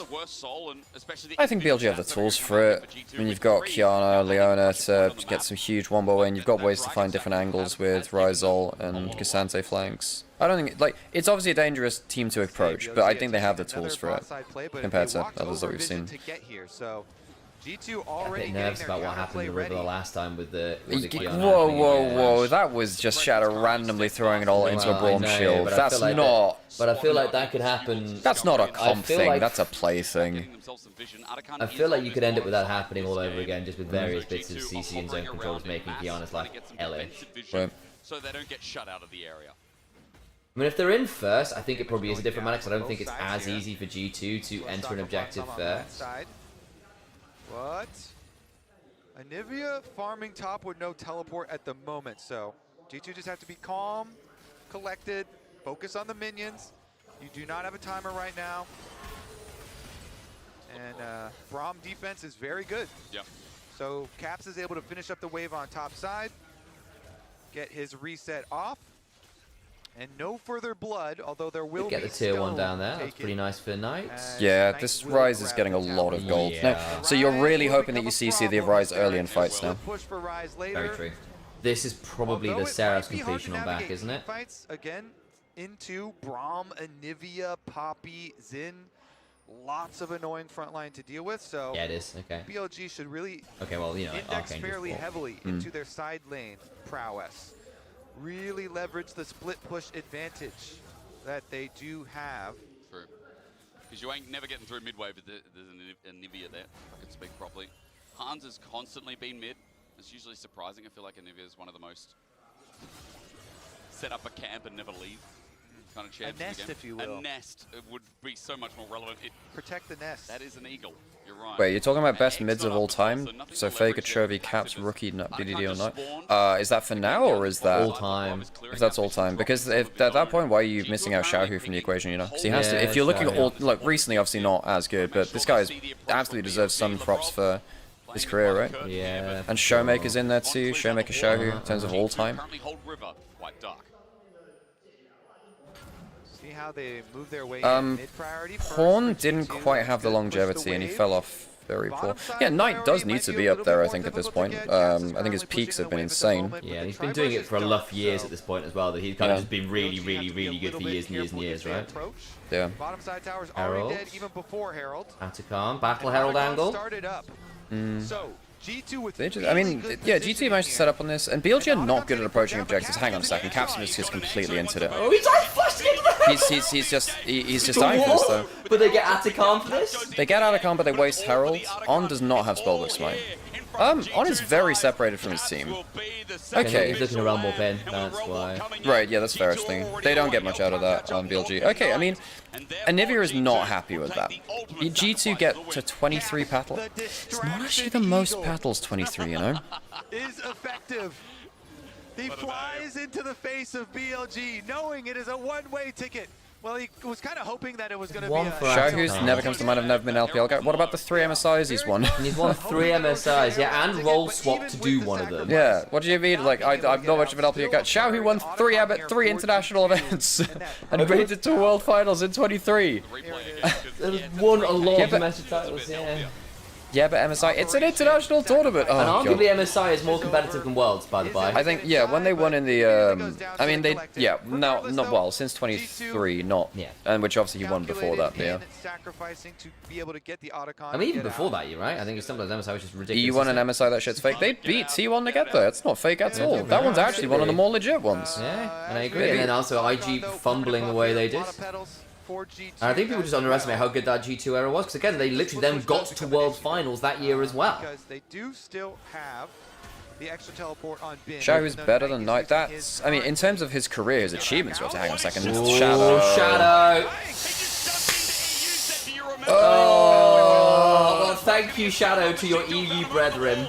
That's to flush the wall, and Shadow, you can't be doing that. To be ambitious right in front of 5 members. Oh my god, well, that's going to be free soul. Alright, free soul for G2. Good bush bait. G2 have been playing way around. I mean, let's be honest, folks. G2's objective play has been way better than BLG. BLG's objective play is one of their worst parts of their game. There we go, G2 responded to me. Yeah. So I put out a tweet, guys, so you can understand and join in the contest. I said, and with that, next game Beishman is playing, lol, #Worlds 2025. To which, G2 League of Legends official account responded, Shadow's still playing for EU. See, I'm a witty tweeter, guys. You could be seeing these tweets if only you were following me as we come back. Yeah, it's just this replay where Shadow just sends himself to Valhalla. Oh, Shadow. I mean, again, like, realistically, this is a problem with BLG's objective setups. Shadow's the one that looks bad from that, but G2 have made it very hard for BLG to set up objectives. Yeah, and BLG are not good when they have to do complex thought processes around objectives. BB is kind of quite tanky here. He dies, I think. It's just how long does it take him to redemption? I don't know. It's redemption on both sides, so it ends up being... Because it's redemption for redemption, so it actually just cancel each other out. Okay. With G2 coming up, they might be able to turn it around. They just didn't find a great angle in. Okay. We haven't really seen Elk do that much yet. How many items has he got? It took a long time to kill that guy. And Knight doesn't have Void Staff yet. Oh, and his Chemtech Dragon, which made him even tankier, right, too. Chemtech Soul. So, we're going to get some more excitement, Hysterics. Like, very powerful buffs are arriving to the Rift very quickly here. Oh, okay. Red buff is already taken. Baron arriving in 30 seconds. Wave clear from Caps. Yeah, he can't exactly siege in very well. That's good. That's really annoying. Oh, phase rush though. Phase rush. Got the cleanse out of Elk at least. And On's now in danger. Kind of dead there. Elk's now been left alone. Can they get up to him? He's safe. Shadows at half from Poke from hands. In fairness, this Poke Varus that's a very good TP. Very good TP. Oh, Knight's so done. He's phase rush stun cooldown. Oh, Mega Cone. BB can get wall stun maybe? Yeah, he's still got Keeper's Verdict. Unfortunate. Yeah, Knight made the same mistake Ben did earlier where you walk too close to the wall. It preys on your instincts because actually realistically you want to be stood away from it. I think BB would have killed him with that. Okay, alright, let's G2 with Baron now probably. Yeah, okay, alright. The Shadow's going the opposite direction, saying, look, we can't contest Baron. Crown opinions? Crown had one good year, or like 1.5 good years, and besides that was really quite poor actually. Crown had the issue of to become elite on a champion, he just had to grind 300 solo people. He couldn't pick up champions fast. That meant his champion pool was always suspect. Damn, G2 should probably win this game now, folks. Yeah, they should. So G2 are going to claw back the gold lead. They get to siege in with Onivia Varus. Yeah, and they've got Atakan and Feat of Strength and Soul.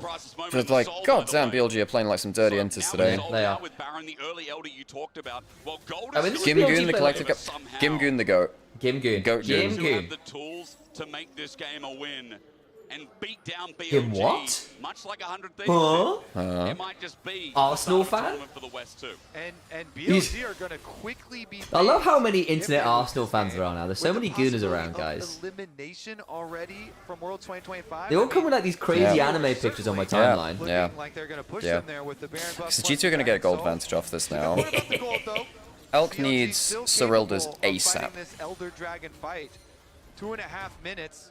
If you get a smite steal You actually using these clips? I've been meaning to. Basically, the problem is, because I've had Mere Master the last few nights, I've just collapsed. I've just been on broadcast for 14 hours. I did like 3-4 hours of recording, and I still get my videos out. Engages for BLG right before a lot of these objectives.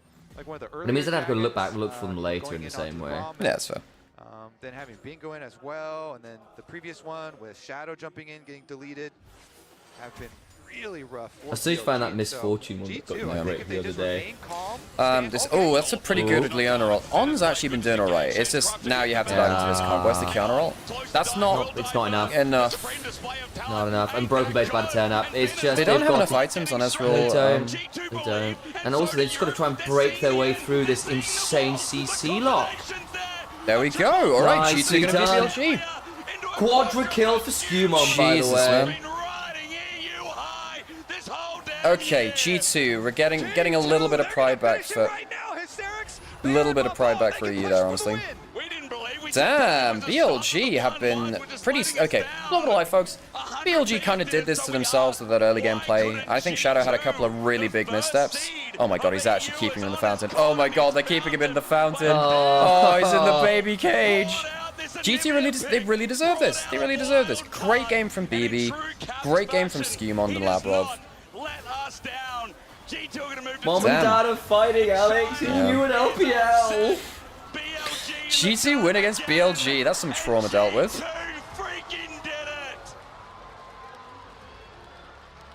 Okay, so does Baytron come back in now? Yes. Surely yes. What a fun one. Onivia Poppy solo lanes for G2. Damn, alright, that's 3 games done. A lot of those fights. The boys! How the hell did they, with Onivia? you talk about the comp so well, Kobe. They executed it. Man, that guy on Onivia on the other side of the break, we will hear from Hans Sama, who also had an exceptional game. But for our final best of one of Worlds, between 100 Thieves and Hum Alive, Kobe. Damn, the BLG, this is a team which is completely fallen out. I think Bin is playing so much worse than last year. I think that the team cohesion is way worse than it's ever been.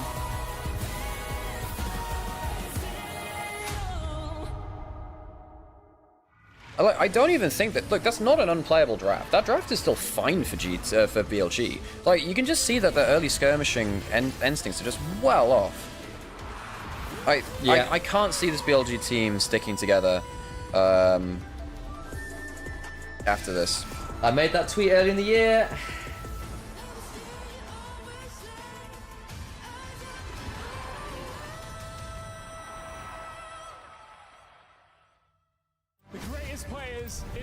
Man, this has got...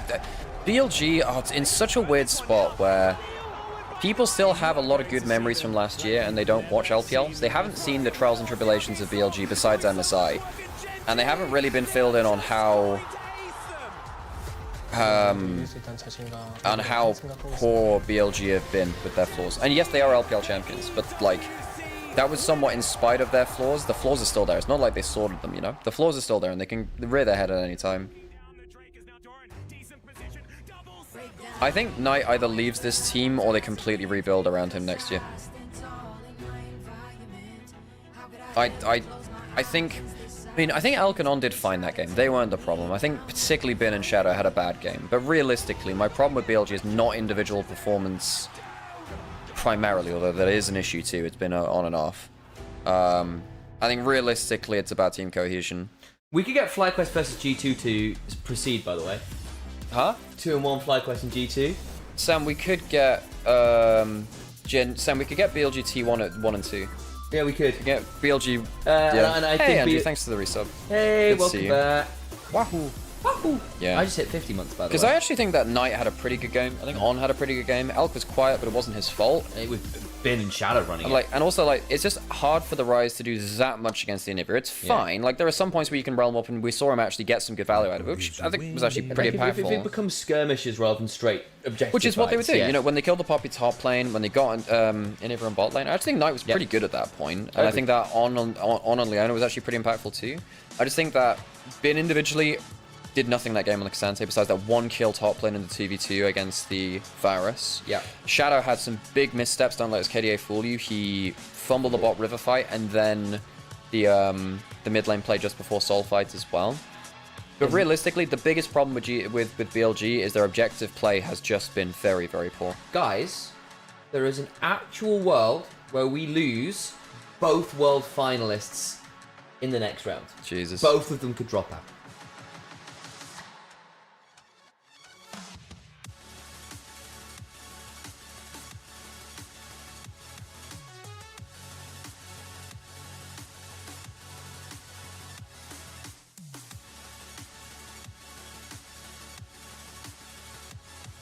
That's incredible. Right, Al.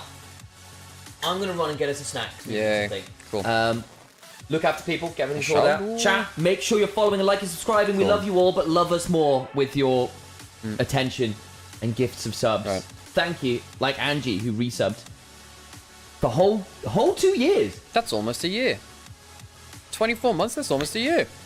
Guys, don't listen to him. Just subscribe normally. I promise he's not always like this. They have their moments. Oh, thank you very much. Hey, appreciate the 5 gift on there, Hippie. Oh, see, this is the reason we do the call to action, folks. Yes, it's shilling. Yes, it's us, please. It's us asking for money. At the same time, it kind of works. Right, let me go get us some food. Cinnamon rolls? Sure. She'll return shortly. Chat, cinnamon rolls? Anybody? Cinnamon rolls?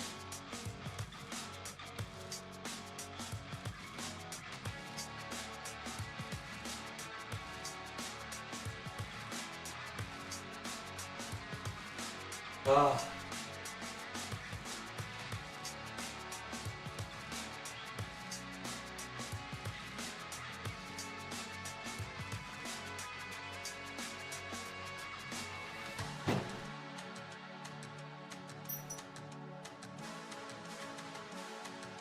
Hey, thank you for the reset, Blue Avalon, as well. Thank you. Oh. We love you guys. Yeah, but BLG, like, this is the worry I had about this team the entire damn time. Yeah. While I'm got us, I want to ask if any of the NA crew want to get up on this. Who's next? The 100 Thieves, HLE. True, yeah. I'll see if they're awake, actually. They know, obviously. Let's say the thing. Where are they? The delusion. It paid off. Reality, Hans. It finally paid off. Steven. Actually, I'm so sorry, Hans. This is disrespectful. Get the trash out of here. Get that trash out of there.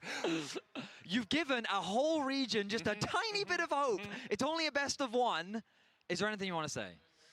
I mean, yeah, happy with the win. I think, I think if we show up, we for sure can win any teams in a tournament. So I personally have a lot of hope for our team, but yeah, we'll see.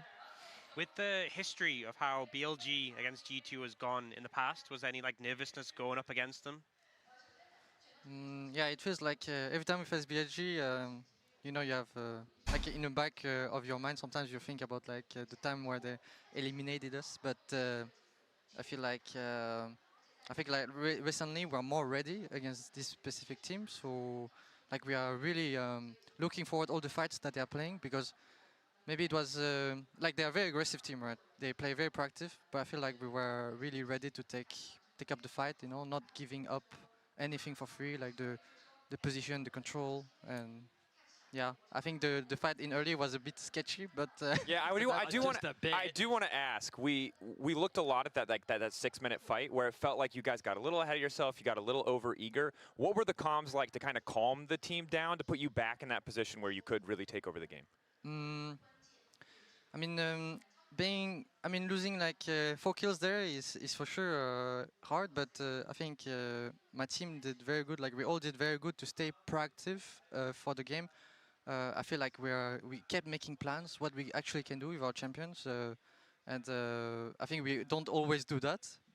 The game was nice. We all kept a strong mental and they kept going. So and I think when we had also I think they were giving up a lot of objectives that made it easy for us. Right. Like they kept giving up their tempo when maybe they shouldn't have given it up. So it was a bit easy to take the position and just poking people off with my champion. So yeah, they made it easy in some scenarios. So, the Otacon. Yeah, how much did you see? Because we won't have the replay, but how much did you see from your POV? Of what happened to Cap specifically. The big thing about this win to me is that G2 was behind and in a bad position. They dug themselves out of it. That's true, Jonas. That's actually very important. No, that's a very good point. POV, okay? Oh my god. Oh, Hans didn't see this? Been a little bit more focused on hitting the Otacon in that moment. No, I mean, I had my camera on him at the same time because I was just like hitting Otacon. There's nothing to do. But yeah, I think actually that's a good play. that's an amazing play. You know, they get the Onivia, but we get the Otacon. They're out of position to kill the Onivia, though. They actually have to pull back a little bit. Props to Caps, and also I don't know what is that gameplay, but we always know he's very creative. And Genji can face CFO. Yeah, CFO and Genji haven't played yet. He got a 5-man stun. All the BLG, they were just stunned by what was going on.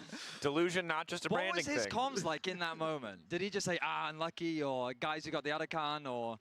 I think it was something about, I will try to pressure, I'll play with the hero. CFO can't draw BLG? Yeah, they're not on the same bracket, of course. Well, I mean, they can at 2 and 2 if it happens that way, but yeah. I remember exactly what he said. That's fair, that's fair. Something like that. Yeah. All right, goddamn. It really felt like in this game, like towards the mid to late game, once you guys had a little bit of advantage, it all flowed so well for you. And it kind of started for me when we look at the 2 picks into objectives. We saw you guys get Baron really easily off the back of a pick. We saw you get Soul really easily off the back of a pick. Again, just curious what was going through your head across those 2 moments, because you were finding these angles so consistently. Other than that early game fight where it felt like you guys fumbled a bit in 1 or 2 picks, you guys were totally on the ball catching out BLG. I mean, I just think that yeah, can we sub out BLG for IG? Anyone want to take a vote on that? They had the higher end. They could just like play with more small victors. But I felt like they kept looking for fights. How good was this draft with Onivia? It did have a lot of strength, the G2 draft. I think that BLG were in a winning position, though. They were in a winning position a lot of points in this game. I think that their skirmishing was just not good enough. Was a huge +1 for us. I feel like the draft as well worked really well into what BLG had, because you had a lot of control. You could control space really well and shut down anyone who moved forward. How quickly? If Knight wanted to carry, needed Aurora. Kali is not as good on not as good in control mages as he is on more mechanical champions. I think his Rise is fine. I think his Rise has been typically pretty good actually. Lucky in Varus or something else. And yeah, he started from okay, I'll just probably go poke in this game. And yeah, you have the champions that back kill up like the Onivia that what's the best draw for BLG next round? I mean, it's gotta be MKoi, right? Or whoever wins out of MKoi and Fnatic, I guess. One of Knight's best champions is Slayer. Yeah, he's one of the best Talias in the world, for sure. If you're gonna talk about, you know, control mages and stuff. And I think they were knowing cool. Hello. They tried to play super aggressive so that we don't like scale for free. So like it's very... Like they need to find an insane flank this game to yeah, sure. win. I feel like our team yeah, that's true. Are on the objective. That'd be fun. Yeah. I mean, I'd imagine they do a watch party anyway. So yeah, they lock in right. That makes sense. That's a very cool point. Yeah, so if, that's a fair point. And who do you think was the MVP of the game for you, from your experience in POV? MVP of the game? I mean, I'm not sure. I mean, I think Caps brought a lot with this Onivia player, actually. Like, just getting Otacon for free like this is such a big value. So smart. And also, yeah, he brought a lot of good balls in the game, and we did like the Poppy ENG after that. Yep. So yeah, but everyone like played super well from behind. Like being 0-4 is really not easy against. If BLG doesn't draft differently or play around Shadow and Elk, I think they might get knocked out in Swiss. I mean, focus. I think it's much more about objective setups. I think the drafting is fine. The drafting is fine. I think that it's not necessarily around playing around Shadow as well. I think this is not something. This is something that happens with Blood Baitman and Shadow.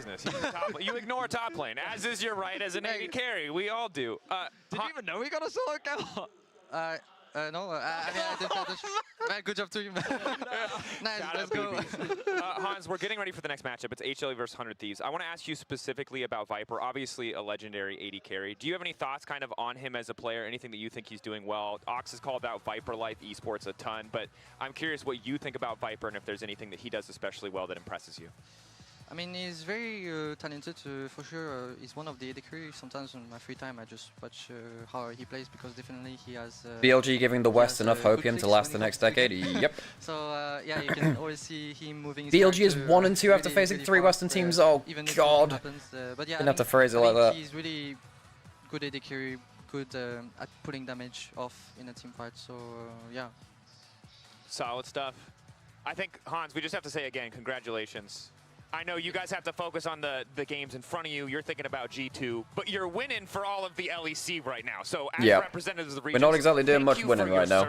Yes. We'll let you go now. We're going to finish up talking about this matchup, hit on a few other things. But again, Hansama, congrats, brother. Incredible win. Good luck to you in the draw in the next round. Maybe a little bit of luck this time. We'll see what opponent you end up with. But now we shift our attention to Peanut. BLG didn't look clean versus Fnatic as well. No, they didn't, because BLG have been all over the place. Well, no, they were pretty good versus Fnatic. They still stomped them. They really stomped them. Obviously, this is his last year. Will be going to military service, and he's talked a lot about how it's felt more, it's hit heavier when he's had those losses. You know, they had a big loss in the road to MSI, and it felt super hard to deal with. Because it is that last year, and I feel like he's a player. Secretly hoping it's either T1 G2. Hoping it's T1 G2 for 2-2 elimination promotion. That we can get. Yeah, I mean. We've seen on so many rosters on such a big stage so many times. Peanut, well, it'd be 2-1, wouldn't it? Player with an incredible pedigree, but one man on the 100 Thieves lineup. An unexpected superstar has been Dokla, who we've just found out is super turbo famous in China. He has 4 million views on his Chinese vlogs and stuff. Yeah. He's a charmer. He solo killed. What? Apparently it's pretty easy though. I will say. Apparently it's pretty easy. What's crazy is the magical story that just 100 Thieves have had ever since Dokla joined the roster. The do a simulation for draws. We don't have all of the teams yet though, do we? They've been able to make domestically. The fact that they start the tournament off by upsetting BLG, like. You really don't know what this team is. I mean, what have we got? We got. We know about the struggles that they have gone through, and it would be in the 2-2 bracket. Sorry for 2-1. Yeah, I completely forgot about that. So for the 2-1, we have CFO Top Esports, Genji, G2, you might still be the favorites. And then we're gonna send it over to the caster because I see one man who is very excited. Who else do we have in there? I'll take some of that delusion, FlyQuest. I need a lot of it versus HLE. I mean, to be fair, against BLG, 100 Thieves destroyed them. And then the winner of this game. Against Top Esports was a different story, but I don't even know how like, I think it's more realistic now that we've seen 100 Thieves at their peak take down an Eastern team. Their schedule's been so hard, Kobe. Now against Humble Life, anything's possible. Honestly, I'm just glad that Big Dokes is getting the recognition he deserves now. 4 million views. That is crazy. Let's go. He has just been so entertaining. It has been a real blessing him returning to the LCS this year. You know, he was not even on a team, and then he got back in just as a coach, and then because it didn't work out coaching, maybe you could say, oh, well, he wasn't a good enough coach for Sniper. But then he gets to play, and they goes in, and it absolutely turned around 100 Thieves year. It was our story all year long. The crazy turnaround for this team and the I do wonder whether T1 can recover. I do wonder. All that being said, they are mega underdogs here versus HLE, LCK #2 seed, and they've also given over Azir, so let's see how painful that will be. Yeah, our champ select's already started, of course, you can see on your screen, powered by Omen and Hyperreaction. You got the Azir B1 let through this time. Over to Zeka. Azir B1 for Zeka. Okay, so what do you do against Azir? I mean, you've got Orianna. No, you don't have Orianna, so you have to, what, Rise Aurora? Well, Aurora's gone, so I guess Rise Talia, probably the two. You could Galio. So they go Pantheon Talia. It was very strong earlier in the year, less so now. This is something that they have run a lot. Pantheon plus Talia. Not only is the obvious point and click for your seismic, KT have better synergy and consistency than T1. I mean, they look very consistent. I mean, their early games were pretty bad. That's the one thing. Their early games were pretty bad, but their actual cohesion in their team play and team fights was very, very good. Okay. If you go Xin Zhao Na, then you can't Sion on the other side. I actually think you should go for lane pressure versus Dokla. Yeah, I mean, it's a little dangerous to go Na into double globals, though. That's quite worrying. Regardless, HLE here rounded out. It's a funny mirror of the last dances, by the way. Because you know HLE with Peanut of a last stance of his River own, has it too, and yeah. These organizations themselves, but Scion. Also worth noting, folks, River has been like on a global tour in his career, and he's won a ton of different minor regions. So this guy won in LMS. He was one of the last. Yeah, he was playing. He wasn't a Flash Wolf. But he was in LMS. He went to LGL, and then won. No, he came second in LGL. Sorry, I think he came second in LMS, second in LGL by playing on V3 Esports. Went over to LLA and won there, and then obviously ended up in NA.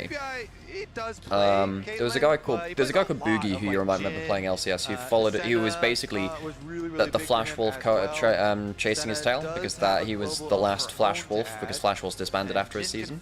He won LMS, then won LJL, and then he went to LLA and was on Astral, and then obviously went over to TSM, and then Shopify Rebellion. So River and Boogie had a very fun story. Very fun story, actually. Such a mega frontline. Bands are shit. They are sorry. A lot harder. So we'll see, but they're at least from the HLE side are worried about some of the snap engagement. Rippers for free for a moment. God, it's really warm here. For them, they do like to skirmish quite a lot, and so the Nico sorry about that, going folks. to be one of the answers to pair So with. they get the Scion. You have a Zir Scion against a team with low damage right now. I don't know, 100 Thieves, he doesn't have damage to kill the Scion, do you? And you've already locked in Pantheon. I really hate seeing teams lock in junglers junglers not named Trundle while Scion is up. So it just gives you like instant death versus Scion in teamfights. You can't kill him. Thieves are weighing up the possibility of an engaged to layer up with this snap that you talked about through mid jungle. And that's pretty simple there from Ayla as we get a counterpick 80 carry for the comp. Humble Life to show. Yeah, and Alistar has been Ayla's most played, of this split, and has been Delight's most played, actually, of this split. So Alistar on 4. And so a bit of a takeaway there too. Poppy's banned. That would have been one of my big thoughts there. Is gonna be annoying. Braum into Alistar, very good as well. There's the Senna I was talking about. So. It's Lucian Braum. has always loved I don't like this. You're never killing Scion. You're never killing Scion. You're barely killing Braum here, folks.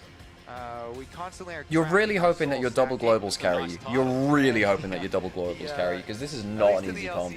This is rough. Was the best, and so he is playing into. You don't have damage. You have 0 damage. On the other side. Yep. Sadly, you have a frontline that can be killed. Like, Lucian Braum is very good at killing frontline, actually, because they stun you in place so long that Lucian and Azir are just going to destroy you. Sienna scales way too late, and even when Senna is late game, she doesn't kill tanks. She's never really been a massive tank killer. She's okay at being secondary damage against tanks, but you don't even have primary that, because you have, Cassante's not fantastic at, doing that within team fights, right? Pantheon is a lot less strong than he was. I really don't like the lack of damage here from 100 Thieves. Speaking of crossing the line, Kobe, if you can get excited as I did in that last game, because G2 did it, why can't 100 Thieves? 100 Thieves started it, by the way. Oh my god, Bin and Shadow got like minimum scores on BLG on Hoopu. Knight is the only one that's above 2. He's on 3.7. Broken Blade got a 10 out of 10, like a perfect score. Wow. What the Thieves do about it this time around? Viper's Lucian gives me quite a lot to fear. So let's see about how they navigate that situation. I do think there might be some early level 1 shenanigans. HLE run straight through to the river. Try and get some of the deep wards. Hard push here into the jungle. Holy moly. Well, BLG are in a bit of a spot now. Up here? No way you distract with emote spam and then wrap around. Okay. There we go. Grippers on screen? Grippers? Yeah.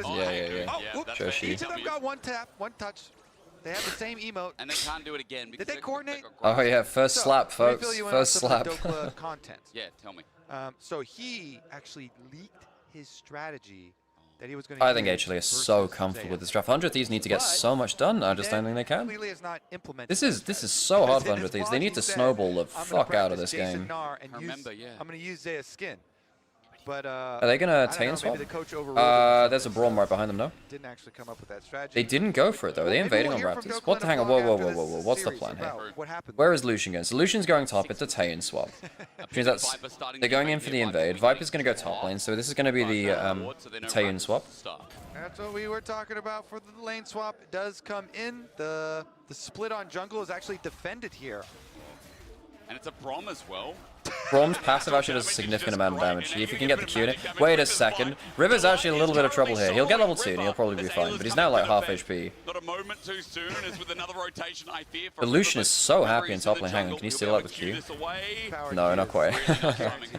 Close. A bit scary, and he's looking to rotate as he sees Delight walking. Compliment for Angie. So, neither support is getting any experience. No. I believe that I could win with a 100 Thieves draft if I had you cheering me on, Angie. Such is the power of your support, your spirit, and knowing that you're in my corner, Angie.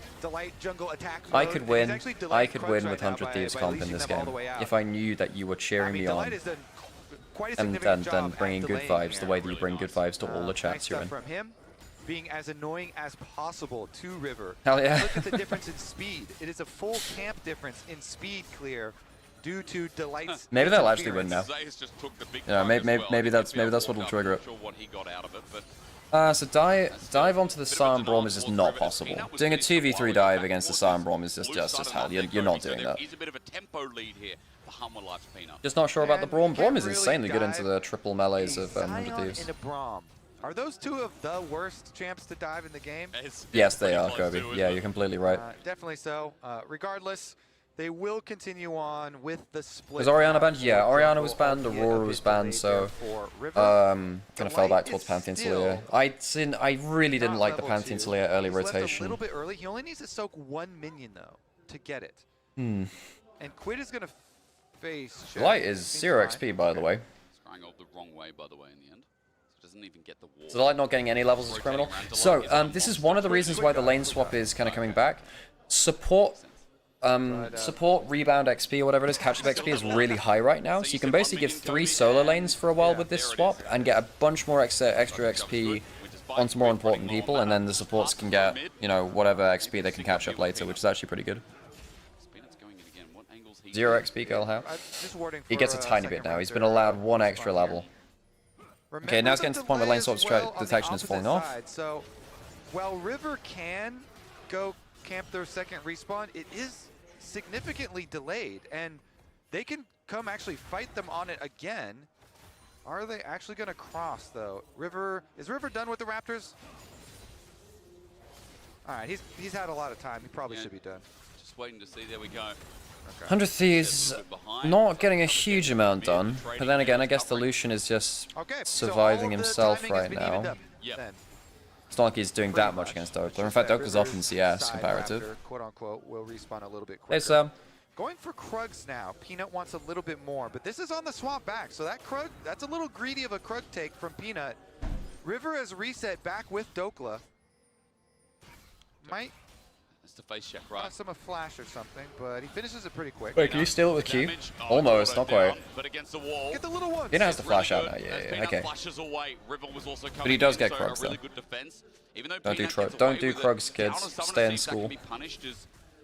No opening through mid. Quid hovers around bot. I think 100 Thieves have a very hard draft to play out. They have 0 damage to kill Sion Braum with,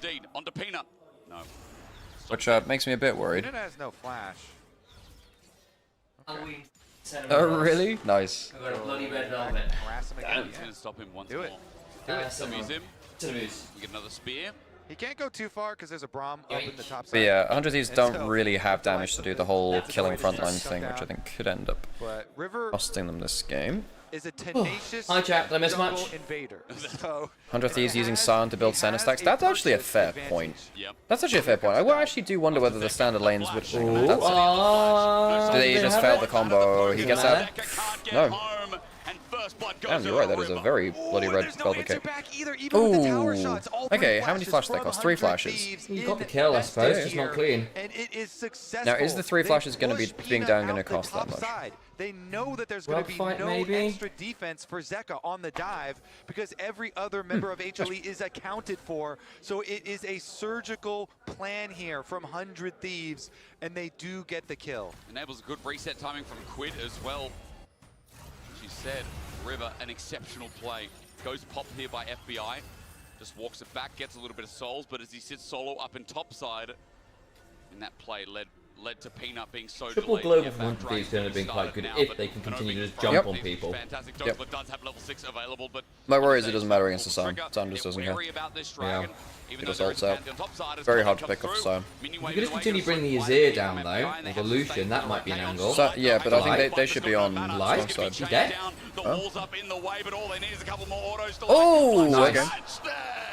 Kobe jumps for joy. Well, Senna doesn't need to do like stuff early game. I guess they're doing stuff early game. I feel like Senna could end up being a bit of a kingmaker here potentially if you get a lot of stacks. FBI, open up!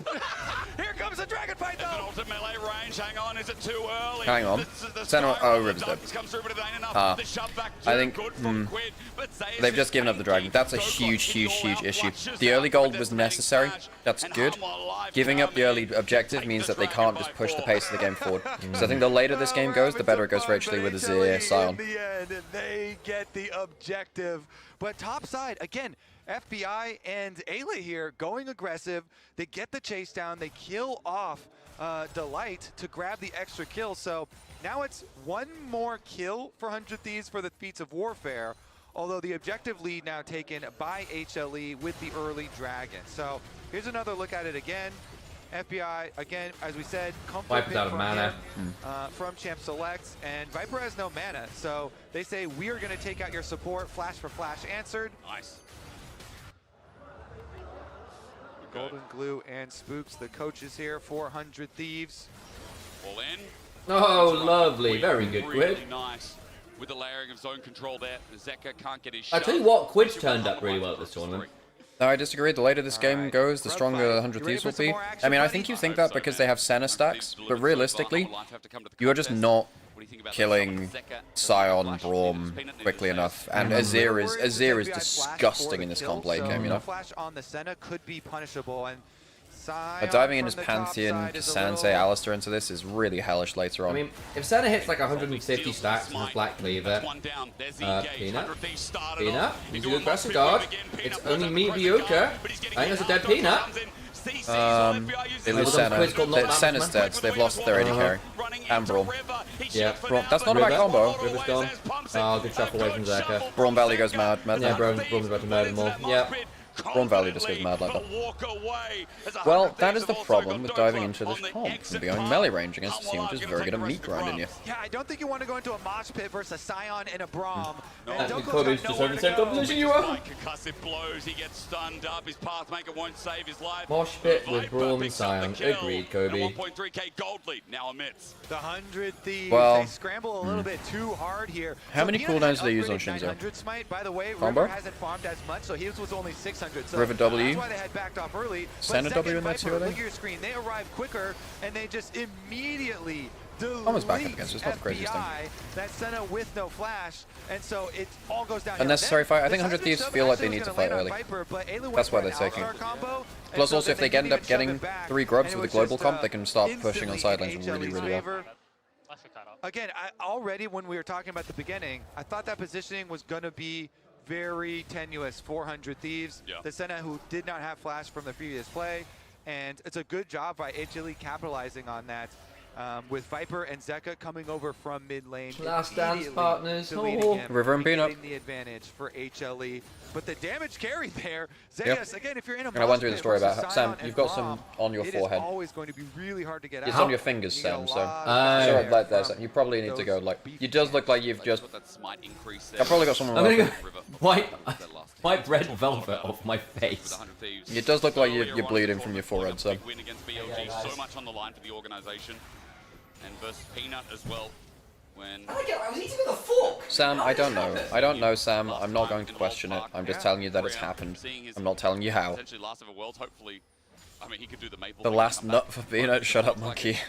Yeah, him and River both going presumably to military service. Yep. I'm still holding out hope that we could find River wife in the United States and and keep him, but we'll hold off on that. Probably the last dance for both of them and the organization of 100 Thieves as well.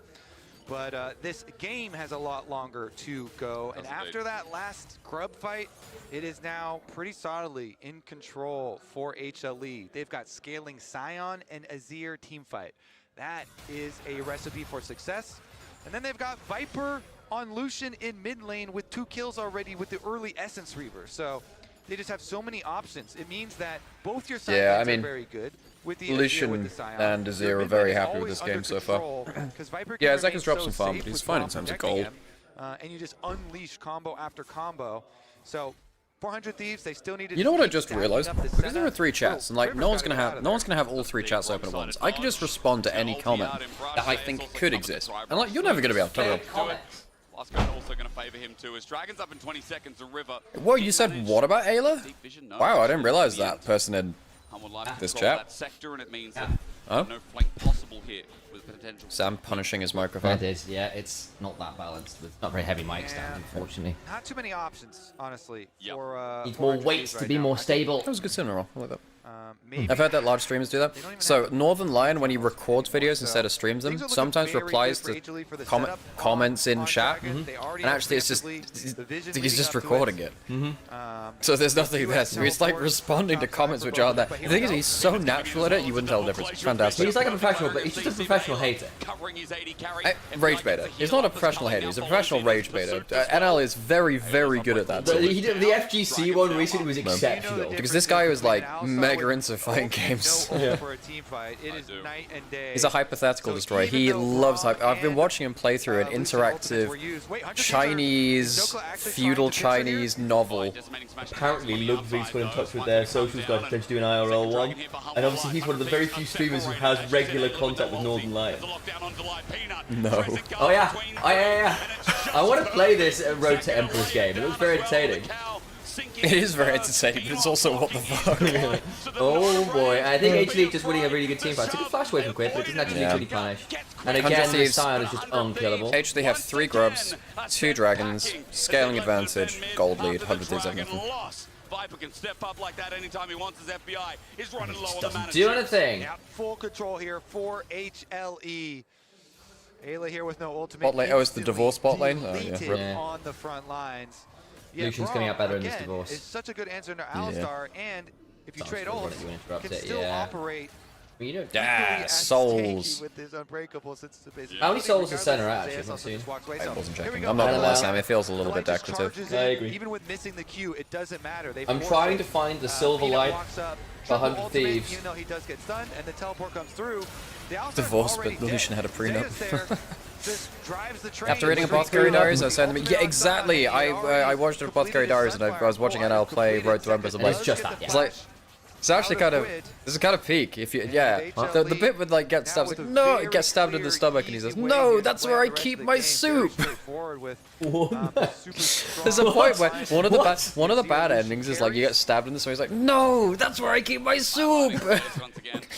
1,000 international assists, by the way, for Peter. Congratulations. Incredible. Nice. He'll be forever top 10 at that. Huh? He's the 10th player to do it. 10th player, okay, 10th player to accomplish it, so it's not even top 10. That's very cool. Well, that's not top 10, first 10. Forever first 10.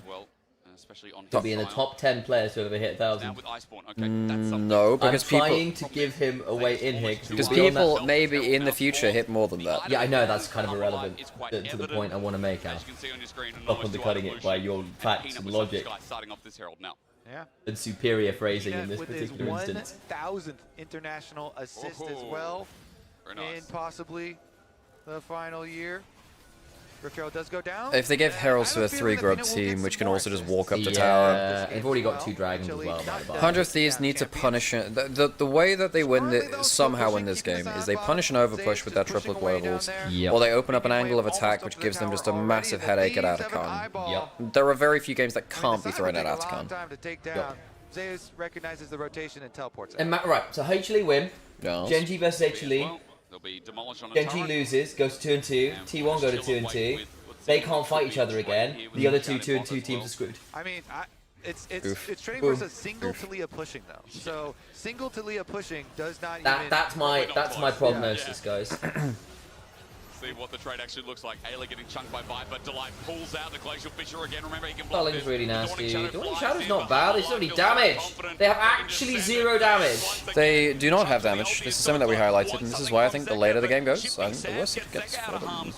He can outrange us. He can walk out. It doesn't matter because the rest of 100 Thieves in mid lane are getting us. Berkeley, you ain't winning this one, big man. I mean, I'm watching FBI. Sam, they're beating up the old man. They're beating up the old man.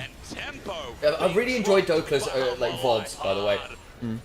Oh, that's why Zeus. Oh, but nah versus Dokla, by the way. Dokla said, I know the strategy. I'm gonna pick one of Zeus's T1 world skins, so he takes it easy on me. Yeah.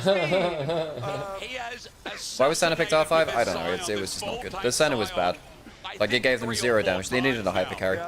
With this draft, I don't know what you even pick at that point, but I mean, you're trying for the triple global and to win by. I don't know. Maybe you go for this. Maybe you go for like I don't know what even the hell even go towards. Maybe you go like Zarya or something, and you lane swap. Maybe. You might. Well, I mean, they actually belongs to lane swap. What you need to do is scout out the lane swap at that point and just not have your hyper carry go against the Lucian. Hey, Ember, how's it going? Lock Vayne, Taeyun swap. What did you miss this morning? BLG losing to G2 in classic BLG fashion, where they do not know how to play around objectives, which was T1 drafting a very poor comp for their players. And Genji went thanks for that and smashed him. We had the 36% win rate Gumi UC Kai'Sa and the not fantastic Aurora gameplay of late from Faker. Here we go. Kills the montage music on. Hits the E, flash for the pop and the Q. Instantly delete. We're fighting again. I feel like 100 Thieves want to contest this as much as they can. Get towards that dragon, but there is no way. Ayla caught out, and Humble Life just open up this third dragon with ease. 5,000 is the gold lead, and a lot more of these montages are flying through as it is gold galore for the Korean second seed, chasing their second win of World. The announcement HLE Viper is on a killing spree is probably one of the most horrifying things you can see in a game. It's up there. It's definitely up there. We're only 18 minutes into the game. Didn't save them versus AL though. 4,700 gold lead. Still very proud of AL for bouncing back. I thought AL were. Hang on. That's a very good mega cone. Nice.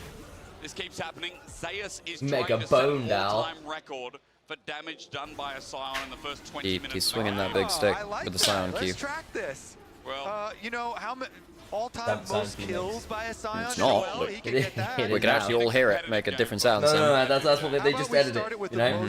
Next time you hear it, it's gonna be. In a that's like a part. That's like a mini cube. On a Saturday, at whatever time it is right now. Saturday? I had no idea. Is it actually Saturday? I don't know. I'm still a little lagged. Okay. Yes, it is. Well done. Nice. Nailed it. On a Saturday, by anyone in the Swiss stage, in the first stage. Who is named after a Greek god? Yeah. How many of those? Yeah. We don't know. Well, he's number one right there. He's definitely one. I could name him. One.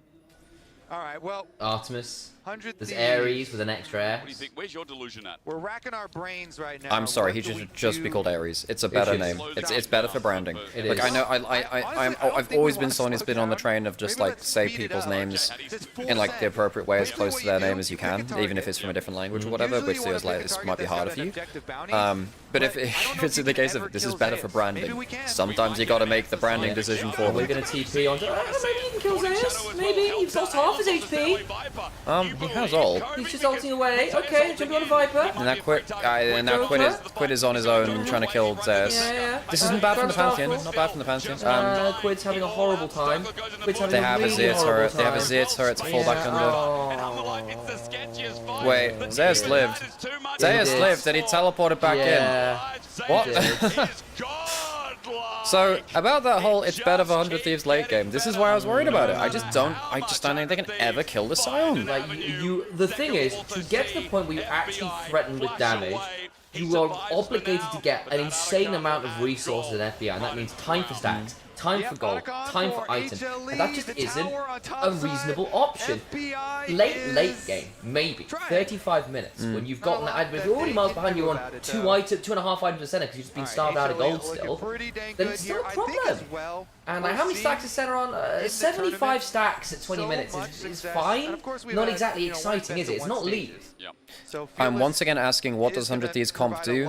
Lose in peace, apparently. But we're seeing so much. If you want an actual genuine answer, we'll just see. Like this is, I don't want to play. It plays around snowballed side lanes occasionally, but even then, you don't have a top laner. Like you don't have a top laner that plays around like snowball side laning well. If you had like Nara into Sion, maybe you could play that. Or yes. The idea is with triple globals, you can turn up to a play so much faster that you kill people in snowball. You stick Senna mid lane, and you literally just use her as an artillery piece to join wherever Talia and Pantheon go. And Cassante sets you up, they knock it down, life is good. But it is actually then obligated to get lots of value out of the cooldown. You don't get that value, it's tricky. And if it's straight 5v5s, you're running triple global in straight 5v5s, is difficult because the cooldowns are so damn long.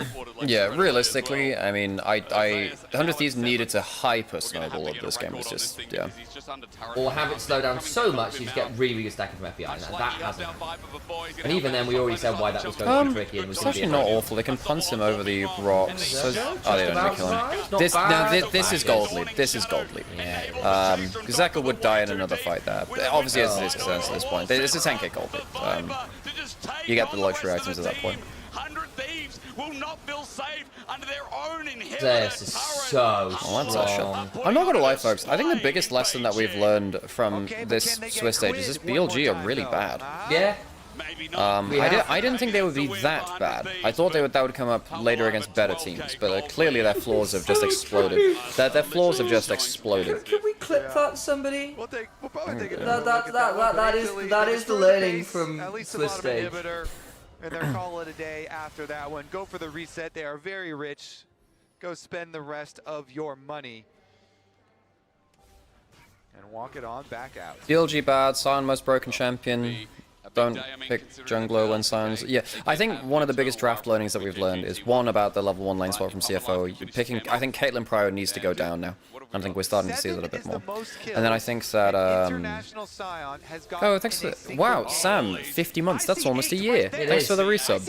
You're welcome. He's got the record. Zeus is legendary. 8-0 Sion. He's got the record now, the new record for most kills in an international game by a Sion. How many more can he get? What? Most kills by a Sion in an international game? That's kind of hilarious. He could get more, yeah. He could, in fact, just give him the Penta. You know? Give him the Penta. I mean, they are at 23 kills in 23 minutes. Especially for, look, Zeus was never really, look, he was always the carry player. A lot of people are like, well, you know, his actual tank play wasn't as good. And when I VOD reviewed them, I'm like, look, realistically, he plays tanks as carries. Like, he plays them to disrupt and kill, which is why his Cassante was still good. I didn't like stuff like his Sion as much. His Orm was when I went, oh god, how he's done this out. But like well, for me it was less about, I mean, you know, he could get good ults, and his big moments good. I just don't think, so when I compared him in 2023 to say, to 369 or whatever, his tank frontlining positioning to heal for his carries was not as good. They just mashed people in a 2v5 as a Braum and a Sion, by the way. Oh my god. He might actually, he might ult them. They've got the cone. Oh, Zeus almost flicks him back. But a blast cone saves the day. Meanwhile, mid is another great play for Hummerlife, and Zeus teleporting. He's got ult still, and he doesn't have ult. I take it back. 100 Thieves tries, they might, the Oh, he might die? Oh my god, they need the Nexus turrets to kill him. Oh, they didn't even kill. The Nexus turrets to kill him, there we go. Well, that was not close. That was a bad draft from 100 Thieves. Bad draft from 26 kills in 24 minutes, actually. That was, yeah, they've had over a kill a minute as a single team. God damn. So now, 100 Thieves go to 1 and 2, so they're good. I think funniest draws are T1 BLG and then like MK or Fnatic versus 100 Thieves for like NA-EU for elimination. Yeah. Like, we need more NA-EU shit talk, and I kind of want EU to eliminate an NA team. That would be very funny. I think the 2-1 level, FlyQuest versus G2 would be pretty hype. I also think getting HLE versus Genji would be funny. Oh, because then imagine Genji loses, T1 wins, they can't play against each other because they've already played against each other, and so two teams have to face are off against doing Genji to deal T1. with fucking Genji and T1. That was very clean from T. That was very clean from HLE. We don't get the draw at the end of today. No, we don't. It'll be tomorrow. And the 0-2 matches tomorrow are MKoi Fnatic and PSG VKS, right? Yes, Lisa. Tomorrow for VKS, let's try and get Trajan. Let's do it. If it's around or one of the LTA slash CBL a bit of a heartbreaker folks that we know. Indeed. But they're not out of this yet. Cool. They'll have a chance at redemption later on in the tournament. And yeah, when it comes around to the... Well, GT will have qualification best of 3s now, so I presume they will have viewing parties for this stuff. Disgusting game on side. Have you messaged about that, by the way? No, I'm going to do that now. Version of a tank that protects. I don't know how many of them are going to... How much of the staff are going to be around, but I suppose a decent amount. The thing that mows opposition down. This man is an armored unit, highly effective against infantry. 100 Thieves, all infantry. That's been HLE's mascot, you know, the orange tank. So it does fit. And I always feel like when I watch Zeus playing tanks, he always seems like he's having so much fun. Like you think of Zeus as like a carry player, and that's what he's known for. That's what he's proficient at. But it feels like when he gets to play these tanks like Sion or Ornn, it seems like he's having so much fun. He's like carry player. Yeah, he's like, look, I'm this tanky, I'm this immortal, but I can still just like do so much damage. The sin of pride is doomed to face divine retribution, talking about Bin. Oof. Walk up and take Bin gets a 2.2 score on Hoopu against G2, which, by the way, the lowest score you can get is 2, by the way. Yeah. Don't want to play after getting solo killed. If no one comes for you, just run it down. Oh my god, what? Brother Bin didn't lie to us. He said they would take T1 down. I mean, I guess they can do it 1-2 now. Jesus, man. I'm not throwing shade. I think that is the CEO of vibes. Next to Zeus on Sion in this game, that is a man who knows how to goof around, right? Like a lot of people out here trying to be the clickety-clack sweaty guy in the meme. I think Zeus and the boss are the guys. Apparently Cream's contract runs out this year, so there's a chance that Knight goes back to top esports. Of course, Zeus breaking records, and he is our Oppo player of the game. I think absolutely, I mean, there's no surprises, right? This is hands down the most obvious slam dunk. HLE was kind of winning across the map, but I really felt like that he cemented that final nail in the coffin, especially given just how reliable he was as a frontliner in this game. It just felt like so often he was just leading. He was the person first foot forward, finding these engages. And for a lot of the game, had 100% kill participation, was close to finished with 92.3. But it felt like in these fights, 100 Thieves really struggling to find any headway. The game was chaotic, and it felt like 100 Thieves came so close so many times, but HLE just kept getting away with it. By the thinnest of margins, they were able to outplay their opposition. And I mean, this was one of the most dominant. At least Sam can sleep tonight because no Emir Masters. True. Back on Monday. True. Draw tomorrow. Yeah. So after all games from this round are finished, then we'll do the draw. I mean, hang on. They can. Wait, they could do the 2-1 draw today, actually. Yeah. Are they going to do? Wait, guys. Are they going to do the 2-1 draw today, or do they do everything? And FBI was just not doing damage to him. I could see them wanting to draw today because it would give teams a chance to prepare. But do they want to give them that much? Well, the question is, do you... Yeah, how much prep? Because they'll get an extra day of prep time that way, right? Yeah. So basically, if they...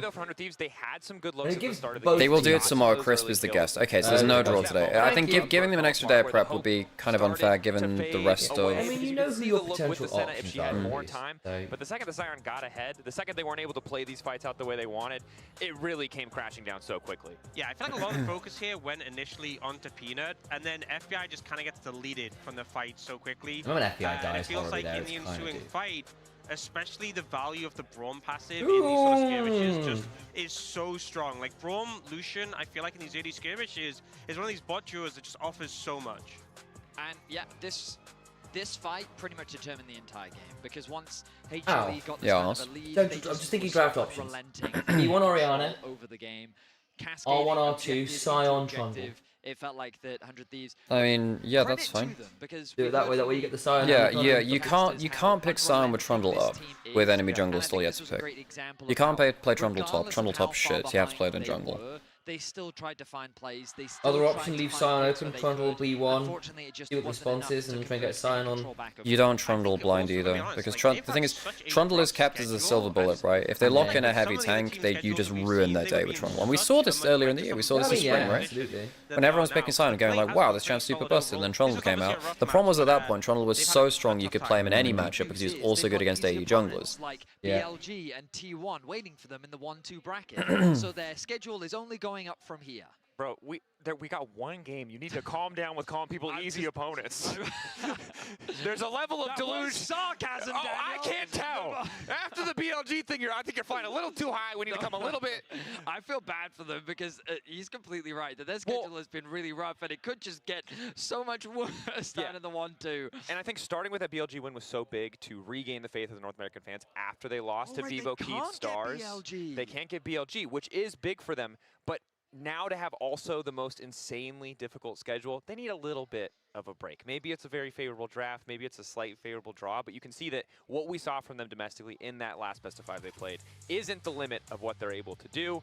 But no matter how high that limit was, it's not enough against this team today. Just casual Sion out. Very easy game from HLE. And Zin, nothing to see here, folks. And HLE will now join Sion with any significant backline threat with range is very hard to deal with, especially when it's a Korean team which is very good at setting up objectives and playing front to backs. And I say that HLE has not always been this. They've not always been good at that actually. Because Zeus is not necessarily the guy you want on tank frontline duty. Because he's not as good at peeling as someone like Doran on tanks, or I don't know, 369 or Keen particularly. Right. Joining me is Zeus, the two-time world champion for Hello, hello. interview. Congratulations on the win. And the Biome Base can hear it. Hana Life is also now joining the 2-1 pool. How do you feel about the win? 오늘 이제 승리와 함께 2승 1패 조에 합류하게 되셨는데요. 소감이 어떠신가요? 확실히 이 1패까지는 괜찮은데 2패까지 갔을 때 좀 많이 무서울 것 같아가지고 일단은 좀 다행인 것 같습니다. For sure, I was like, after losing one game, we were mostly like, we can take one loss. And then imagining having 2 losses, it was so scary. So I'm very, very relieved with the win today. So you broke the record for the most kills in Sion on an international game, which was originally 7. Now you hit 8 kill mark. How do you feel about the record? And you had so much damage on this champion. 오늘 경기로 국제대회 단일 경기에서 사이언 최다 킬 기록을 달성하셨습니다. 기존에는 7킬이 최다였는데 오늘 8킬까지 내셨거든요. 어떠신가요? 새로운 기록을 수립하셨는데. 사이언 일단 너무 사기챔이어가지고 좀 더 낼 수 있었을 것 같은데 좀 아쉽네요. Sion is just too OP right now. I think like Sion's I too could OP have right now. gotten It is, more but kills, then actually. Trundle It's a bummer that I exists, so you stopped at can't pick 8. it blind, What really. makes Sion so OP? 사이언이 왜 이렇게 지금 사기인 거예요? 일단 사이언 이 친구가 He's got good lane phase, steals the lane swaps, one of the best scaling tanks in the game, very good peel, good ability to traverse the fight in a way that most tanks can't because you can use your ult to get from one side of the fight to the other, you can use your ult to get around the map very quickly. Sion is just the perfect tank.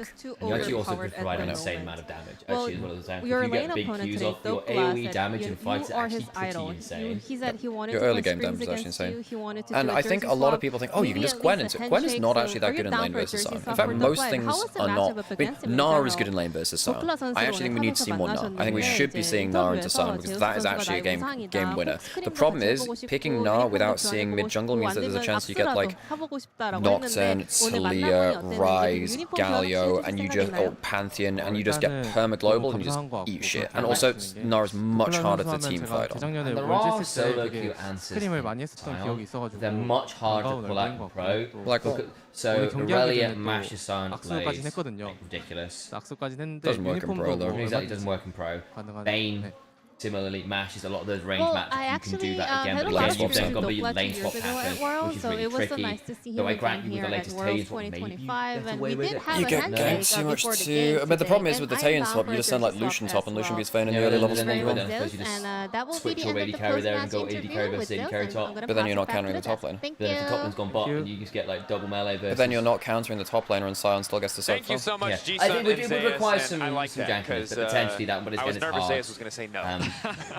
You But can Fiora, but again, trying to get that as a win condition right now feels also, really tricky. G-Sun a homie because she asked on air, so he knows he can't say no because that would be BM. So G-Sun helping out Big Dokes. We love to see the alley-oop, the assist there. But taking a look, of course, at where we stand now in the Swiss stage. If you missed it yesterday, BLG T1 in there, that's kind of, that's, yeah. It would be very funny if BLG T1 drew each other and then some teams like de facto got over them. HLE won in the 1-1 bracket and moved on. There is another world where you end up with bloody like M-Coil Fnatic. 2-1 pool come together. But that's more fair though, technically. I know, but if BLG lose, basically, BLG are 1 and 2 versus 3 Western teams, guys. Like, they have. It's not like they had crazy hard draws either. They've not faced the T1s, the Gen Gs, and everyone else. I think both are looking at that matchup as a great opportunity to showcase what they're capable of at the international competition, and we'll see if Fnatic has some life left in them. I did think. I mean, I knew that KT Rolster were like a lot of people's weakest pick of the tournament for the Asian teams. I thought that BLG would have a high ceiling, but they were the most beatable Asian team because they were inconsistent and their flaws were big. Even though I rated them high amongst all teams because I thought their ceiling was high, BLG had a lot of flaws. We've kind of continued the theme of EU winning against EU because, you know, yeah, G2 won against Shadow they don't today, know what to do about actually contesting well-held objectives, and they will cut corners when they aren't actually ahead to try and make plays, which is super BM. Sorry, Shadow, but we'll take them. And there's never a moment where BLG say, don't take of that game, it was a pretty massive upset, and so G2 conquering their demons. So we're going to feature Caps in our HyperX Reflex replay as he found the perfect distraction at Otacon. And it was in my poor judgment that I questioned this play initially, but thanks to Hansama enlightening me and dubbing Caps the MVP thanks to this performance, I mean, ultimately it did result in an uncontested Otacon, and as Hans was saying, it felt like for G2 that all of these objectives were largely just going uncontested. See, I was ready to critique this play because we don't normally see too many of these in the LCK. Right. Maybe a couple from Bro, I guess. Sure. But you as the LEC caster, you should be more aware of things like this. I feel like you should have filled me in, right? Hans Sama obviously was very understanding, right? It's true. He could see the lines. But yeah, maybe just a little bit more studying up the VODs. I should have been prepared for him to flash forward in the hopes of getting inside a Rift Herald to break away to safety. It's true. Orcs plays the deadpan so well, guys. It's a growth opportunity. Just like Hansama knowing He's a very what's going funny on man. top lane, as we did find out in that interview. For the record, Broken Blade robbed of that. Yeah, Broken Blade absolutely the MVP. Absolutely styled in that Solo game. killed, got every pick. Hansama had no idea. The top laners do not exist. Second-class citizens in the world of League of Legends. Justice for top lane, especially after that Zeus performance. That's going to do it for us we're here. probably going to head off now, folks. Thank you very much, guys. Thanks for joining us, and I guess we'll see you all tomorrow. Best of threes. The first two teams we're going to be saying goodbye. Elimination match MCoy tomorrow. Fnatic. This is the 0-2 matches next. We have VKS, We'll see you right PSG, now. and MCoy Fnatic. Indeed. Okay, do you want to turn streams off? I will indeed. Cool.